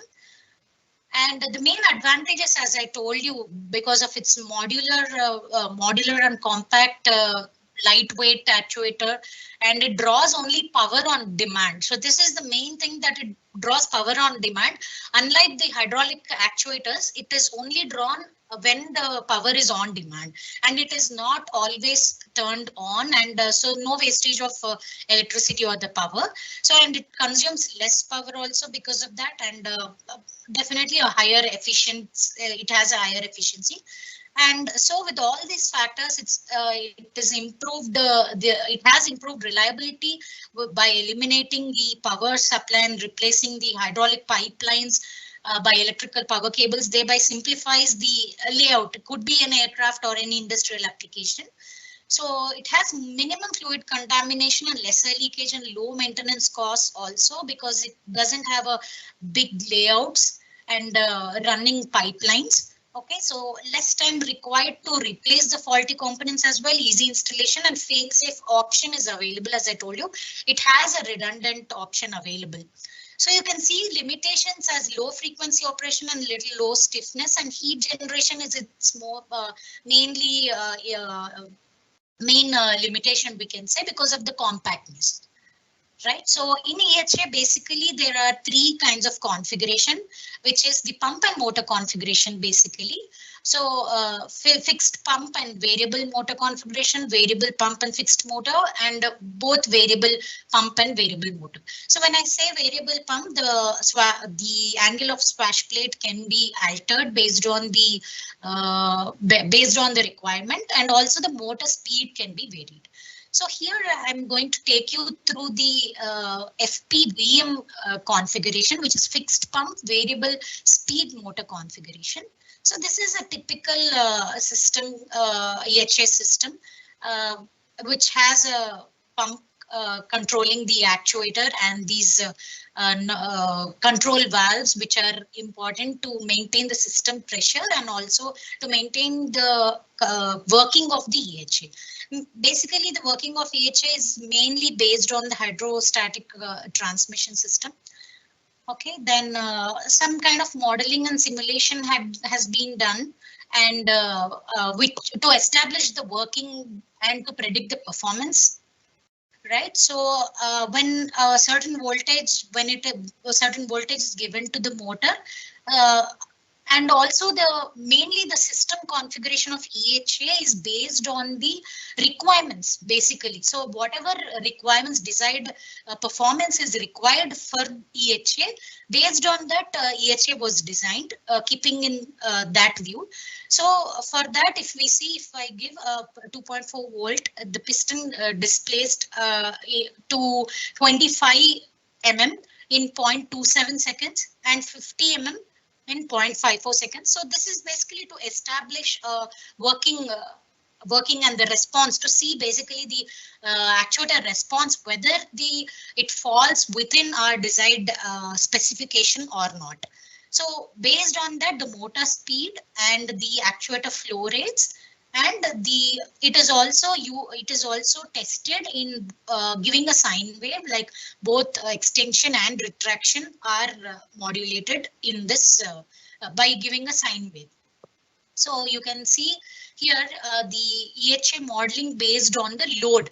So whenever you are increasing a load on EHA, how is it responding?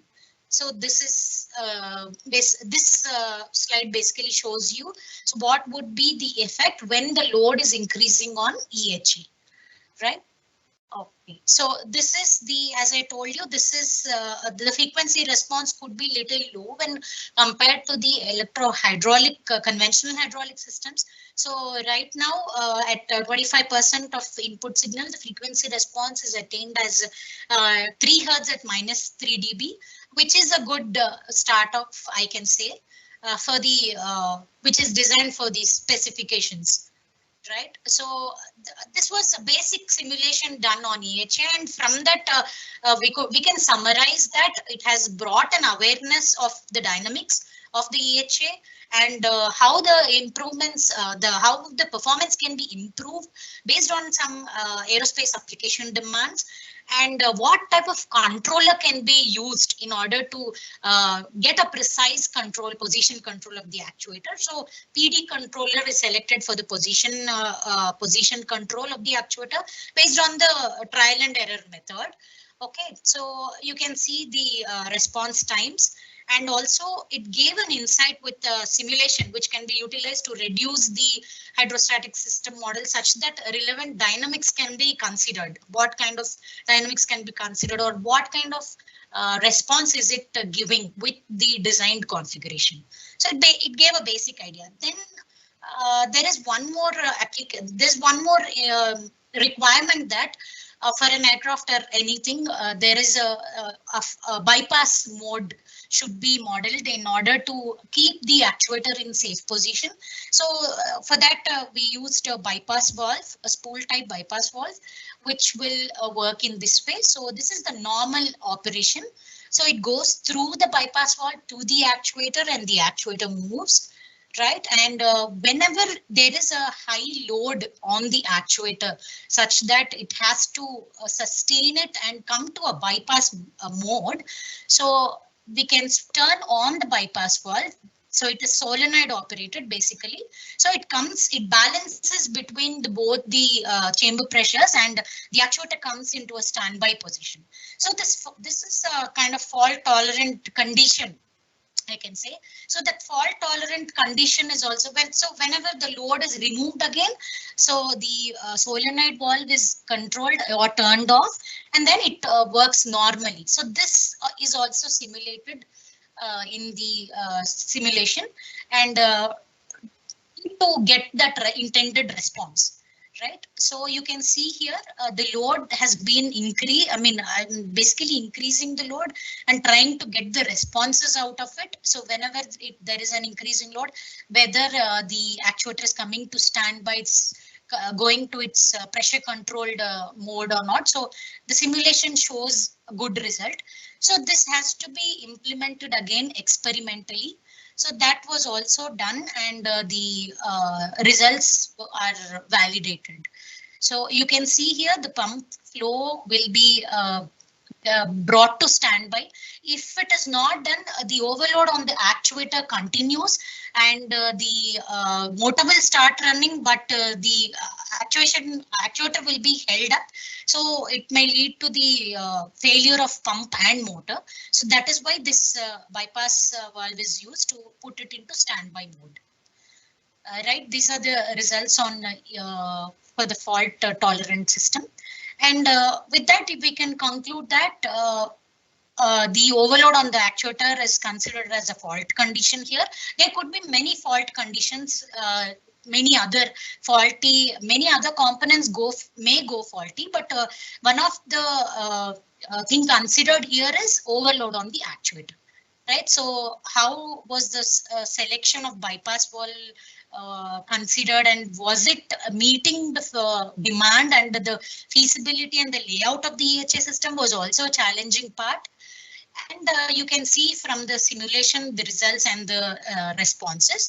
So from the comparison of normal, like without using a bypass valve, and after you use a bypass valve as a fault tolerant system, so what is the main comparison that has been proved is the bypass valve safeguards the system from failure, so thus makes it a fault tolerant EHA system. Right, so this was the developed DHA according to the specifications that are laid out here. It's a bench model, and this is the total experimental setup, and it was controlled through the LabVIEW software. The control of the actuator was happening through LabVIEW, and you can see the responses of the actuator in experimental method also. So if you can see here, a PD controller, the green one is giving a better response as understood in simulation as well. Simulation as well, it was understood that PD controller is the best one. So the same thing was also established or validated through the experimental results. And the frequency response of the experimental system in simulation, if you remember, it was 3 Hertz. So here also at -3 dB, we got around 2.3, which is not a bad value. It's a near to the simulation. And at -90, 3.62, which is little on a higher side.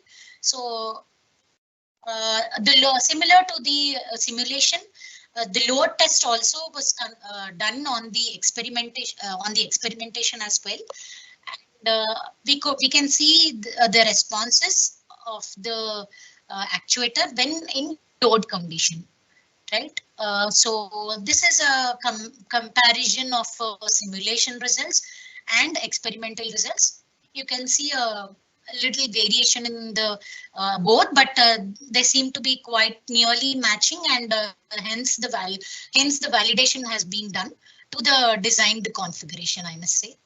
And the fault tolerant condition is also established and validated through experimental results, where you can see the standby position of the actuator due to load, right? This is with spring load, and also spring load means it will be varying based on the load that comes onto the actuator. So when the load reaches to a certain set value, it acts as a fault tolerant condition. So the bypass valve is attached to the EHA, and it is controlled based on that. So that is basically controlled through the logic controller. So the set high value of load will be embedded into that, and when it reaches that value, it will go to the bypass mode. So that has been established in the experimentation also. So from this study, we could understand that the fixed displacement bidirectional pump with variable speed motor configuration is selected, and it is reaching the expectation of the desired expectation it is reaching.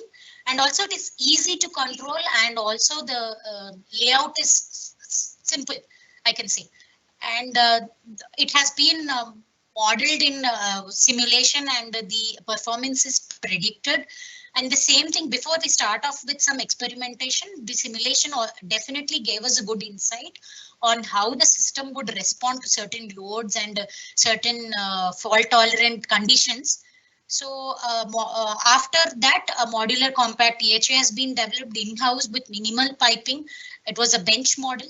And also the response with PD controller was found to be very fast, and also without any overshoot or much variations. So the fault tolerant case also gave us an insight that, okay, EHA can also work in this fault tolerant mode in a better way. So that was also established. So this investigation has provided basically a systematic approach for control fault tolerant, and also thermal aspects, which I didn't cover in this, but that was done in a later stage. The thermal aspects of EHA was also done in a later stage. So the working of EHA and the fault tolerant condition and the thermal aspects were established, validated, and found to be good when compared to hydraulic system, hydraulic actuator system as well. So with this, I conclude my presentation on electrohydrostatic actuator performance prediction. Thank you all. You can ask me any questions if you want.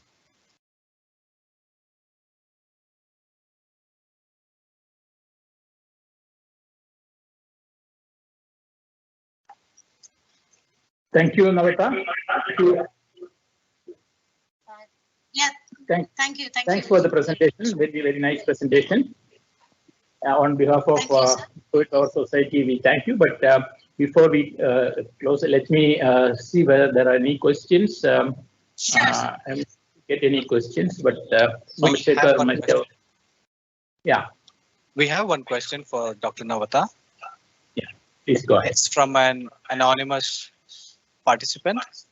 The question is, in EHA circuit, did you develop the bypass valve for standby condition, or did you get it at some suppliers? It was bought out, sir. So basically the selection of solenoid valve was done by us, but it is a bought out component, not in-house made. I hope that answers your question. Okay. Thank you, Dr. Navata. We do not have any more questions at this point of time. Thank you. Thank you. Thank you for the opportunity. Thank you. Thank you, Navata. Bye. Yeah, we have our next speaker, Mr. R. Ramakrishnan. From Dr. R. Ramakrishnan. He is an associate professor from VIT Vellore. So I request Professor Somashekar to introduce Dr. Ramakrishnan. Yes, sir. Yes.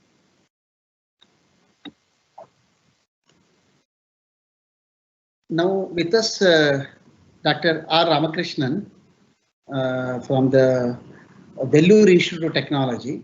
He's an associate professor in the Department of Design and Automation.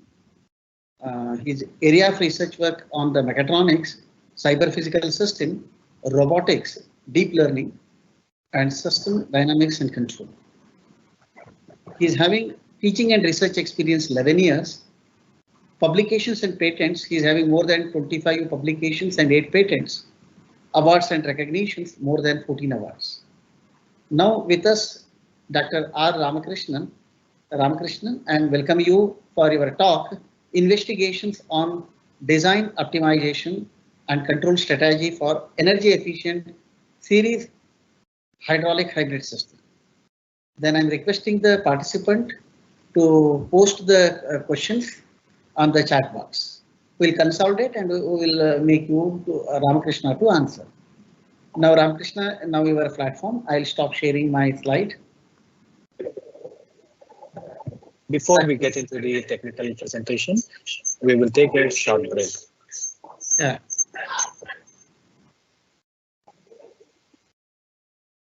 Sir, am I audible?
Warm welcome back to all the participants for the today's session.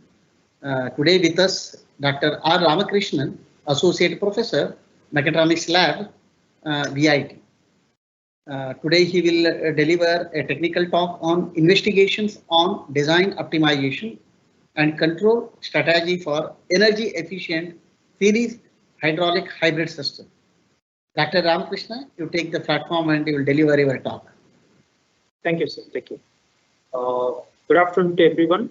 I would like to thank Dr. Somashekhar sir and Dr. Ashokan sir for this opportunity, as well as FPSI as well, for this great opportunity for me to deliver this lecture on investigations on design optimization and control strategy for energy efficiency hydraulic hybrid system. So I'm an associate professor from Mechatronics Lab, Vellore Institute of Technology, Vellore. So let me introduce the area about the hydraulic hybrid vehicles. So first of all, let us begin with the different types of vehicles which are presently available. So when we want to distinguish this particular vehicles, we have to distinguish it based on the primary and the secondary source, as you see in this table, where you have when you say a hybrid vehicle, there are two power sources, that is the primary source and the secondary source.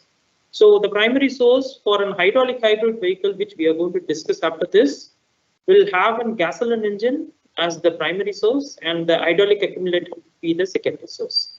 And when in case of the electric hybrid vehicles, everyone knew that the secondary source is going to be the electric battery, right? And the primary source is going to be your engine. And in case of the fuel cell hybrid is concerned, we have essentially the primary source as your fuel cell, and then the electric battery would be the secondary source. So when I say primary source and the secondary source, the primary source is going to deliver or it's going to generate the energy and it's going to deliver to the secondary source. And apart from that, the secondary source is also going to get an energy from some other source that we are going to discuss. Before going to that, let us discuss about the hybrid systems classification. So there are two types of configuration, physical configuration when it comes to the hybrid vehicles. One is the series hybrid, the other one is the parallel hybrid. So let me talk about the configuration in the next slide. But before that, let us select which kind of secondary source has to be used for what particular application. So when we compare these two, let us take predominantly two systems. One is the hydraulic hybrid system, the other one is the electric hybrid system. So when you look at this table, I've differentiated the different parameters with respect to the electric and the hydraulic hybrid systems. So the first and foremost parameter is the energy density and the power density. So when I say that I'm going to use an electric, whether I'm going to use an hybrid, where it's going to be electric or hydraulic, I have to differentiate what I want in first place, right? So that differentiation I can make only based on these two important parameters. Say, let me give you an example. Say, like all we know that hydraulic excavators. The excavators generally they don't use any electric actuators, rather they use hydraulic actuators over here. That is because of the power to weight ratio issue, where for the given weight, the power delivered should be high. So the power density is one important aspect which being addressed in case of the hydraulic systems are concerned. But when it comes to the electric motor and the electric systems are concerned, we generally use it for only energy density device. For example, say like your overhead water tanks. If you want to pump water from your the sump to the overhead tanks, generally you couple an power pack. So the power pack generally has an electric motor. The electric motor here is an energy density device, where it can deliver continuously energy for over a period of time. Say, for example, if it's a 1 kilowatt motor, it can deliver power of 1 kilowatt maximum for a given period of time until you operate it. Okay. But in the case of power density is concerned, in the given short time, how much energy or power it can deliver, how much power it can deliver to run the system. So that's where the hydraulic systems are predominantly used. Say, for example, let it be the trucks are concerned, or let it be dumper trucks, or let it be aircraft systems, or let it be any heavy vehicles. All these systems will have definitely an hydraulic actuation systems. So that's where the hydraulic hybrid is taking an lead. And coming back to our discussions on vehicle technology, we are going to discuss a very important system called regeneration system. So this regeneration system plays a major role in an electric hybrid. So when you say, or any hybrid is concerned, when you say an hybrid vehicle, it's not just primary source and the secondary source. You should also have the regeneration system over there. So when it comes to electric counterparts are concerned, we will call it as electric regenerative braking system. And when it comes to the hydraulic systems are concerned, we will call it as an hydraulic regenerative braking. So what is this regenerative braking all about? If you see, what happens in a regular vehicle is whenever the vehicle is running and say you have three things, A, B, C, the acceleration, brake and clutch. So whenever you apply acceleration, you are going to apply any brake. Okay, so when you're going to apply a brake, the remaining kinetic energy would be there in the system. That means you have applied acceleration and you have moved to brake. When you're trying to move to the brake, what we have is basically a mechanical friction brake over there, wherein there is a remaining kinetic energy which is available in the system, which is responsible for the inertia of the vehicle.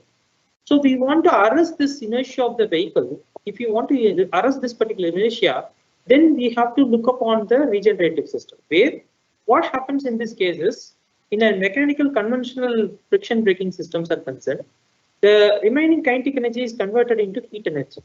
Okay? So the heat energy is basically it falls under the law of conservation of energy.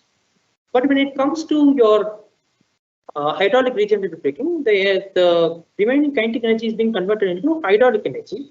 But in case of the electric hybrid or electric regenerative braking energy is concerned, the remaining kinetic energy, that is a useless energy, is being converted into useful energy in the electric regenerative braking. So this useful energy is being stored in the battery in case of electric hybrid, but in case of the hydraulic hybrid, it's being stored in the accumulator. So first of all, we have to understand here what is regeneration efficiency. So when I say regeneration efficiency, it means that what is the total amount of energy available in the vehicle, that is the remaining kinetic energy. In the given remaining kinetic energy, how much amount of energy I could regenerate, or how much amount of useless energy which I can convert it into useful energy. Okay, so if you see that in case of electric hybrid, I could do only 0.5 that is 53% almost. Okay, but in case of the hydraulic hybrids, relatively high, that is around 69%.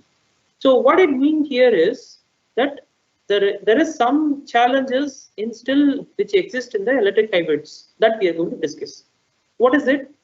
The first thing is the regeneration, the braking time. If you see, it is not more than 15 seconds. So you cannot expect your system to charge your battery within given 15 seconds. Okay, say like for that you have to develop high voltage and current. So that is not possible, because whatever the remaining kinetic energy available in the system is what being converted by the generator. The motor will become a generator, and the generator will convert the energy into a useful energy which is getting stored in the battery. And the other thing is the charging. When the charging happens, there will be several losses that may occur. And these are some of the issues which are not presently the great challenge which is put forward, which has to be addressed. But when it comes to the hydraulic hybrid, the major takeover here is like it can charge the accumulator quickly. Okay? The hydraulic energy which is being converted using the pump. Okay, the pump will pump the fluid in high pressure and it will store in the accumulator. The energy which is being stored on the accumulator basically is going to be based on the pressure difference, right? So there will be minimum operating pressure and the maximum operating pressure.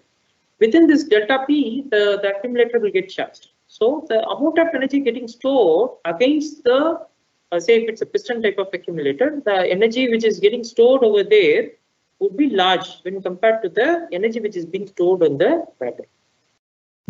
And the other parameter which we are going to discuss is the round trip efficiency. That means if I have a full charge of my secondary source, say like battery, and once I start the battery and until it drains, how much mileage or how much distance it has traveled. Now, if you look at that, will be considered as a round trip efficiency, wherein the battery is giving only around 81% of round trip efficiency. But in case of the accumulators concerned, we are getting around 94% of regeneration or round trip efficiency. And as I already said, the regeneration charging is very slow in case of the battery, and it's very quick in case of the hydraulic hybrids. Okay. And the life cycle of your battery is relatively less. You have more than 1 million cycles in case of hydraulic hybrid, but if you see here, it's around say 10,000 cycles, not more than that. And relatively, the cost is also low for the hydraulic hybrid. The electric hybrid battery systems have to be developed, say like lithium polymer, lithium ion. These technologies are very expensive, and it is not existing in India. So still we are depending on the other countries. So getting back to our discussions on the energy density and the power density with respect to the electric hybrid and hydraulic hybrid, there are several options which have been put forward for us. So if you see in your x-axis you have the power density, on your y-axis you have your energy density, wherein there are several options we have, say like fuel cell, battery, flywheel, ultra capacitors, and in the accumulators we have three types of accumulators. One is the bladder type, diaphragm type, and the piston type. And finally, we have the other types like say chemical actuators, sources like electrolytic capacitors and so on. So when you look at these secondary sources, we have to choose the best secondary source. So how to choose that? We have to look upon what we actually want. So if you look at the accumulators, the hydraulic accumulators, it has got high power density, but the energy density is relatively low when compared to the battery. But when you see the energy density here, the battery has got high power energy density, but the power density relatively is low. So there is a trade-off situation between both of them. So it depends on us what we want actually. So whether we want power density or we want electric energy density. So for any electric cars, whatever you see in the market, generally they use only electric actuation systems like motor and the batteries, right? But when it comes to a truck or an excavator or an dumper trucks, heavy vehicles are concerned, we cannot go with electric motors as well as the battery technology. So the major problem over there is the power density aspect. So that's where the hydraulic systems will play a major role on the refuse trucks, dumper trucks, the tractors, and other heavy equipments as well as the trucks. So why we want a hybrid vehicle? Basically, we want a hybrid vehicle for these reasons. To overcome the fuel crisis which is presently there, we are going to closely touch 100 rupees per liter, right? So this is a major crisis right now. And the demand for it is also very high, and we have to address it with technology alternatives.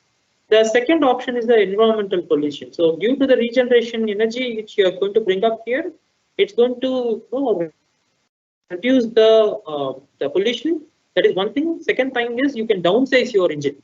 So since you have a secondary source, you don't have to use 1.2 liter engine or 1 liter engine or 1.5 liter engine.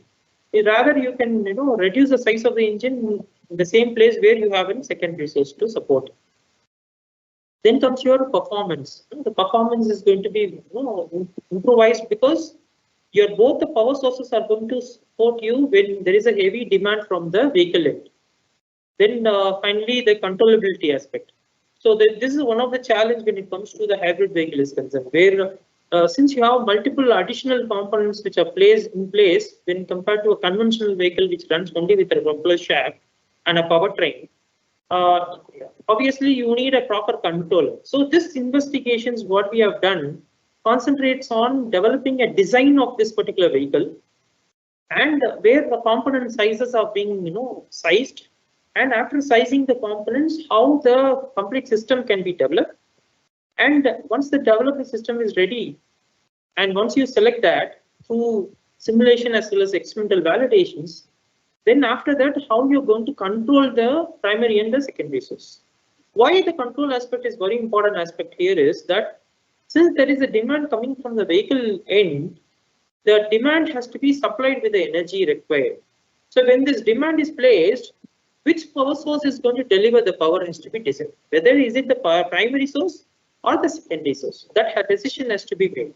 So you need a supervisory controller. The supervisory controller will take care of the situation where it will cater the needs of the demand. So that's what our the control algorithm which we are going to develop or which I'm going to discuss is going to talk about. So coming to our physical configuration, which I had spoken earlier, there are two types of configuration. One is the parallel as well as the series configuration. So we have to clearly see what is the difference between these two configurations, which is better. There are some pros and cons in both the things. We are going to discuss that. So when you see the parallel hydraulic hybrid systems are concerned, you have a gasoline engine, you have a hydropneumatic actuator, accumulator, then you have a tank, and then you have an hydraulic pump or motor unit, and it is being connected to the propeller shaft and to the differential and the wheels. So the transmission of the energy in the mechanical system would be something like this. The mechanical power path would start from the gasoline engine, it will pass through the propeller shaft and then into the differential and to the wheels. But when it comes to the hydraulic energy, we are going to use the accumulative energy which is stored, and that will be used to run your hydraulic pump or motor unit in terms of a motor system. So during, I'm going to explain you how this operates, but there are two parallel paths of energy transfer that happens here to run the system. Okay, so that is one important thing. Second thing is the hybrid vehicles will be efficient. Okay, it will run efficient only in case of an urban environment. That means you need a lot of braking, cycles to happen. Say like I'm going to travel from my home to some IT company. Say I'm in Bangalore, and I'm going to travel from, I'm going to start at 8 o'clock. And when you start, usually it takes only 20 minutes of time, but it obviously takes 1.5 hours of time because of the heavy traffic presently available. So during this time, if you see the driving style of yours, you will be always pressing your braking, systems continuously. Okay, so you will accelerate, brake, accelerate, brake. So if you look at the driving cycle over there, it will have multiple acceleration and decelerations. So essentially, we are going to waste the energy in terms of frictional energy, that is the heat energy. To avoid that, the regeneration energy or the regenerative braking has to be the best alternative over there in this scenario, which can regenerate in this particular scenario to the maximum possible way, and it is going to be reused during the next cycle, that is the next acceleration cycle. So when you look at this particular parallel configuration is concerned, say like we are not going to run in every vehicle in a urban for all time. So we are even going to run it on the highway. So when it's on the highway, we have an ability to run this vehicle on a mechanical power path where you can just use only the propeller shaft system. But in case of the other case, which I'm going to discuss now, is the series hydraulic hybrid system. Where in case of series hydraulic hybrid system, there is no alternative paths. That means there is no mechanical transmission at all. Rather, we have only hydrostatic transmission system where you have a gasoline engine which is connected to the pump, and the pump is connected to the hydraulic motor bar pump unit and through the respective hydropneumatic accumulator and the tank. Okay. No, so there is no propeller shaft here. There is no mechanical transmission. So only one way of transmission of power happens. That is only through the hydraulic power path. So in case of the parallel hybrid, I can run it in mechanical mode. Okay, so that means I can run it in the mechanical mode in a highway driving is concerned. So why I have to use in mechanical mode? The major problem with the hydraulic system is the leakage that is happening over there. So we have to utilize it in the, if you want to use it in the highway, we are not going to have any braking action over there. It will be very, very minimal. There is no heavy braking happening. So in that case, we don't use any hydraulic system over there. We can use only mechanical modes. That will be better. But when it comes to the series hybrid is concerned, we have only option of using the hydraulic power transmission system, that is hydrostatic transmission system. Then the other advantage of the parallel hybrid is it can be a plug-in hybrid. It can be a retrofit which can be plugged into any conventional vehicle. So conventional vehicle can be converted into a hybrid vehicle. But in case of series hybrid, we don't have that option where we have to completely remove all the mechanical components, say like the transmission system, and we have to incorporate the series concept, that is only the hydrostatic transmission system. So the controllability is a major issue when it comes to the parallel hybrid is concerned, because you have two domains. One is the mechanical domain, the other one is the hydraulic domain. So obviously you have to control both the things according to the demand which is being placed by the vehicle, that is the vehicle dynamics part. And in case of the series hybrid is concerned, we have pure hydraulic transmission system here. So the controllability is not a big issue here because we have to only control the hydraulic components which is present in the system. Then comes your the kinetic energy recovery. Okay, the mechanical transmission system, there are two power domains, as I said, the hydraulic and the mechanical. So since the controllability issue is there, the energy recovered or the regenerated energy, we can call it, is relatively less when compared to series hybrid. In case of series hybrid, you have better regeneration efficiency than the parallel hybrid. And when it comes to drivability, since there are two domains, the driver should not understand or he should not feel what is happening within the vehicle. The supervisory controller has to take care of the situation and it should control the different subsystems so that he don't feel what is happening inside that. So he will feel like a conventional vehicle. But in case of that, that's very poor, in case of this parallel hybrid is concerned, because obviously there are two domains involved here. So the controller has to take care of both the things, and if the changeover happens, obviously the driver will know that there is something happening and he will feel unsafe. But in case of series hybrid, you have pure hydraulic transmission, you don't have to worry about the other domain. So we did some literature survey and we got some motivations from the different literatures which are available, where the energy management control strategy was not addressed, where how to manage the energy between the primary source and the secondary source for a series hydraulic hybrid configuration was not addressed during 2013-14 onwards. Then nobody studied the effect of accumulator dynamics. How the dynamics of the accumulator will change, because that is a main source or the main secondary source which is going to discharge and charge the kinetic energy, right? So in that case, we have to analyze how the dynamics is varying. So that study has not been conducted by anyone. Then the system design strategy was not developed. Nobody has developed an at that point. Nobody was developing a vehicle design with such an hybrid hydraulic configuration. Then the process parameters were not optimized, so the optimal process parameters or the optimal design was not developed. Then experimental setup was not developed at that point of time, and the sensors and actuators were implemented into it, and the validation was not performed. So that we decided that from the motivations what we got, we have to frame our objectives. So the objectives were like to do a detailed investigations on the series hydraulic hybrid system configuration, where we have to improvise the energy efficiency and the hydraulic regeneration energy. So that's our main goal. To do this particular objective, we had to go with some scope of work, where we started with developing a mathematical model for the series hydraulic hybrid system, where the configuration diagram was developed, and the configuration diagram was converted into a mathematical model, where we did two approaches. One is the power-bound graph approach. The other one is the AIMSIM, which is commercial software. Everyone knows it's an advanced mechanical simulation environment. And with these, I'll let you know why we have done two analysis or two mathematical models, why it was developed in the forthcoming slides. Then we started with the multi-objective design optimization to optimize the parameters to develop an optimal design.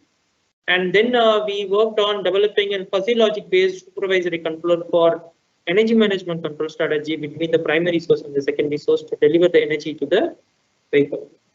Then to validate the simulation results and the mathematical model, we had to experimentally validate these results. So for that reason, we had to develop a lab scale experimental setup with necessary sensors and actuators. So finally, we did some parametric study and we validated the results. So the research started like with literature survey and configuration of series hydraulic hybrid system. Then it went up to a parallel path where one was the system modeling and simulation part, the other one was the experimental part. So parallelly, we were working on the simulation model as well as we are developing the experimental setup as well. So when it was doing, we selected a federal urban driving cycle for the initial case, because at that point of time, there are several literatures were available where to validate that the literatures were available or it was using federal urban driving cycle. So let me speak about the driving cycle in the following slides. So later we developed the system model and the system simulations. Here I want to mention that we used two modeling methods. One is the power-bound graph model, So the power bound graph model was used to understand the series hydraulic hybrid system in component level. So the major difference between the AMSIM also runs with a similar, power bound graph approach, but it has got much, we cannot create or we cannot understand it in the component level since there are some restrictions. So we want to understand the system characteristics in terms of on component level. So we have to develop a power bound graph model of the whole series hydraulic hybrid system and its associated vehicle dynamics. And then the same thing was replicated on the AMSIM, and that was used for the control strategy development. And then we had to optimize the system parameters. And once the optimized system parameters were developed, we have to experimentally do some experimental designs to develop several experimental setups that I will be discussing in the programs. So before all this, I would like to explain our unique configuration which we had developed and its working principle. So if you look at this is the configuration which we proposed, where there were a prime mover, where we, in our case of a lab scale setup, we had used an electric BLDC motor from Israel, and the same motor was coupled with an master pump. We called it as master pump, since there is another pump that is called regeneration pump here, right? So this is a variable displacement regeneration pump, which has got a displacement factor, and here this is a fixed displacement pump. And you have a tank.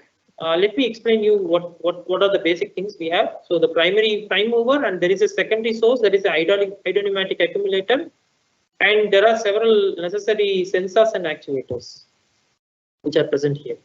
So how the system works? Basically, when the energy is being, the control signal from the controller is being given to the prime mover, the energy which is being generated by the prime mover would be transferred to the pump, and the pump will create the suction pressure, and the pressure will help us to suck the fluid from the tank, and that will be sent into the pump, and the pump will deliver the fluid to a junction through one checkpoint. And similarly, the secondary source. So we have to understand this working principle based on three things on a driving cycle. So the driving cycle has got a vehicle velocity with respect to time, where you have acceleration, cruising, and time. So what I'm explaining right now is how the vehicle will behave when it is in acceleration. Okay. So when you say that acceleration mode, there is an immense requirement of energy or the power demand coming from the vehicle. So in this scenario, we have to provide both the energy from the power sources, that is the primary source and the secondary source, will be delivered to the vehicle. So what happens is the power from the primary prime mover will be, that is the primary source, will go to the junction, and similarly from the secondary source, that is the hydropneumatic accumulator, there is a proportional flow control valve which is responsible for creating the orifice, right? So that is basically an orifice which creates a delta P between the accumulator and the junction. So that delta P is responsible for the fluid flow, the flow rate that occurs here, and both the flow rates will be with a particular system operating pressure will run the traction motor, with traction hydraulic motor which is present here. Okay, so that's what is happening here. The hydraulic accumulator will send the fluid to the junction, and both the fluids will run the traction motor. And the traction motor is connected to a gearbox. It's a sun and planet gear, and that will power the differential and to the wheels. When it comes to the cruising mode, we don't require a secondary source, because there is no immense requirement of energy, so we can compensate in terms of not utilizing the hydropneumatic equipment. Why we are doing that is because the state of charge which is available in the accumulator will drain because it has been utilized in the acceleration mode. So based on the available energy in the accumulator, either we have to stop it or we can continue using it in the cruising mode. But in case of the cruising mode, we can even use the primary source to charge the hydropneumatic accumulator. But in our case, we just kept it simple that it won't be used to charge, but rather we use only the regenerated energy being stored in the accumulator. Then in case of the braking is concerned, obviously, as I said, the regeneration pumps plays a major role. So what happens is the regeneration pump will be activated by this displacement factor control signal what is being given to it. And during that point of time, there is no power coming from the primary source, and there is a remaining kinetic energy which is available in the, or the remaining hydraulic energy which is available in the system, and as well as in the gearbox there is a remaining kinetic energy that has to be absorbed. Okay. So that absorption will be done using the loading the regeneration pump onto the gearbox. So when you load it, what will happen is the pump will act as a pump. It will pump the fluid from the tank like this, and it will store in the accumulator. Okay. And what happens here is once the pump loads the gearbox, obviously there is going to be a reduction in the kinetic energy, right? So that is a braking. So whenever we say regenerative braking, it's not going to be completely regenerative braking. So if you see the braking pad, if it is 100%, around 70% would be regenerative braking, that is hydraulic regenerative braking, and 30% of the angle would be the mechanical friction braking. So we cannot purely have the hydraulic regenerative braking, because if there is sudden brakes in the driving cycle, okay, sudden brakes will be applied only based on the mechanical friction braking. So the hydraulic regenerative braking only slow down the vehicle. It will not completely stop the vehicle. So if the brake shoe is being applied, the angle of orientation of the brake shoe is responsible for whether it is hydraulic regenerative braking or it is mechanical regenerative braking.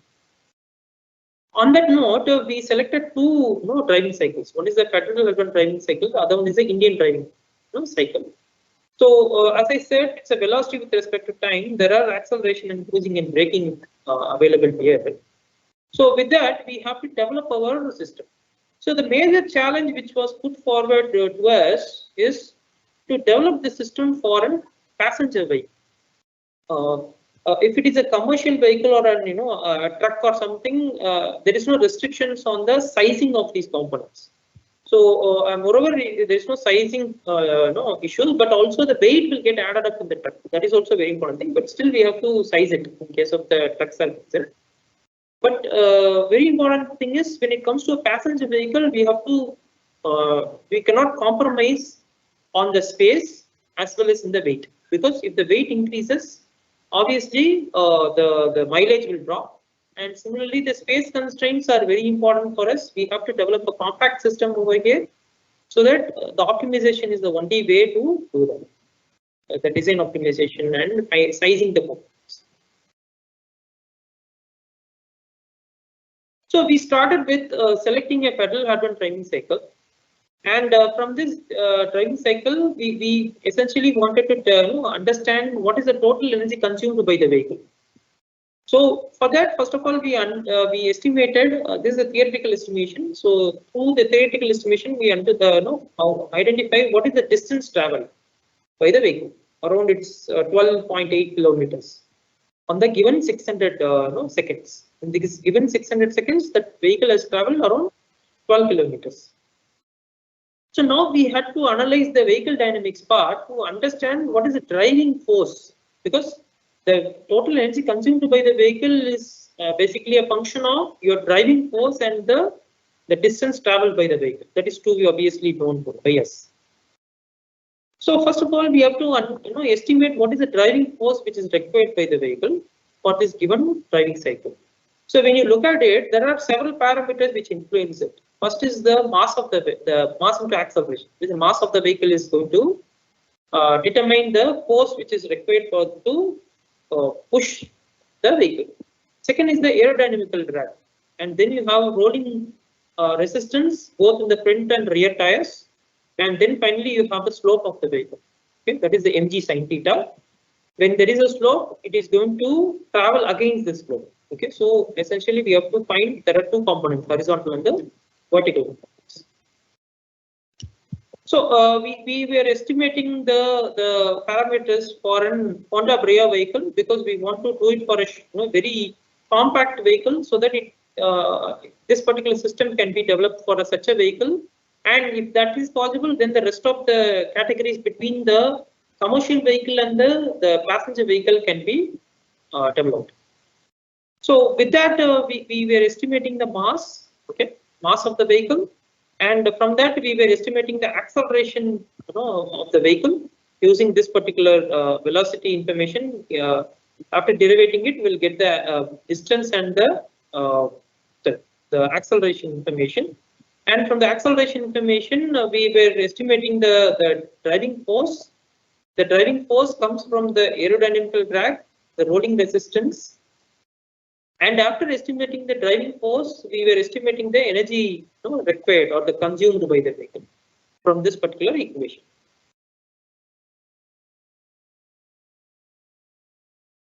So then after that, we were estimating what is the power required to drive the vehicle.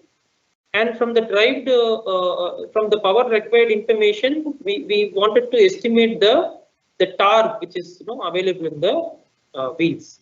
So the torque available in the wheels is basically the driving force into the radius of the wheels, right? So from this information, we want to estimate what torque the wheels have to be driven. So that this torque comes from the power required to drive the vehicle. And when we have the torque required to drive the vehicle, this torque will be developed by the traction motor which is available in the wheels, right? In case of the series hydraulic hybrid systems. So we have to look upon the ideal equation for the pump, which basically is nothing but the volumetric displacement into delta P. Apart from that, the volumetric efficiency and mechanical efficiencies were added. And from that, we could estimate what is the delta P. The delta P was estimated. And keeping in mind what from the several experimentations or the theoretical simulations which we performed, from that we could estimate what is the minimum and the maximum operating pressure of that particular system. And then we have to fix our pre-charge pressure of our accumulator, which is basically the inert gas, the nitrogen gas, which is present on the piston head. And we had used a thumb rule of say 0.9 times the operating pressure, the minimum operating pressure. So that was the thumb rule which we had used from the handbook. So we could estimate the different pressure ranges like P1 V1, P2 V2, and P3 V3. From that we could estimate what is the total volume which can be stored in the accumulator. So using that information, the flow rates were estimated like this. And during that particular point of time, the displacement factor signal was used that comes from the controller, and this displacement factor signal will activate the regeneration pump to deliver the required amount of flow. So we estimated in this given cycle what is the regeneration pump flow rate that is coming out of the RP, that is the regeneration pump. So that was estimated, and from the handbook, we could estimate the total volume which can be stored in the we want the accumulator to be. So we were sizing it from this particular chart based on the minimum operating pressure and the maximum operating pressure. So the minimum operating pressure was 30 bar and the maximum operating pressure is 120 bar, and the pre-charge pressure was 127 bar, which is 0.9 times the minimum operating pressure. So from these three information, we could size what is the total volume which can be delta V, we could identify. So the same procedure we did for the Array Indian driving cycle as well, to estimate what parameters we get for the Indian conditions as well. We don't want to, because the federal urban driving cycle was used for comparison sake, because the systems which were developed, which are in the literatures, are available using the federal urban driving cycle. But since this particular system is being used in Indian scenarios, we also wanted to develop it for Indian driving cycle as well. So did with the same procedures, and we could estimate for different conditions how different parameters vary. So after doing all these parametric study or designing of the initial using a static design calculations, we could get some parameter values like say the rated power of the engine, then the minimum operating pressure of the accumulator, and the maximum operating pressure. Sorry, this is maximum operating pressure. Then the accumulator size and the rest of the parameters. And with this information, we could develop an compound graph model, something like this, where you could see a virtual driver, a controller, And every component level you can see here, say like a prime mover, pump, master pump, the hose, the NRV, the non-return valve, and then the pressure relief valve, tank, the different force losses, the traction motor losses, then vehicle dynamics, and then the torque losses which which could happen in the vehicle, and the regeneration pump flow losses. In every aspect was analyzed, and we want to understand the system in parametric level. In each and every component level and parametric level, we want to understand how the system behaves. And similarly, parallelly, we also developed an MSIM model to implement and develop a control strategy and implement onto an MSIM model. So there were not much interfaces available with the power graph model because it's an graphical approach. So we did in system simulations, and every parameter was analyzed, and we were getting results where during the different braking cycles, the regeneration energy is getting stored on the accumulator. So if you see here, during the braking, this is a braking not happening here. So there is an accumulator flow rate. So the negative direction of flow rate determines that it is charging the accumulator. The positive value here represents the discharge from the accumulator. Okay. So so here the accumulator oil volume increased during the braking cycles. Similarly, the pressure also relatively increased, and the traction motor performance also was plotted. This is on the hydraulic system parametric study. But when it comes to vehicle performance, we want to see how the vehicle is performing. So ideal driving cycle, if you see, we saw that it is around 12.8 kilometers. But actually, for this particular parametric estimations, what we did here, we could get only 10 kilometers, which is not close to the ideal condition, that is 12.8 kilometers. And similarly, we could get the same profile of the driving cycle as FPTS, but still the velocity, mean velocity is not equivalent to what is seen in the FPTS. So there were some issues which were found here. So that motivated us to estimate the optimal parameters. So we started with the multi-objective design optimization process, where we could find a trade-off situation between two important things. So let me discuss about the trade-off situation that will make us to understand the multi-objective optimization, why we went for multi-objective. But the design optimization essentially will help us to size these major components, sizes. So first is the accumulator size and the pre-charge pressure, and then the volumetric displacement of the master pump, traction motor, and the regeneration. Why we selected only these 5 parameters? There may be a question for you. So we did a detailed parametric study in the simulation. We found that these 5 parameters are only having an effect on the power which is being generated. Okay, either let it be the power consumed or let it be the power delivered by the vehicle. So if you look at that, first of all, we have to understand the energy distribution which is happening here.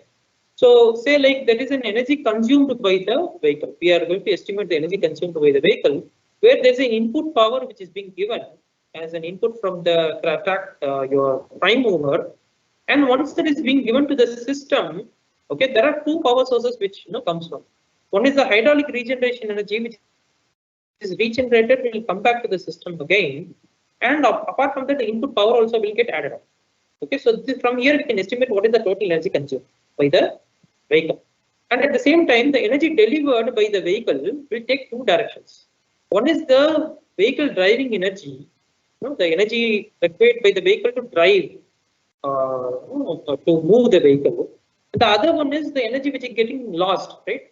That's getting regenerated into hydraulic regeneration.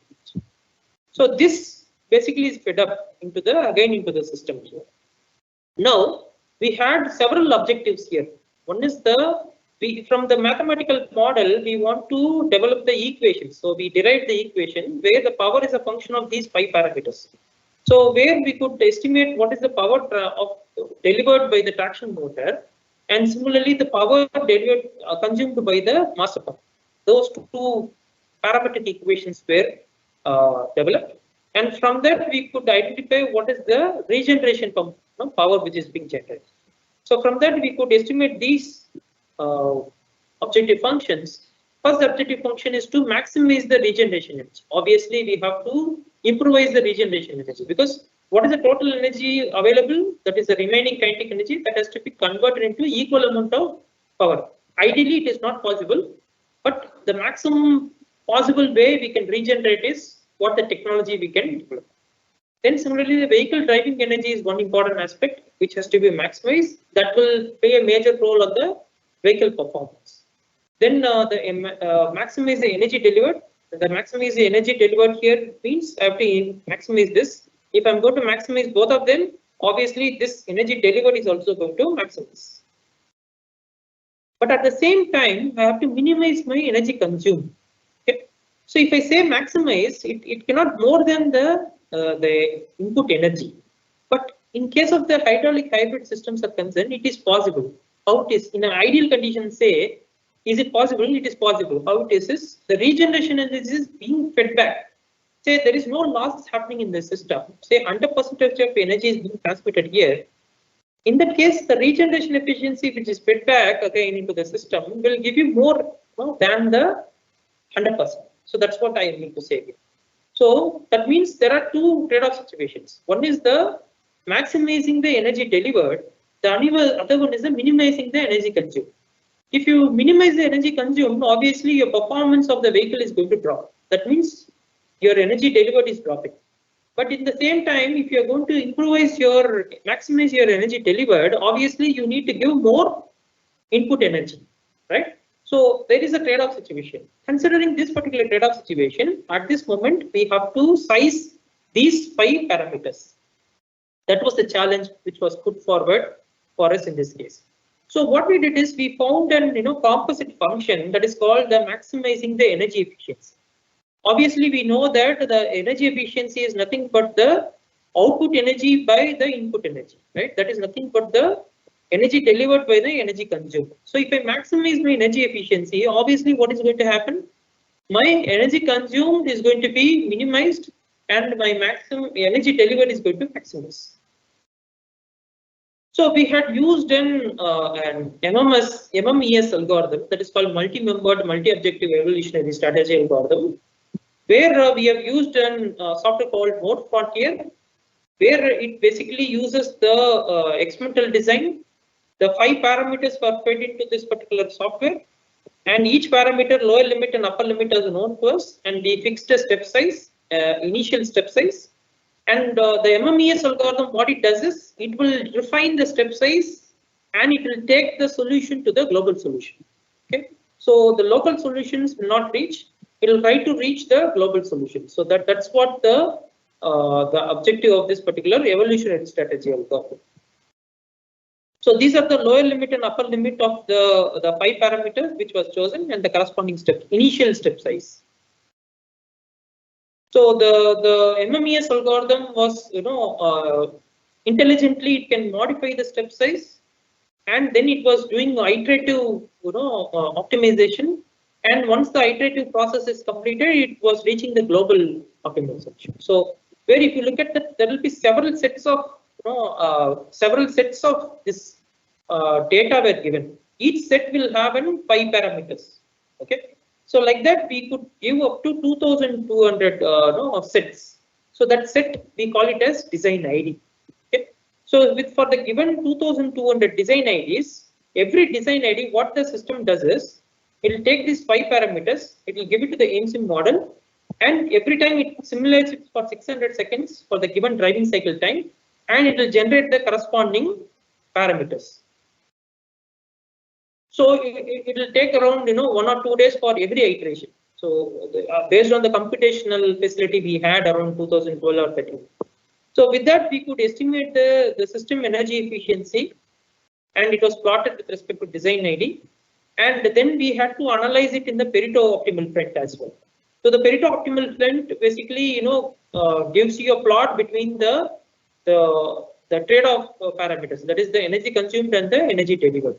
So when you look at this particular parameter, the energy consumed and the energy delivered, if you see, the design IDs are going to increase, and it's going to make, it's going to decrease here, and it's going to reach a point where it will try to get an optimal point where there is a minimum energy consumed and the maximum energy delivered. To estimate that, to identify that particular design ID or the global optimal point, we have to find what is the maximum energy efficiency which was reached. So the design ID 659 got a maximum energy efficiency, and the corresponding design ID here was chosen, which had the minimum energy consumed and the maximum energy delivered. So that particular design ID has gotten particular design parameters that was chosen here, and we could see a major difference between the before optimization and the optimal values, what has been reported here. So we also analyzed the optimization results where after and before optimization, how the energy delivered and energy consumed is going to vary. And similarly, in case of the vehicle performance also, we saw that there is a lot of improvement. The dotted line, what you see here is a before optimization, and the black line, what you see here is an after optimization. So that means it is trying to reach the ideal condition, okay? But it's not same, no, it is not equivalent, it is not possible, because there will be some non-linear things which cannot be modeled here. Rather, for that reason, we had to go for an experimental investigation as well, which I will be discussing in the forthcoming slides. So, but if you look at the vehicle performance, earlier we had 10 kilometers, 10.4 kilometers, but after optimization we could reach around 11.8 kilometers, which is close to 12.8 kilometers, what is there in the ideal condition. And if you look at the effect on the energy efficiency as well as the regeneration efficiency, the regeneration efficiency is, before optimization was only 4.7%, but after optimization it went up to 22%. That means sizing of these parameters is responsible for improvising the regeneration energy. And similarly, the energy efficiency was from earlier it was 80%, now it was 83%. So 3% of increase is too much, for such an energy efficiency analysis.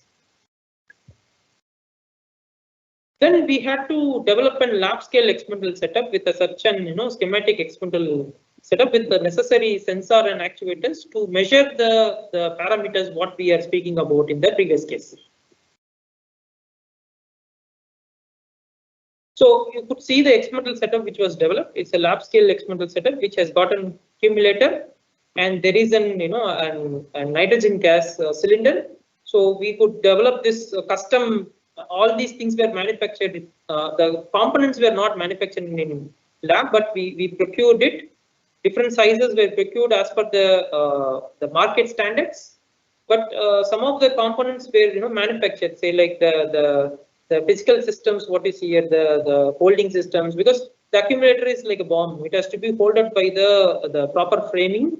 So we had put proper safety over there in place to develop the system where the complete holding of it was done. It's an 1.4 liter accumulator, and the nitrogen gas is again dangerous, where if it falls on your hand, it will freeze and you have to cut your arm.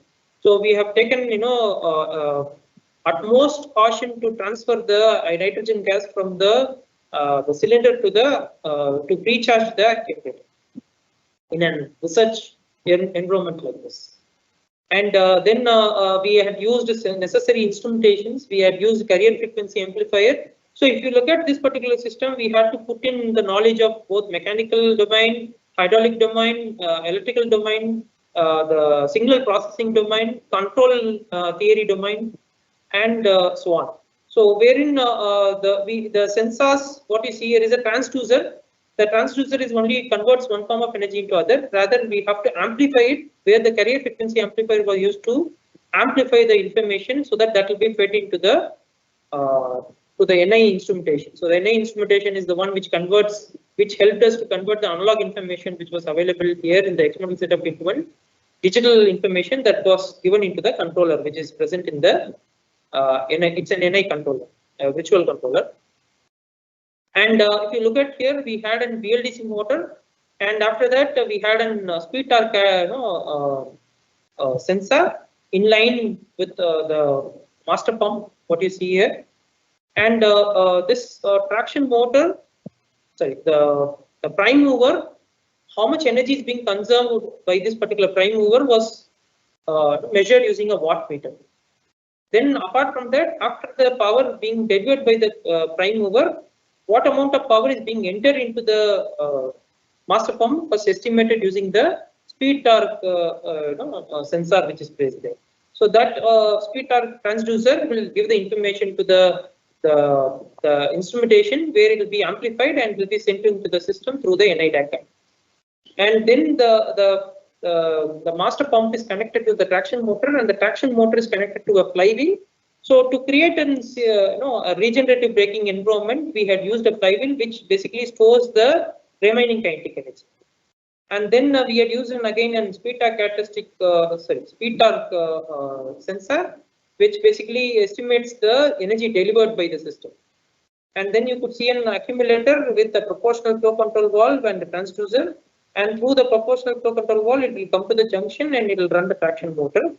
And you could see a regeneration pump and associated, a system which converts the energy and stores into the accumulator. So first of all, we would like to we want to characterize this system, how this basically works. We have developed it, but we are not sure what sizes have to be used here. What sizes and parameter are not used, because what has been estimated using the design optimization is different, but the same thing cannot be done in case of an experimental validation. So we cannot go for 2200 combinations. So instead, what we did is we developed first of all, we could develop a driving cycle where we varied the different braking time, from 3 seconds to 15 seconds. We had different, maximum was 15 seconds. So we had different braking times, and we had different cycles of control signal being given in. And this is the methodology which we use to estimate the power delivered from the speed and torque sensor, and from there we could estimate what is the regeneration efficiency as well as the energy efficiency that comes from the area under the curve. So then what we did is we used 5 designs, the design A, B, C, D, E. So each design had different pump sizes, master pump sizes, traction motor sizes, and regeneration pump sizes. So these sizes were estimated using extensive parametric study which we conducted using an MSIM model of the experimental setup which we developed. So where we developed an experimental setup model, and then we did the parametric study to identify these parameters. So with these designs, we did several experimentations, say like effect of master pump displacement change, how defect changes the regeneration efficiency or the regeneration energy as well as the energy efficiency. And similarly, we did an regeneration pump displacement, how it is going to change the regeneration energy. Similarly, the effect of the accumulated recharge pressure on regeneration energy. So that investigations, the parametric studies were conducted. Similarly, we did change the braking time, as I said here. Here the braking times were changed, and based on that, different braking times were estimated. For different braking times, how the regeneration energy is varying, was estimated. So finally, we could put up all the informations in one single comparative table, and in this table we have to clearly understand what designs are accepted, what designs are rejected. So from our previous parametric study, we could only decide that only ABC sizes or these designs will stay put forward, and rest of the designs we are not giving convincing results.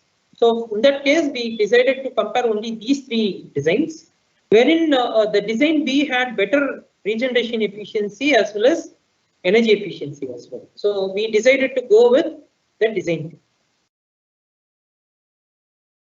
So after identifying the design B, we modified the experimental setup with the informations what you see here in this design B.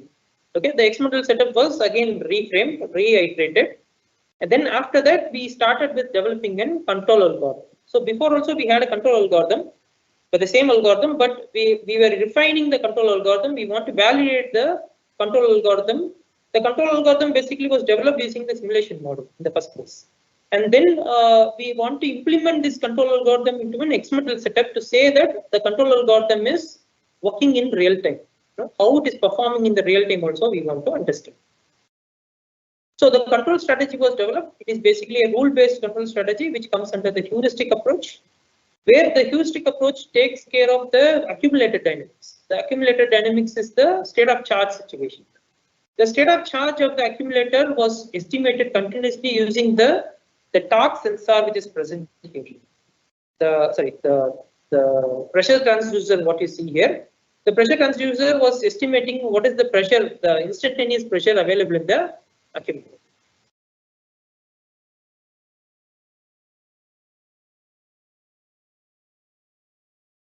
So from that we could estimate the state of charge, and based on the state of charge we had some logical decisions to be made by the between zeros and ones in the fuzzy logic.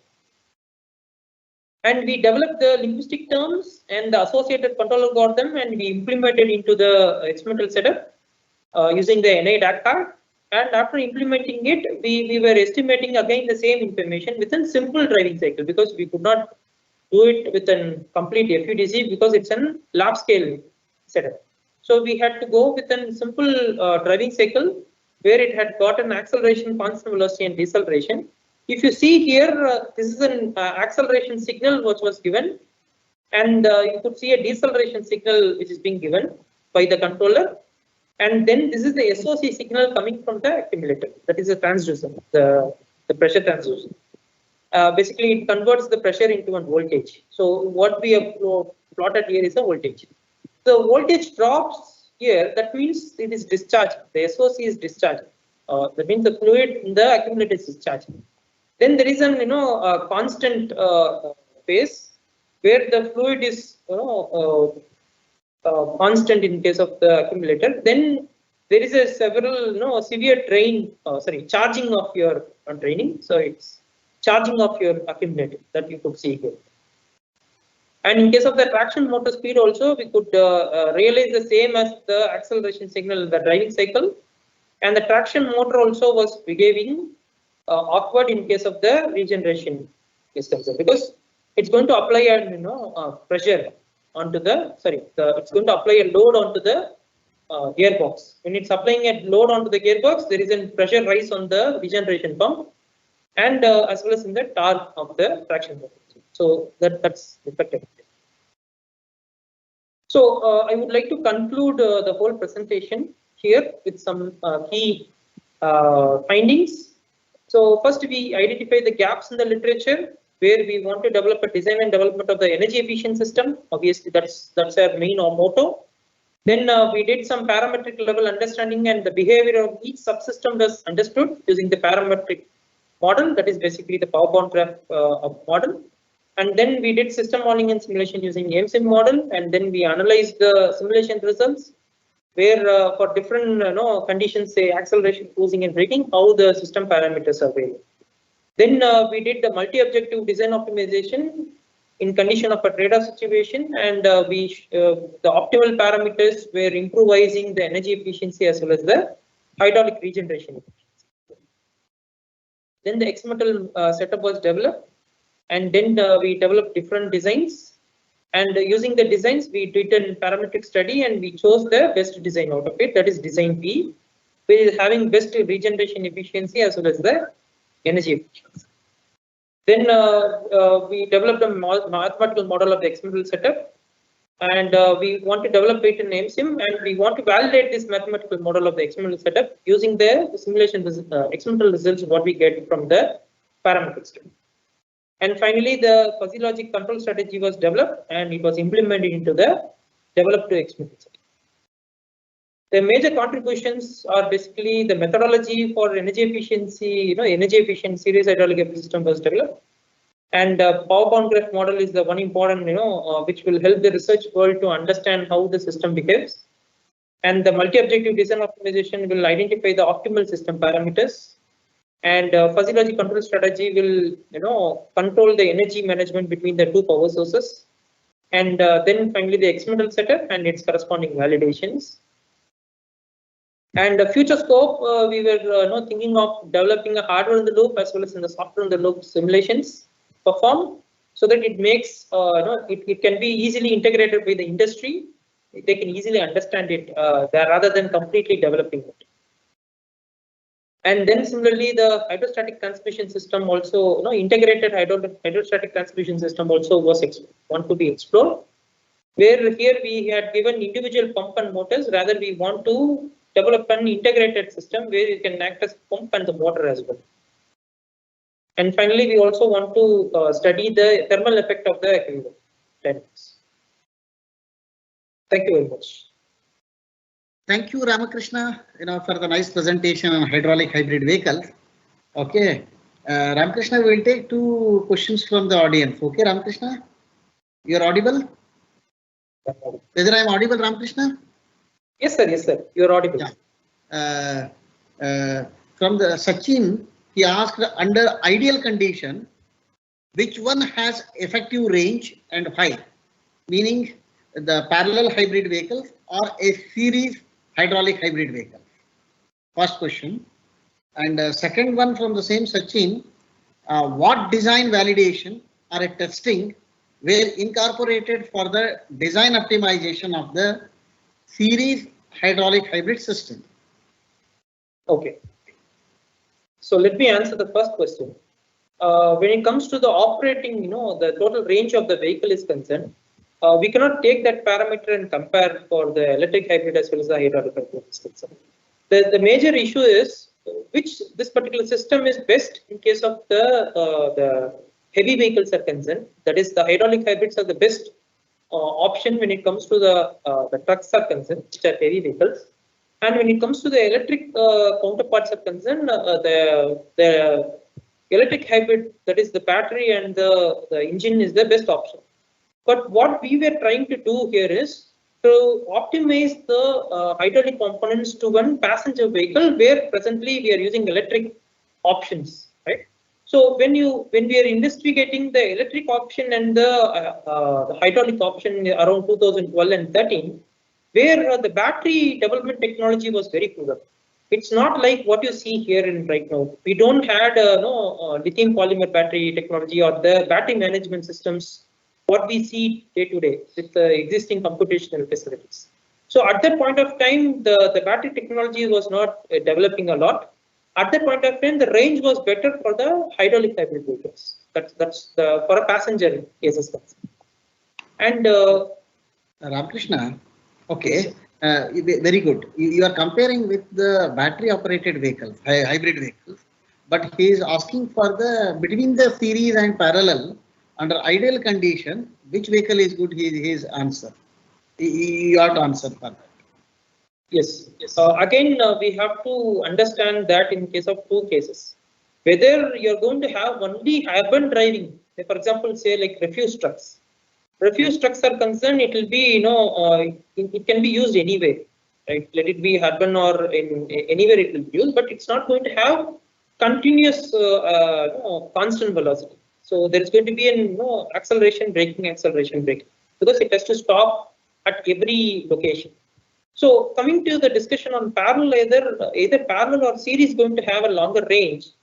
It depends on what scenario we're going to use it. Whether we have in our driving cycle, we have a constant velocity like an highway driving as well, then parallel hybrid is going to have better range. But when it's going to be using it only in a scenario where I'm going to use it for urban driving only, then series hybrid is going to have longer range. It is case specific, subject matter specific is what I would say. So it purely depends on the driving cycle. So we have used a urban driving cycle to develop the system. But if there are constant, highway driving as well involved, then parallel hybrid is the best.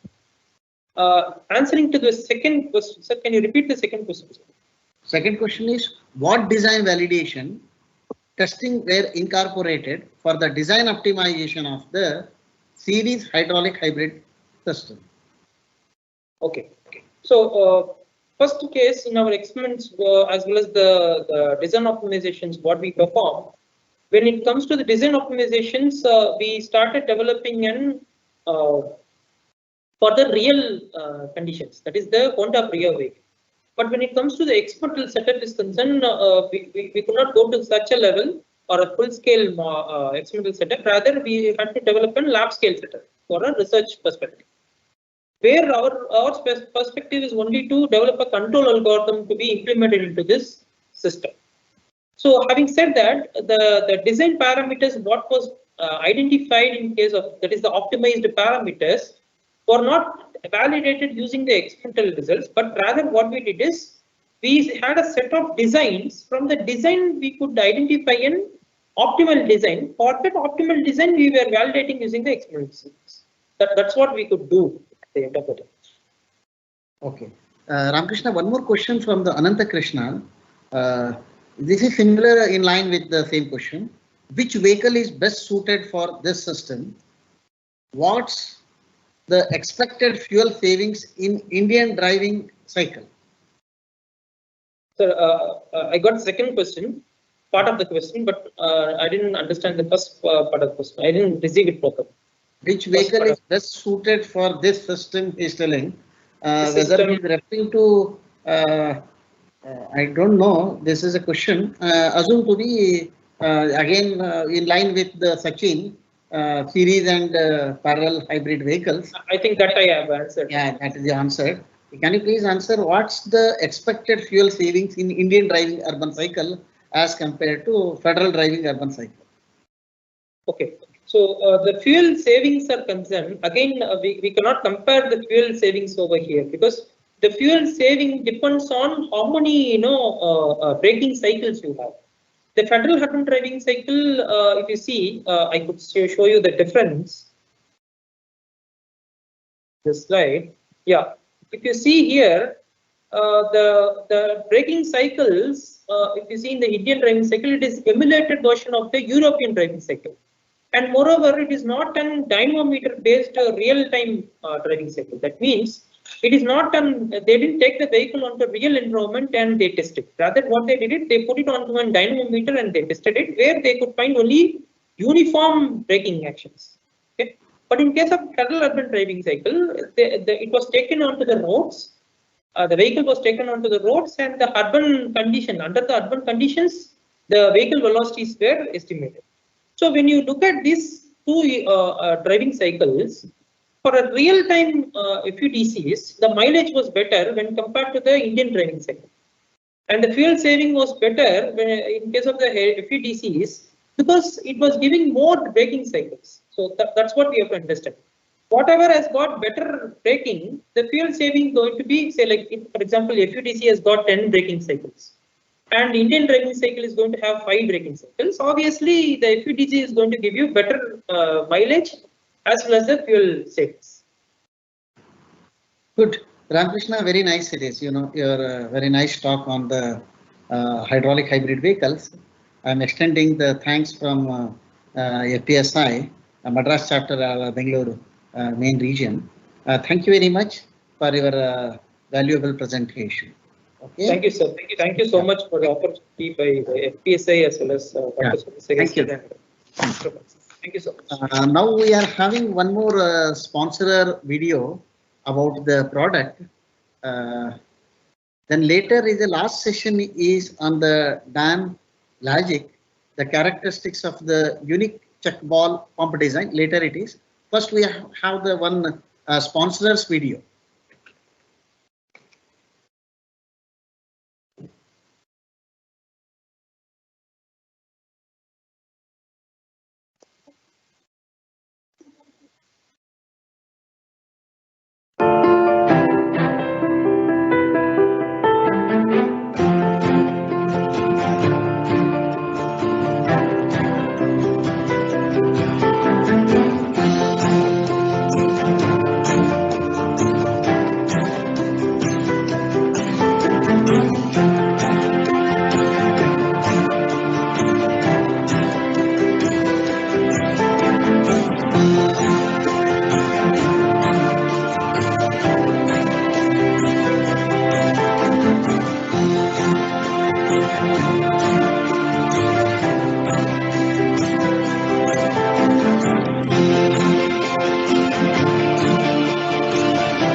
You're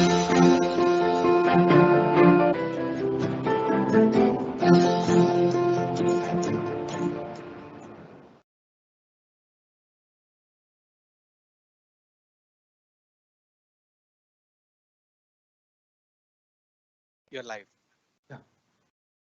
Welcome back to all the participants for the last session. Today with us, Mr. Dan Lajic from Dynex High Pressure Hydraulics. Brief biosketch of Mr. Dan Lajic, 30 years of experience in the fluid power industry and former position in the fluid power industry, valve product manager, system engineer, division manager, 5 years with Dynex Rivet Incorporation, oversees all sales and engineering for Dynex products in India and Sri Lanka. Now, warm welcome you, sir, for your talk on characteristics of the unique check ball pump design. Warm welcome, sir. Platform is yours, sir, now.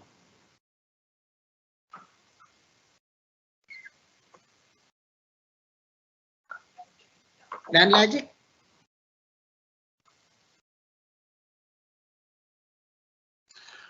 Good evening. Hello, my name is Dan Lazic, and I'm going to be talking about the characteristics of the unique check ball pump design.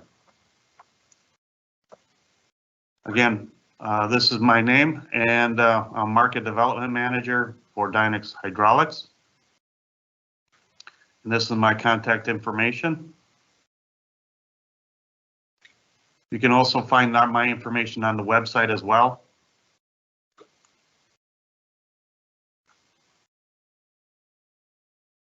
Dynex Rivet Incorporated is a family-owned company that has been around for over 100 years. Dynex is located in Pewaukee, Wisconsin, near Milwaukee in the United States. Dynex is a niche hydraulic company that is primarily in the high-pressure hydraulics market.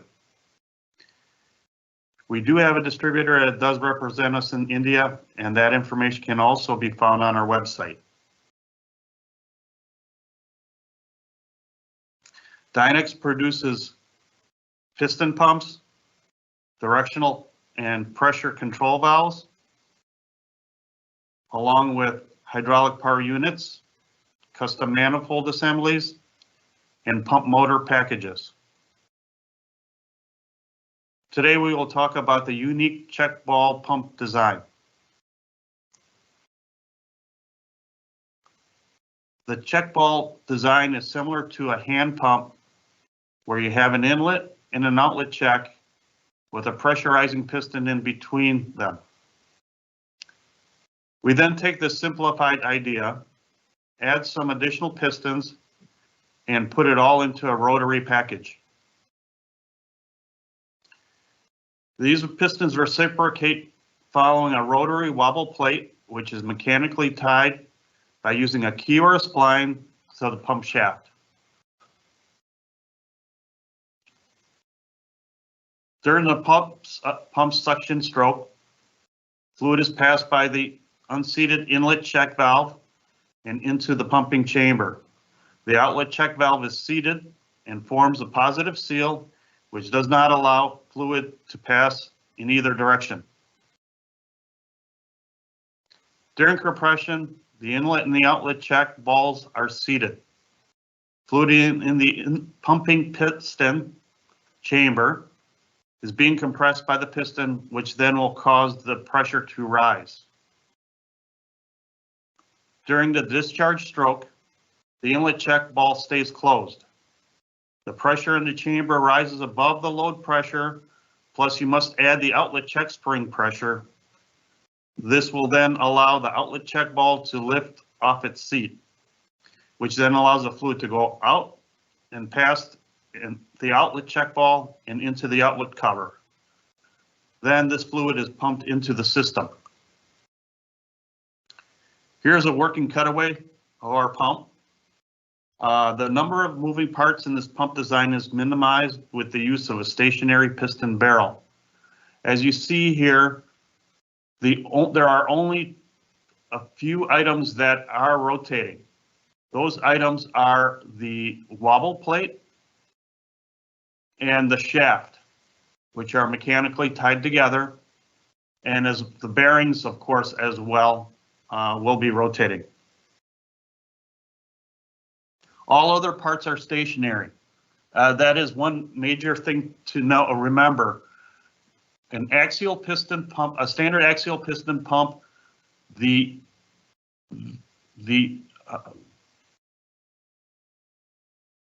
pistons and the barrel rotate. In our pump design or in the Dynex check ball design, it does not work that way. They are stationary.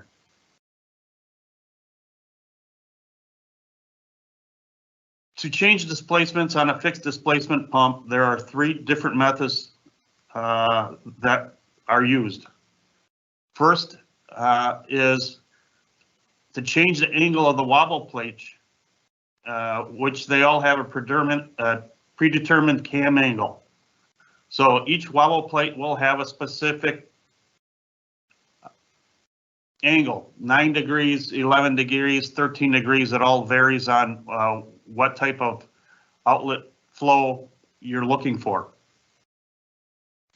Number 2, change the number of pistons being used in this pump. For this pump you see here, we're just showing two pistons. In our smallest pumps, or in Dynex's smallest pumps, 4 pistons are used. One way of having less pistons in this system is what we do is deactivate the piston. What that means is you take the inlet check ball, the spring retainer, and the snap ring out of the inlet check, out of the inlet piston. The inlet piston is left in the pump. So what you're doing is that piston is actually going for a ride, and that is mainly left in there because you do need it for balancing. And number 3, the third thing we can do is change the diameter of each of the pistons being used in the pump. So each frame size uses a specific diameter, and this is not field replaceable, and it cannot be done out in the field. This is done by when ordering, properly sizing the pump that's needed.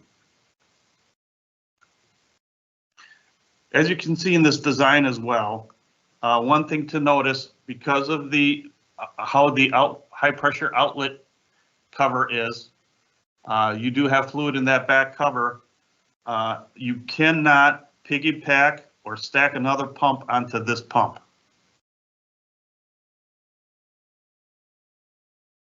But you can stack this, of course, onto any other pump.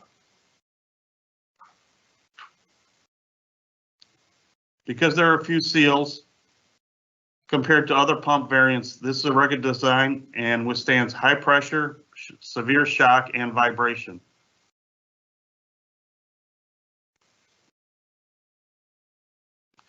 Now we'll go over the 5 following attributes: bidirectional rotation, high pressure, wide range of fluid compatibility, resistance to cavitation and contamination, and split flow. Bidirectional rotation. As mentioned before, because the barrel and the pistons being stationary, the pump inlet and outlet will remain constant. You don't have to worry about running a pump in the wrong direction at initial startup. And if using some type of mechanical drive to run this pump and bidirectional is needed, no need to incorporate a rectifying circuit or some over-centering valve to achieve this. This pump will automatically run in either direction. It doesn't care.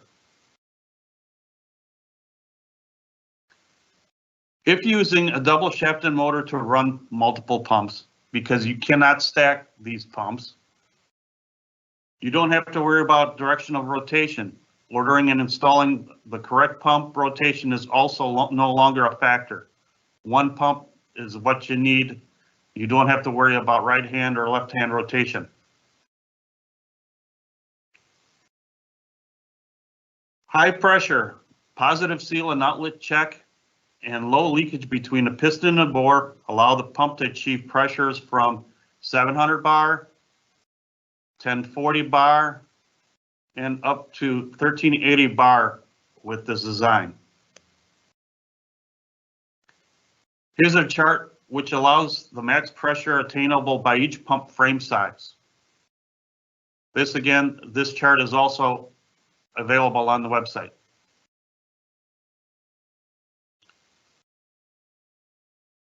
When it comes to fluid compatibility, standard seals that are used in our products, in Dynex products, are a Viton or a 90 durometer fluorocarbon. For lower temperatures, a 70 durometer Buna N seal is used. For higher pressures, a 90 durometer Disagrin. Disagrin, a lot of people might not know what that is, but it is a form of Buna N used for higher pressures.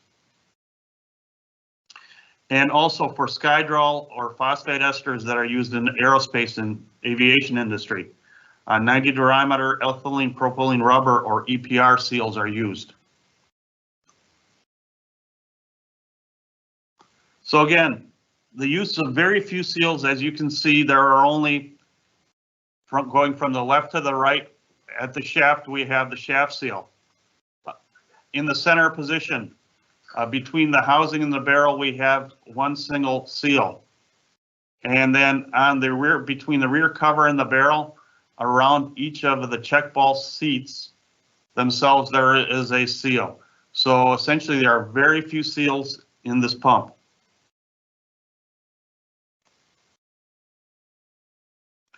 Typical viscosity ranges of most of the hydraulic pumps out on the market. Axial piston and gear pumps both, they're in the 16 to 40 centistoke range.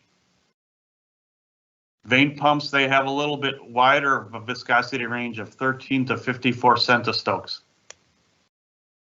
And typical viscosity range for a check ball pump is 2.3 to 413 centistokes, the widest range out there when it comes down to hydraulic pumps. Please note that minimum and maximum operating viscosity ranges do differ from various pump models. Please reference the viscosity charts, which are located in all Dynex catalogs. If there are some that you're not sure about, you can always talk to one of our representative there in India or send us an email and we can tell you if we can use it or not. We also have a line of low viscosity or water-based pumps, and these are used for any type of low viscosity fluids. As you can see here, we can do anything from as low as 1.5 centistokes compared to the 2.3 of the standard pump. Standard pumps are usually a carbon steel pump. For the low viscosity units, what we do there is on our smaller pump there that's above, the black one, that has a black phosphated coating that's applied to provide a strong adhesion and corrosion protection. And it also improves the anti-galling and rust inhibiting characteristics. There are also, as you can see below, there is also an all stainless steel pump version available for not just low viscosity applications, but also can be used for phosphate ester applications as well. Please note, phosphate esters or Skydrol, that fluid, which is used in the aerospace industry, attacks paint surfaces, and for that reason, stainless steel pumps are provide a good alternative for this industry. There are some other internal changes made for these low viscosity pump versions. For example, there are tighter clearances and the addition of low lubricity grooves in this pump, along with other engineering differences that you don't see in our standard product. Cavitation tolerance. In the left, you see there, while the check ball pump resists cavitation damage because the outlet check balls do not unseat until pressure in the pumping chambers rise to the load pressure. That is not the case, as you can see to the right. In other pump designs, the implosion of fluid suddenly compressing vapor bubbles in the pump barrel, or when a pump suction passage is not filled completely, the result is erosion and eventual pump failure. In axial piston pump designs, the cylinder barrel, which is in the photo to the right, is hydrostatically loaded against the valve plate. When contamination comes in between these two parts, damage will occur.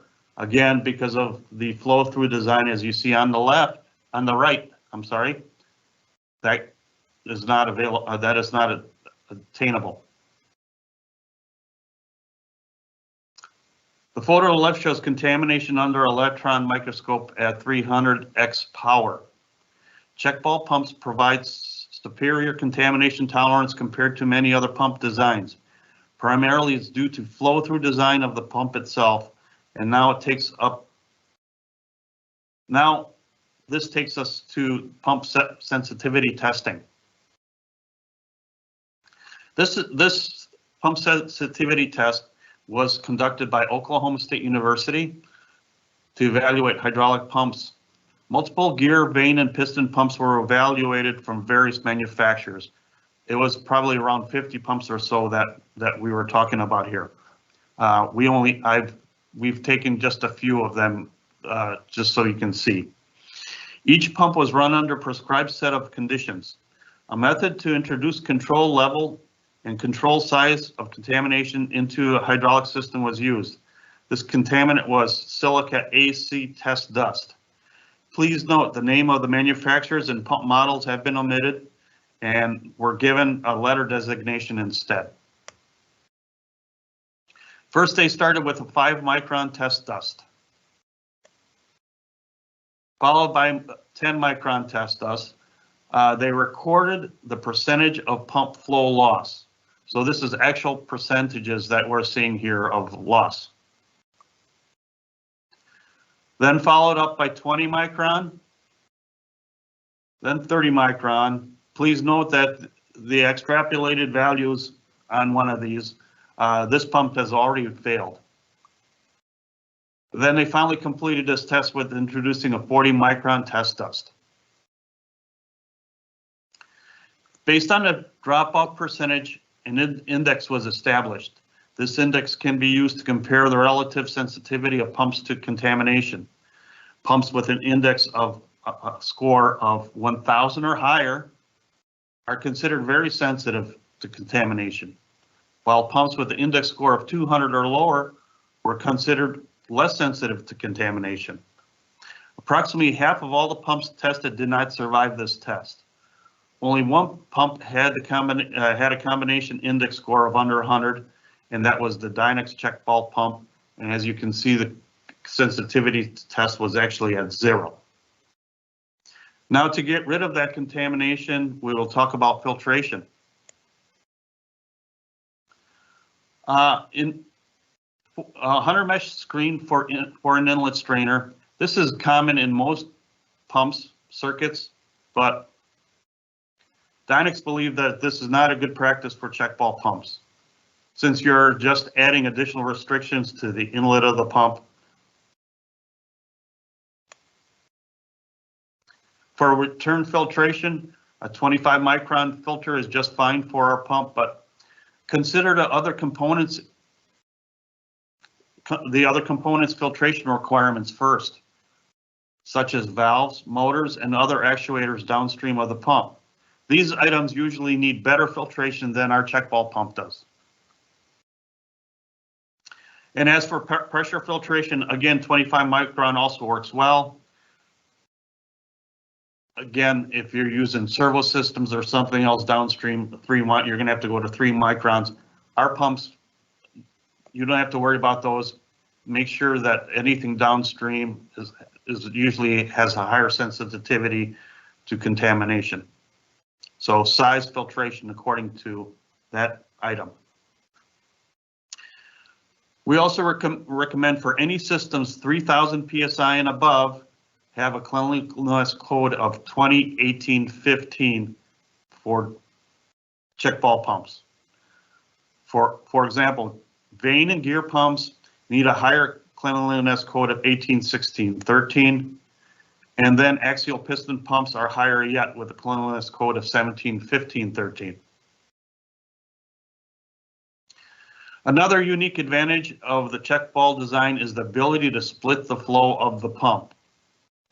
Using this technique, you can group pistons into similar or uneven groups of pistons to create a unique flow rates to suit a wide variety of applications from a single pumping source.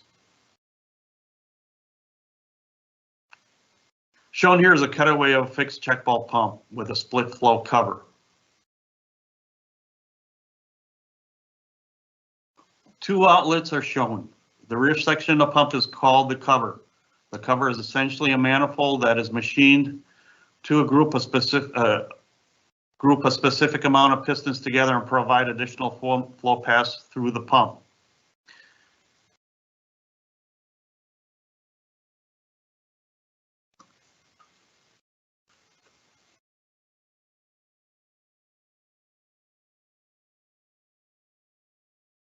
Example, if this was a 4-piston pump, 2 pistons here would be routed to each of the shown outlets.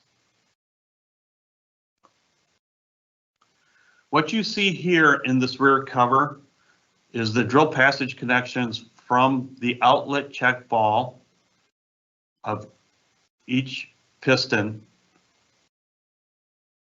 to the outlet port, which is the cross drilling there to this port. When splitting pump flow, it is best to group pistons opposite of each other so that there is an equal amount of space between them in degrees. This allows the pump to have a constant or equal pressure ripple across its rotation. So here we're talking about 180 degrees across from each other, so you'll have equal 180 and 180 between pressure pulses throughout your rotation. With multiple outlets on a split flow pump, you can control multiple actuators in synchronous fashion, like you see here on the left pump, which gives us a balanced load across the pump, where we have 700 bar across each 4 of those outlets. You can also have an outlet control an individual circuit running at various load pressures. As you see on the right here, we have anything from 700 bar up to 700, from 70 bar to 700 bar.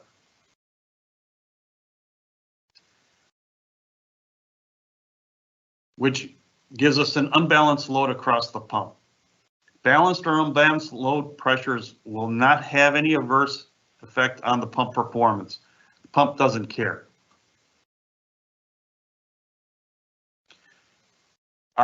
The Dynex's largest pump has up to 10 pistons. So if you have a 10 piston pump, you can have up to 10 outlets. For synchronous circuit accuracy, 2% difference between ports are on an average. It all has to do with the tolerances between each of the piston and bore clearances. This application is using a 4X cover, so it's a 4-piston pump with 4 outlets.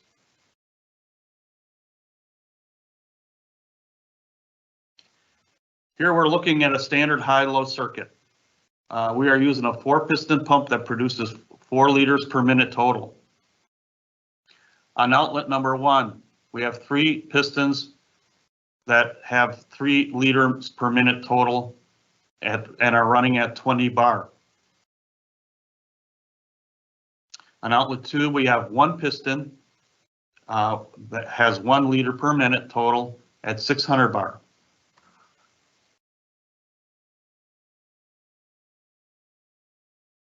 So here, thus, we only need 1 pump to handle all the work.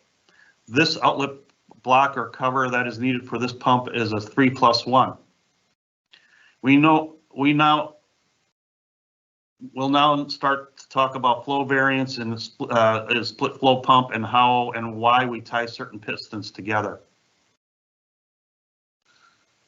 The more pistons that there are in a group per outlet, the better the average and the closer the accuracy. Example, like I mentioned before, a smaller 4-piston pump with a 2 and plus 2 piston split could have anywhere from a plus or minus 2% flow variance per outlet.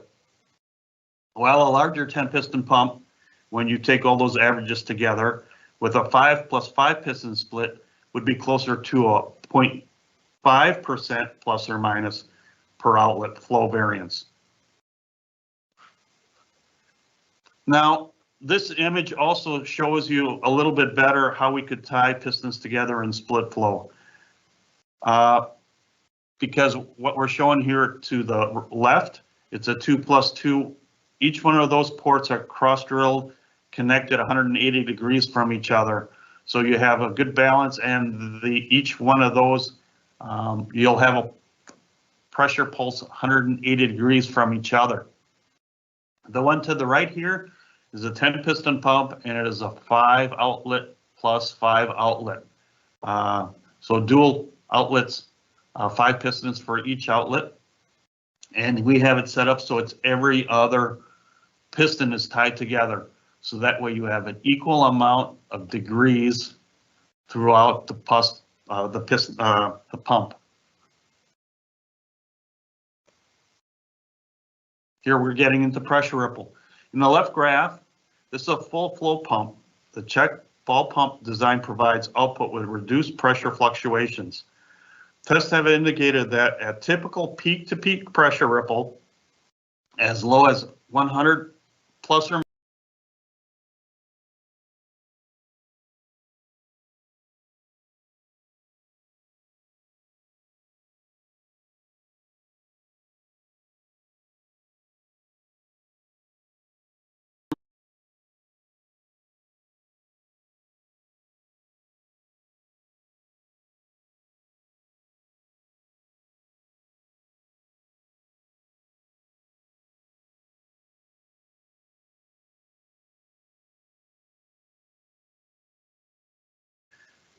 but as you can see there, the pressure ripple is almost 0 to 560 bar. So yes, the more pistons that you do add, the less pressure ripple you will have. So that's just something you want to keep in mind. Now, the more pistons that are at, now we are getting into applications.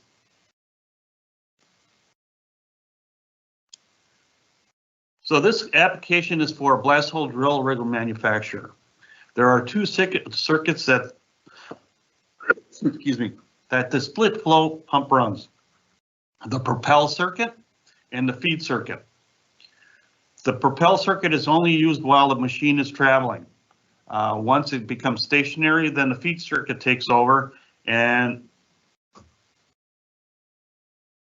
while in propel mode, the split flow pump is controlling the main track drive system, but controls both tracks individually.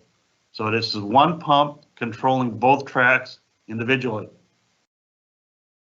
And while in a drill mode, the same split flow pump is controlling both the rotational drill motor and the feed axle simultaneously. So here, the whole machine, what it needs to do is being run by one pump. The application needs here for this specific one are split flow, high shock, because you're going through soft ground and then hitting rock. So there are high shock situations.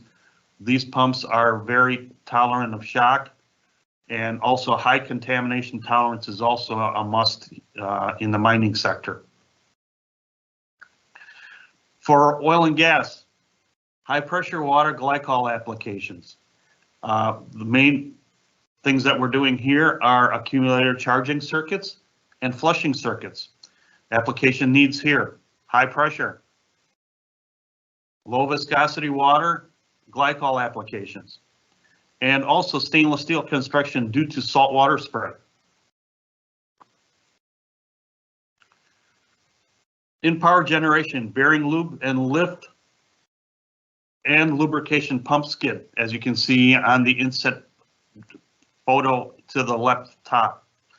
High-low circuit is used to lift the bearing and until a film of oil is produced around that bearing, and then it would drop out of the high pressure and into low pressure, high flow. And also this is being done at multiple points and multiple bearings on that same generator. So again, one pump is doing multiple applications out of one pump. So application needs for this one, high viscosity fluid, high pressure, and it is also a split flow application. Lifting systems, split flow, multiple point lifts with strand jacks. Application needs here, it's split flow, very high accuracy is needed, and high pressures are needed for lifting. As we come to the end of my presentation, I would like to close with, because of tight tolerances, ball and seat design, which provides positive seal, high material strengths is why we can have high pressure capability. Contamination tolerance because of flow through design, ball on seat design, and definitely fewer rotating parts. Fluid compatibility, wide ranges of wide viscosity ranges, very simple seal design with various seal materials available. And bidirectional because of the static barrel and isolated piston design, we are able to do bidirectional. Our resources, please visit us at Dynex, www.dynexhydraulics.com. You can all find all the resources on the website. Here are some quick links. And if any additional information is needed, please contact our local distributor. Their information is also here on the website. And finally, the white paper for this presentation will be available next week sometime on the Dynex website. Thank you for your time, and now we are available to answer questions.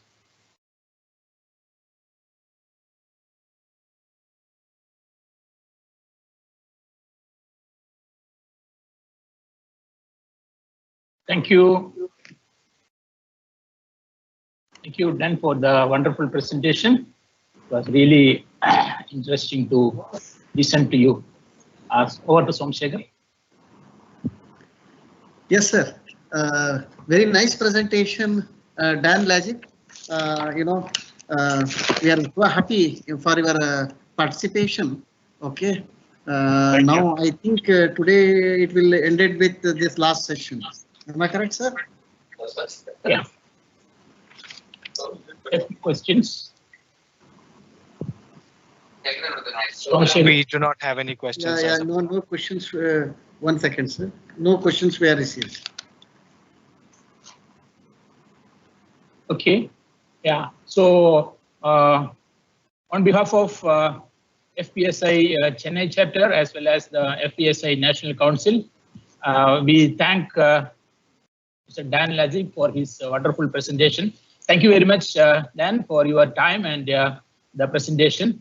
It was really nice. We hope that we'll be able to hear you more often through our FPSI programs. Thank you very much. Thank you for having me. Thank you. Bye now. And to all the participants, all those who are listening to us and were continuously with us during this presentation, thank you all. Thank you for joining. And special thanks to the sponsors who actually made this presentation and this seminar possible. So on behalf of all the members from FPSI Chennai chapter, as well as on behalf of the FPSI General Council, I thank all of you, all the participants, all the speakers, all the sponsors, and of course our team members who were actually monitoring and controlling all the presentations at the Bangalore headquarters. Thank you all, the team who actually did a wonderful job. Thank you all. Over to Joseph.